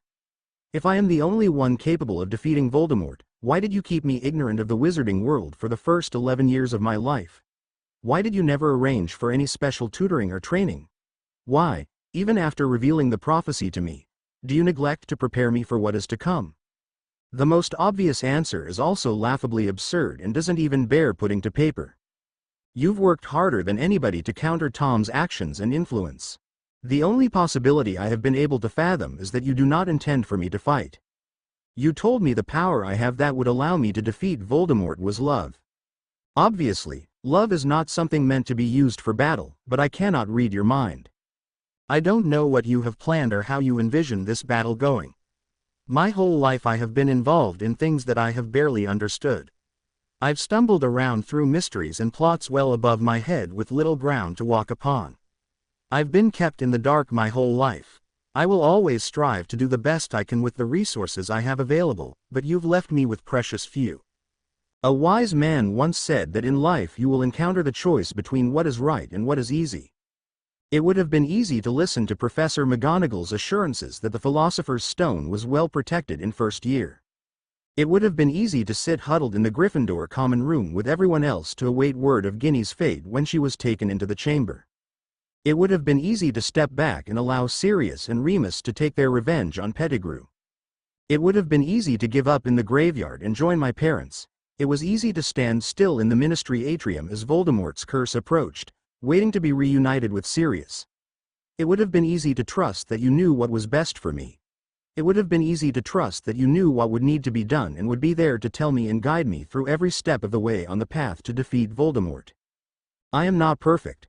I will not always choose what is right, but that does not mean I will not try. I wonder if you have ever asked yourself whether keeping me in the dark, hiding me away from the world and the war, is right, or is it simply easy? Was it right to drop me on the front step of the Dursleys? Was it right to hold back the prophecy year after year? Is it right that you left me with no training, no means of truly defending myself from those who would seek to harm me? Was it right to fire that spell at me in your office? Was it right to assault the mind of my girlfriend in the hopes of tracking me down? I do not expect you to be perfect. All I ask is that you try. It is well past the time that we should be working together. Whether or not you believe my involvement in the war to be necessary towards the fulfillment of the prophecy is irrelevant.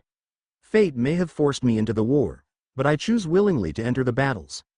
I think if you are honest with yourself, you know that it would only be right to work with me rather than against me. I may not be perfect, but I have proven myself capable, and we need every capable fighter we have. I may be optimistic, but I am not stupid. I hope that you have changed your mind, whether by this letter or some other means, but I am not willing to take the chance on faith alone. Hedwig would have provided too great an opportunity for you to try to track me to my home. No other owl will be able to find me until I want to be found. However, I think you will find that Fawkes will be able to locate me should you wish to reply. Sincerely, Harry Potter, Morning Sleepy Head, he heard her murmur before feeling her lips press against his. Harry moved his lips sluggishly against hers and pulled her body close to his, basking in her warmth as his mind continued to awaken along with the rest of his body. He pulled his lips away from hers as he made some startling discoveries. His hand was finding a lot more skin than he was accustomed to, and what fabric he ran across had a strange feeling to it that he eventually deduced to be lace. He met her eyes and took note of her coy smile. Slowly he brought his hand up and lifted the blanket off their bodies. His eyes traveled down her face and to her chest and froze at what he saw. "Happy birthday, Harry," Ginny whispered into his ear. It took a long moment to tear his gaze back up to her face, and only because her giggle finally broke him out of his stupor. "Do you like it?" she asked. There was a naughty tone to her voice with a tinge of nervousness shining through. He nodded vigorously.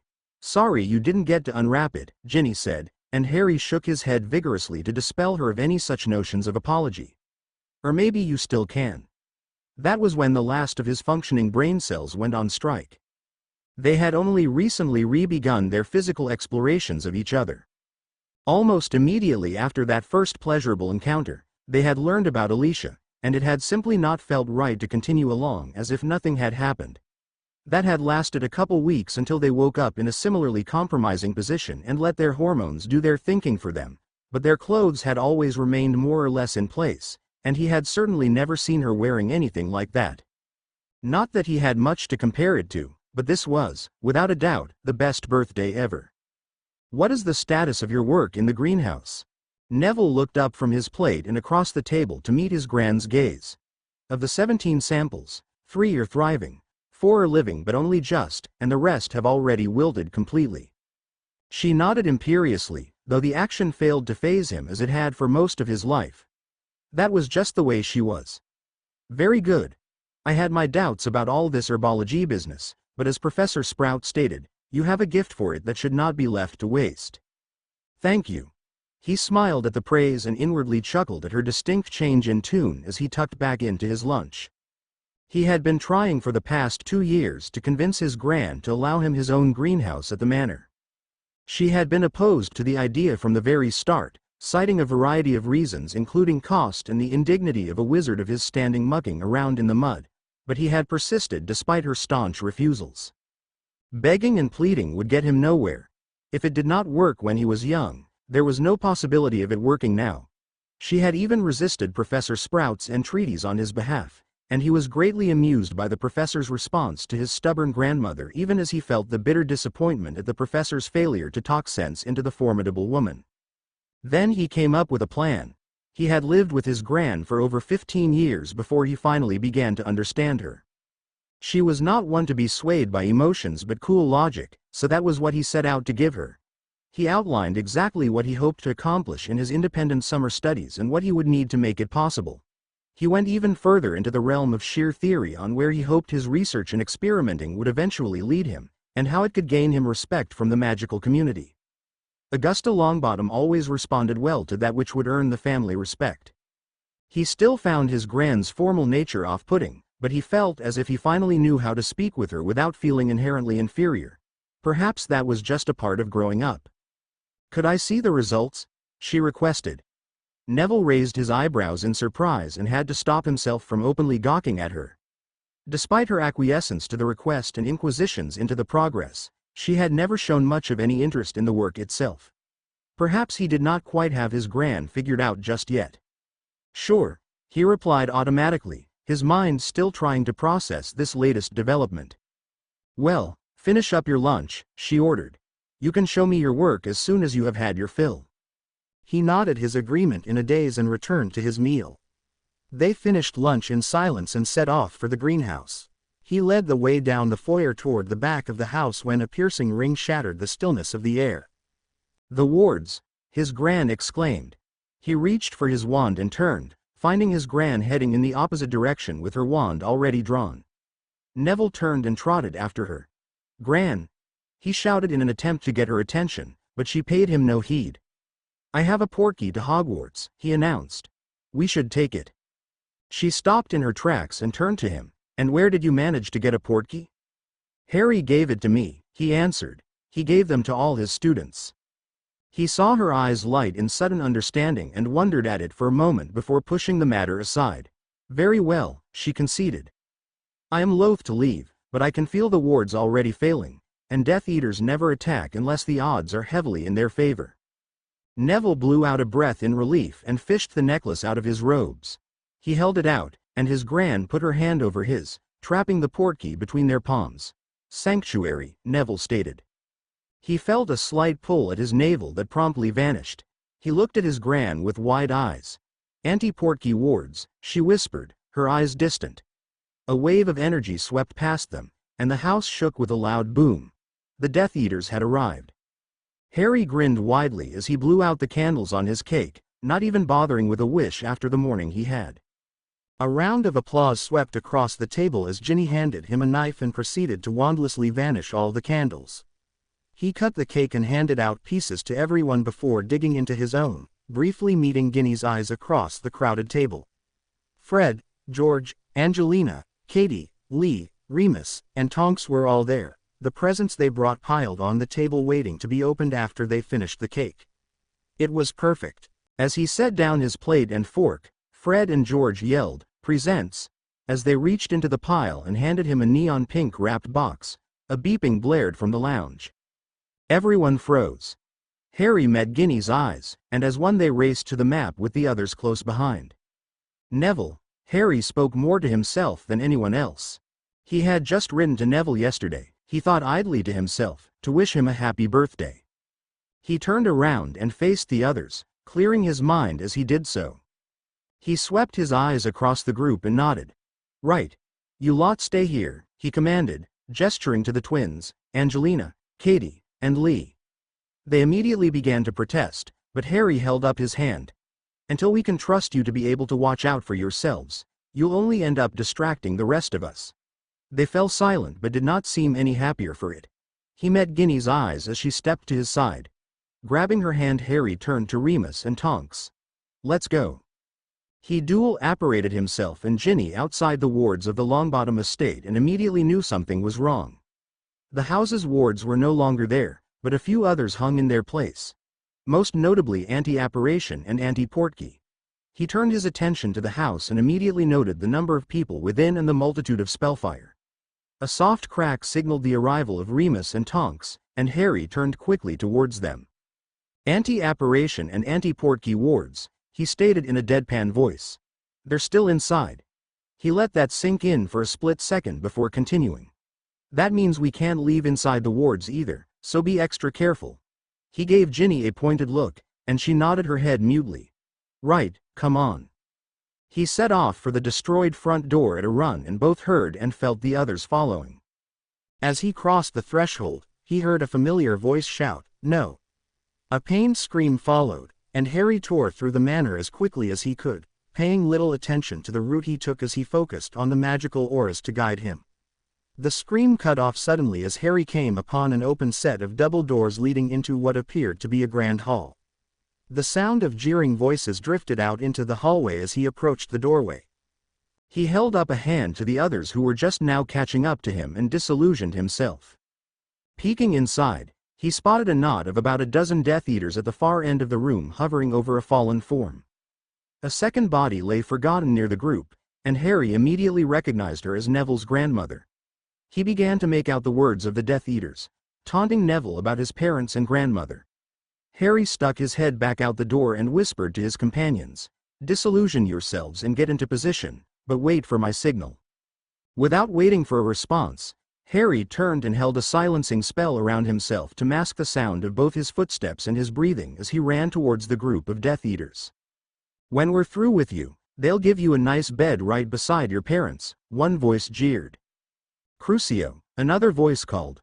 Once again, Neville's screams echoed throughout the house. Harry fought the urge to rush as he began to circle around into the line of sight of the Death Eaters. They were distracted by their torture, but he did not want to be too obvious and risk giving himself away. Neville was in a vulnerable position, and he needed to get his friend out of there before any permanent damage could be done. As soon as he got a good angle, Harry sent a concussive curse right into the figure holding the wand on Neville. He was close enough that none of the Death Eaters were able to react in time to the sudden burst of spellfire. A silent Accio pulled Neville away from the Death Eaters right as the curse struck, erupting in a blast that left his ears ringing as the semicircle of Death Eaters were all knocked several paces back. The target of his curse was not so lucky.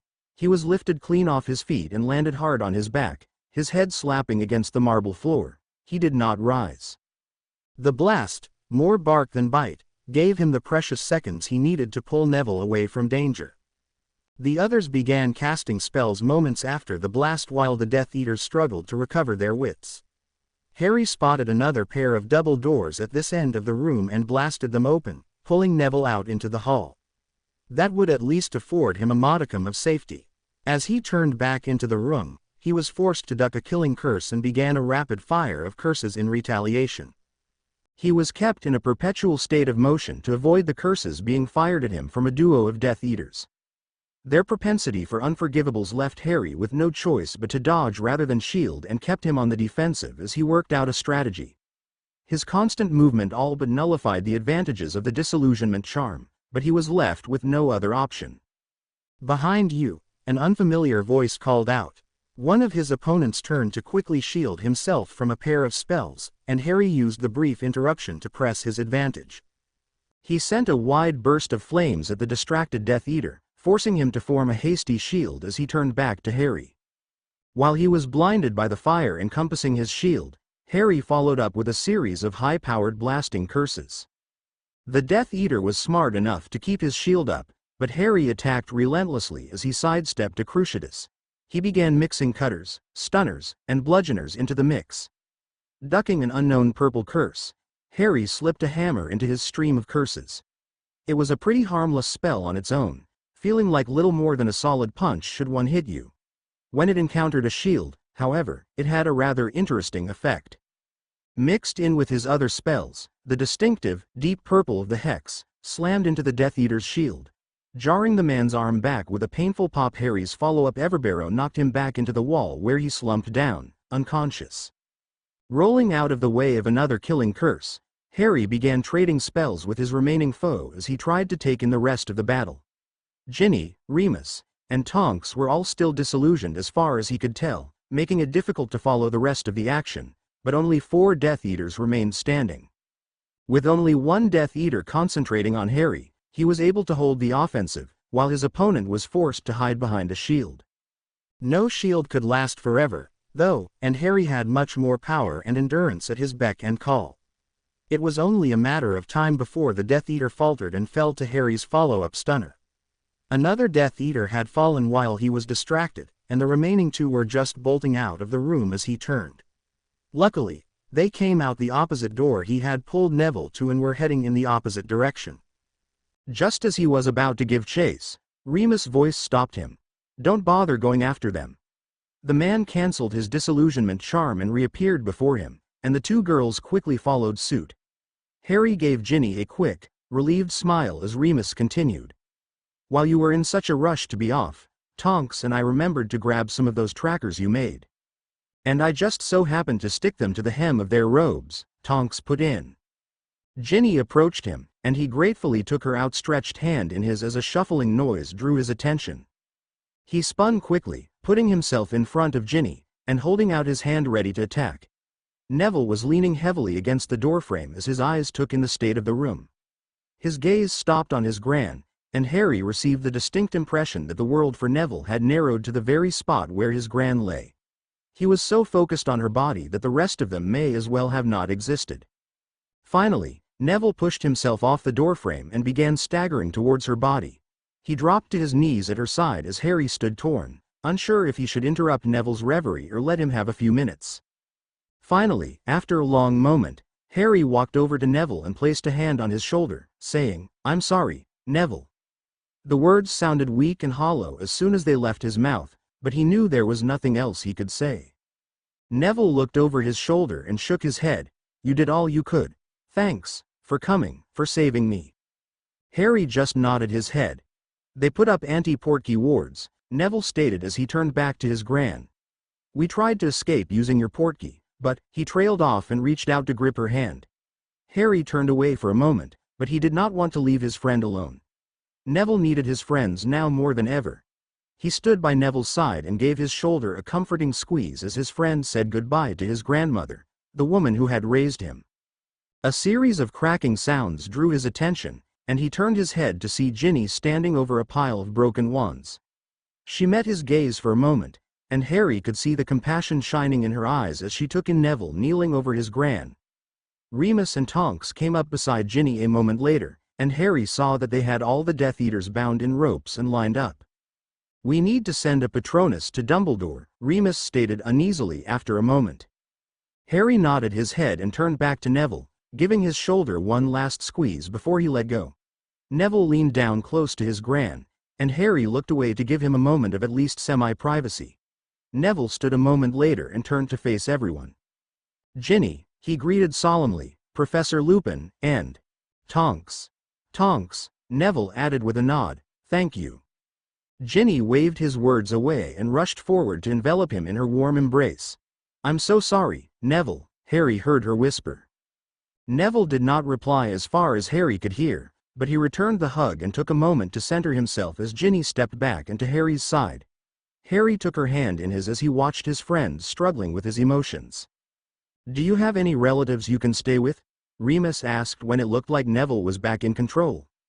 "Well, there's my great-uncle Algy," Neville began. "But I'm not sure that would be a good idea, Harry squeezed Ginny's hand and shared a quick glance with her. She seemed to read his intentions and nodded her head with a small smile. "You can stay with us," he interjected. Neville stopped talking abruptly and turned to Harry with a look of surprise. "I bought a house, and there's a spare bedroom. We never use it. It's yours if you want it. At least stay with us for a few days," Ginny added when Neville did not immediately reply. "You can decide what you want to do for the rest of the summer after that." "Thank you," he stated, and Harry could see that he was feeling overwhelmed at the moment. He just nodded in reply. "Anytime, mate. That's what friends are for." He turned back to Remus and Tonks. "We have to get out of the wards before we can leave, so give us a minute before you call in the cavalry." "What about my gran?" Neville asked, turning back to look at her body. "Don't worry," Remus replied. "We'll make sure she's taken care of, and we'll be in touch soon so that arrangements can be made." "Thanks, Professor." Remus just nodded as Harry led Ginny and Neville out of the house and beyond the wards. Taking a moment to ensure no one else was around, Harry stated, "Harry Potter lives at 165 Magpie Lane." "What? Just repeat that in your mind," Harry explained.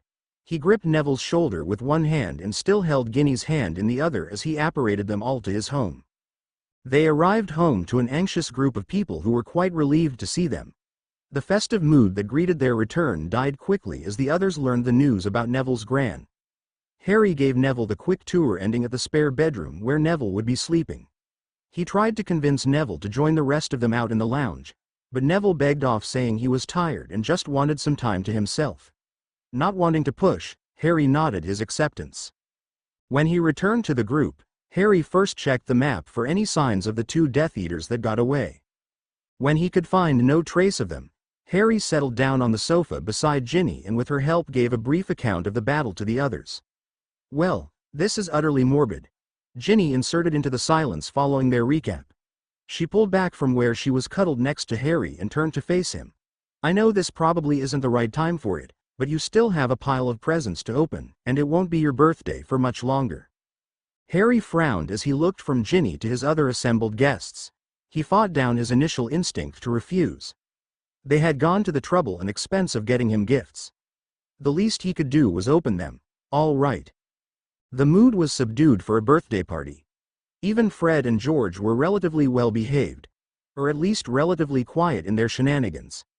Harry thanked them all profusely as they left for the evening with assurances that their training would resume on schedule the next day. When their guests had all left, Harry walked over to the door to Neville's room and hovered for a moment debating whether or not to check in with him before ultimately walking back to the sofa and sinking down next to Ginny. It was always nice to have friends to talk to, but he also knew that he often preferred solitude at a time like this. Especially when the wound was so fresh.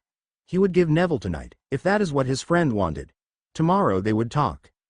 He and Ginny, by unspoken agreement, waited quietly for Tonks and Remus to return. Tonks never did, but Remus eventually turned up. Tonks had to go into the ministry, he explained. It was a bit of a mess to sort out. Much as I hate to admit it, the fact that the Longbottoms are such a prominent pureblood family draws a lot more inquiry than an attack on a Muggleborn or even half-blood would. Harry nodded his head absently.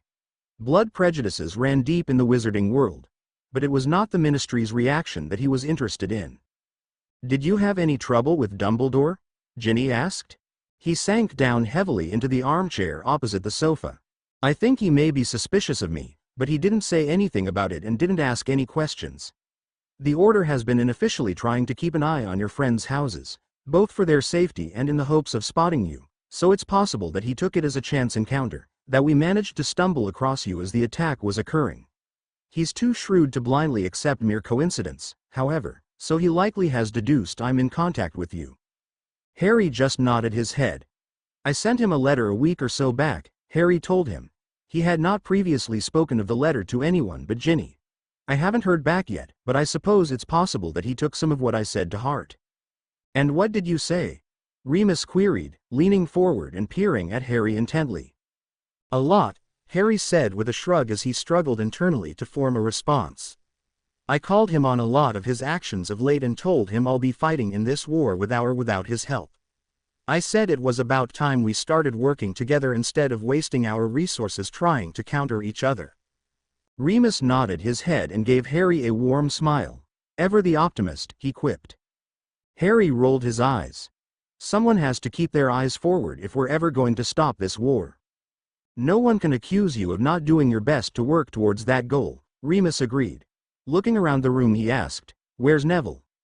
Harry jerked his head towards the bedroom. He wanted some time alone. Remus nodded solemnly. "That was a very good thing you did, offering him a place here. He'll need his friends to get through this." "I know," Harry agreed, running a hand through his hair. "I suppose you would know better than most," Remus acceded. "You and me both," Harry countered. "I should probably get going," Remus stated after a short silence. "I'll stop by tomorrow with an update on the arrangements." "Thanks, Remus," Harry said. "I know Neville will appreciate that." As the door closed behind him, Harry and Ginny slipped almost reflexively into each other's arms. Harry inhaled deeply the flowery scent he had come to associate as uniquely Ginny and squeezed her tightly. "I love you," he whispered and pressed a key asterisk to the top of her head. "I love you too, Harry," she replied with a key asterisk into his neck. Harry sighed as they held each other for a long moment. He gave a long glance to Neville's door, reaffirming his vow to give him this night. If Neville did not emerge on his own by the time they finished their morning workout, he would just have to go and drag him out. As it turned out, he did not need to oust Neville from his self-imposed isolation. When Harry and Ginny returned from their morning workout, they found him lingering just inside the training room. "All right, Neville?" he called. Neville turned around and walked towards them, stopping to lean against the doorway as he seemed to take in their appearance. "Yeah, I'm okay. Thank you both for yesterday. I wouldn't have lasted much longer if you hadn't shown up when you did. I'm just sorry the portkey wasn't able to get you out of there, Harry stated. They've been using portkeys themselves to escape, so I figured they wouldn't ward against them. Yours is the first place I've seen where they've done so. You did all that you could, Neville assured him. But how did you know we were under attack? Harry studied him for a moment before jerking his head towards the map on the wall. Those necklaces were more than just portkeys, he explained as he led Neville over to the map. Harry linked them to this map, which shows us where they are and also alerts us if the portkey is activated, Ginny supplied from behind them. Quite ingenious, really. Harry looked over his shoulder to meet her gaze for a moment before turning back to Neville.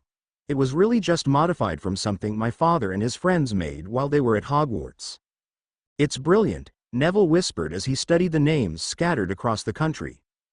Ginny smirked triumphantly at him as Harry looked at her. I'm off to shower. Neville waved over his shoulder with his eyes still glued to the map as Harry tracked her progress out of the room.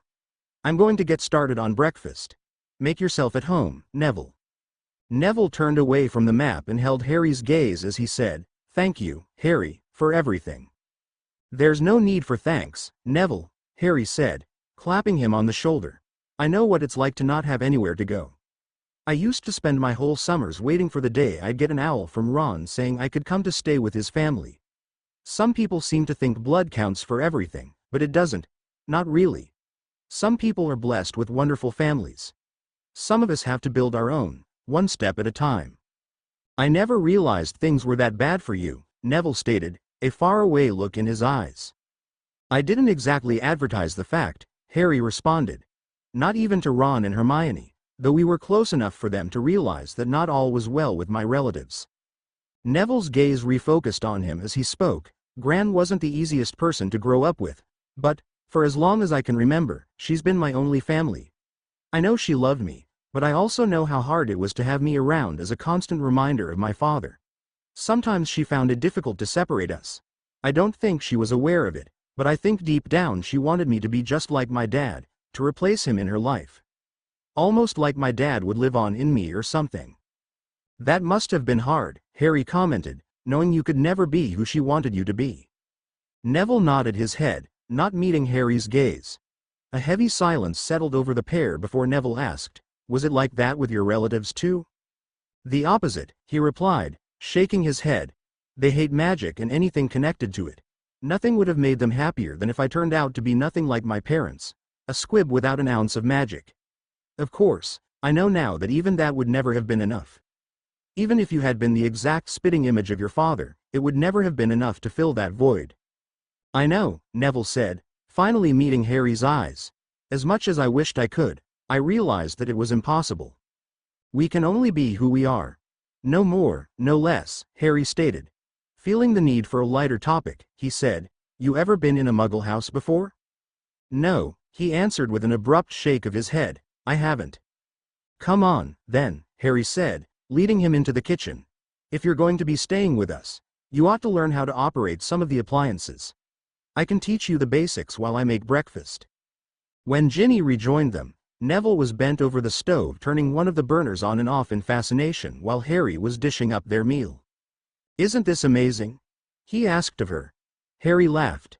Yes, Muggles are rather ingenious. Now come on, and let's eat already. Harry caught a quick shower after breakfast and settled onto the sofa beside Ginny with a book in his hand. We usually use this time to do a bit of studying, he explained to Neville. I hope you don't mind me asking, Neville started, red staining his cheeks as he paused momentarily. How long have you two been living together? Harry shot a glance towards Ginny to find her looking back at him with her eyebrows raised in surprise. A look Harry guessed was mirrored on his own face. He had never considered what their living situation would look like to an outsider, but now that he thought about it, he could see exactly why Neville was seemingly uncomfortable and curious about it. A few weeks, Harry answered, turning back to Neville. We didn't exactly plan it this way, but some extenuating circumstances arose. He trailed off, looking to Ginny and grasping her hand. And while I regret the events that led her here, I'm quite pleased at how things turned out. Me too, she agreed with a sly smile that slowly slipped from her face. though I really didn't like what led me here." Harry gave her hand a squeeze and turned back to Neville. "I had been planning on getting a house since last summer so that I wouldn't have to go back to my relatives and so that I'd be able to hide from both Dumbledore and Voldemort." Neville nodded his head and cast his gaze about the room. "Feel free to check out the shelves, see if anything catches your interest," Harry offered. "Remus is supposed to drop by later with an update. Maybe afterward we can go and pick up some of your things, if you want." "That sounds good," Neville responded as he wandered over the bookshelves lining the wall next to the map. Harry shared a quick look with Ginny before picking up his book and starting to read. Their studying was interrupted shortly thereafter by a short burst of ethereal song followed by a flash of fire. He jumped off the sofa even as his brain recognized Phoenix Song. A fiery bird emerged from the ball of flames and circled the room, trilling softly. Harry held out his arm and the phoenix swooped down to alight gently on the offered perch. "Hello, Fox," Harry greeted. Fox trilled in reply, and Harry took note of the fact that the bird was standing on only one leg. He held out the other to reveal a roll of parchment clasped in his talon. "Thank you," he said, reaching up with his other hand to grab the missive. He dropped the letter onto the sofa to rub his fingers through the phoenix's feathers. Fox gave another trill before launching into the air and disappearing in another burst of flames. "Was that Dumbledore's phoenix?" Neville queried. Harry nodded. "I sent him a letter over a week ago. I'm surprised it took him this long to reply." "But I thought you said he couldn't find you here," his fellow Gryffindor pressed. "Dumbledore can't," Harry explained. "Fox, on the other hand, is another story. I'm not sure whether or not he'd be able to bring the headmaster here, but I suspected he'd be able to find me here or else when I left the house and suggested Dumbledore use him to send his response." "Well, read it and see what he has to say," Ginny inserted, holding the roll of parchment out to him. Harry accepted the letter and sat beside her on the sofa. He held it out in such a way that she could read as well should she wish to do so. "Dear Harry, you have no doubt been wondering when or perhaps if you would receive my reply. I will be honest with you when I say that, upon my first read through your letter, I was shocked at your suggestion that I turn to Fox to deliver this reply when I had on several occasions turned to my friend for aid in finding you, only to be rebuffed time and time again. I was unsure whether he would not or could not help. I now know. He was not impressed when I chastised him for withholding such information from me nor when I demanded he take me to you straight away. I fear for your safety every day. You have proven more than capable of taking care of yourself. This I cannot deny. However, your insistence in rushing to every attack made against one of your students places you in grave danger. I do not doubt these words will fall on deaf ears, but please allow an old man to say his piece. You raised many points in your missive and asked many questions.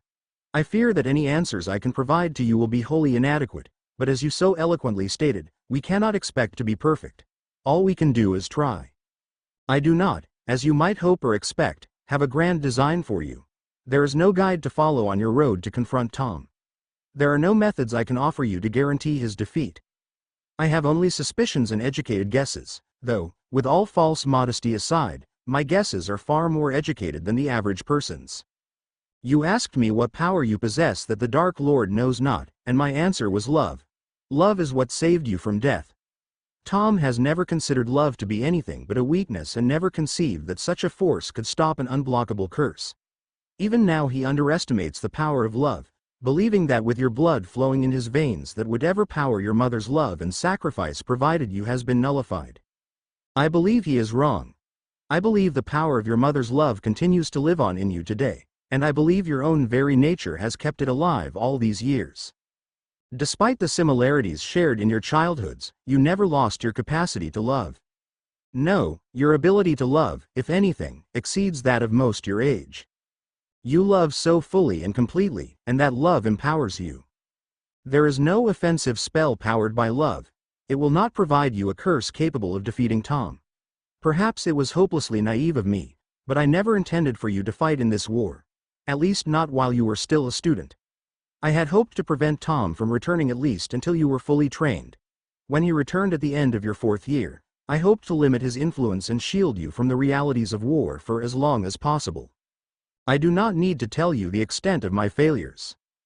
I was unable to convince our world of Tom's return and spent more time fighting political battles with the ministry than I did countering Tom's actions. I failed to keep you informed and left you susceptible to Tom's manipulations. I fear I failed you yet again in sending you back to your relatives last summer. I suspect it did not take you long to come to the decision that I would continue to repeat my mistakes in my treatment of you.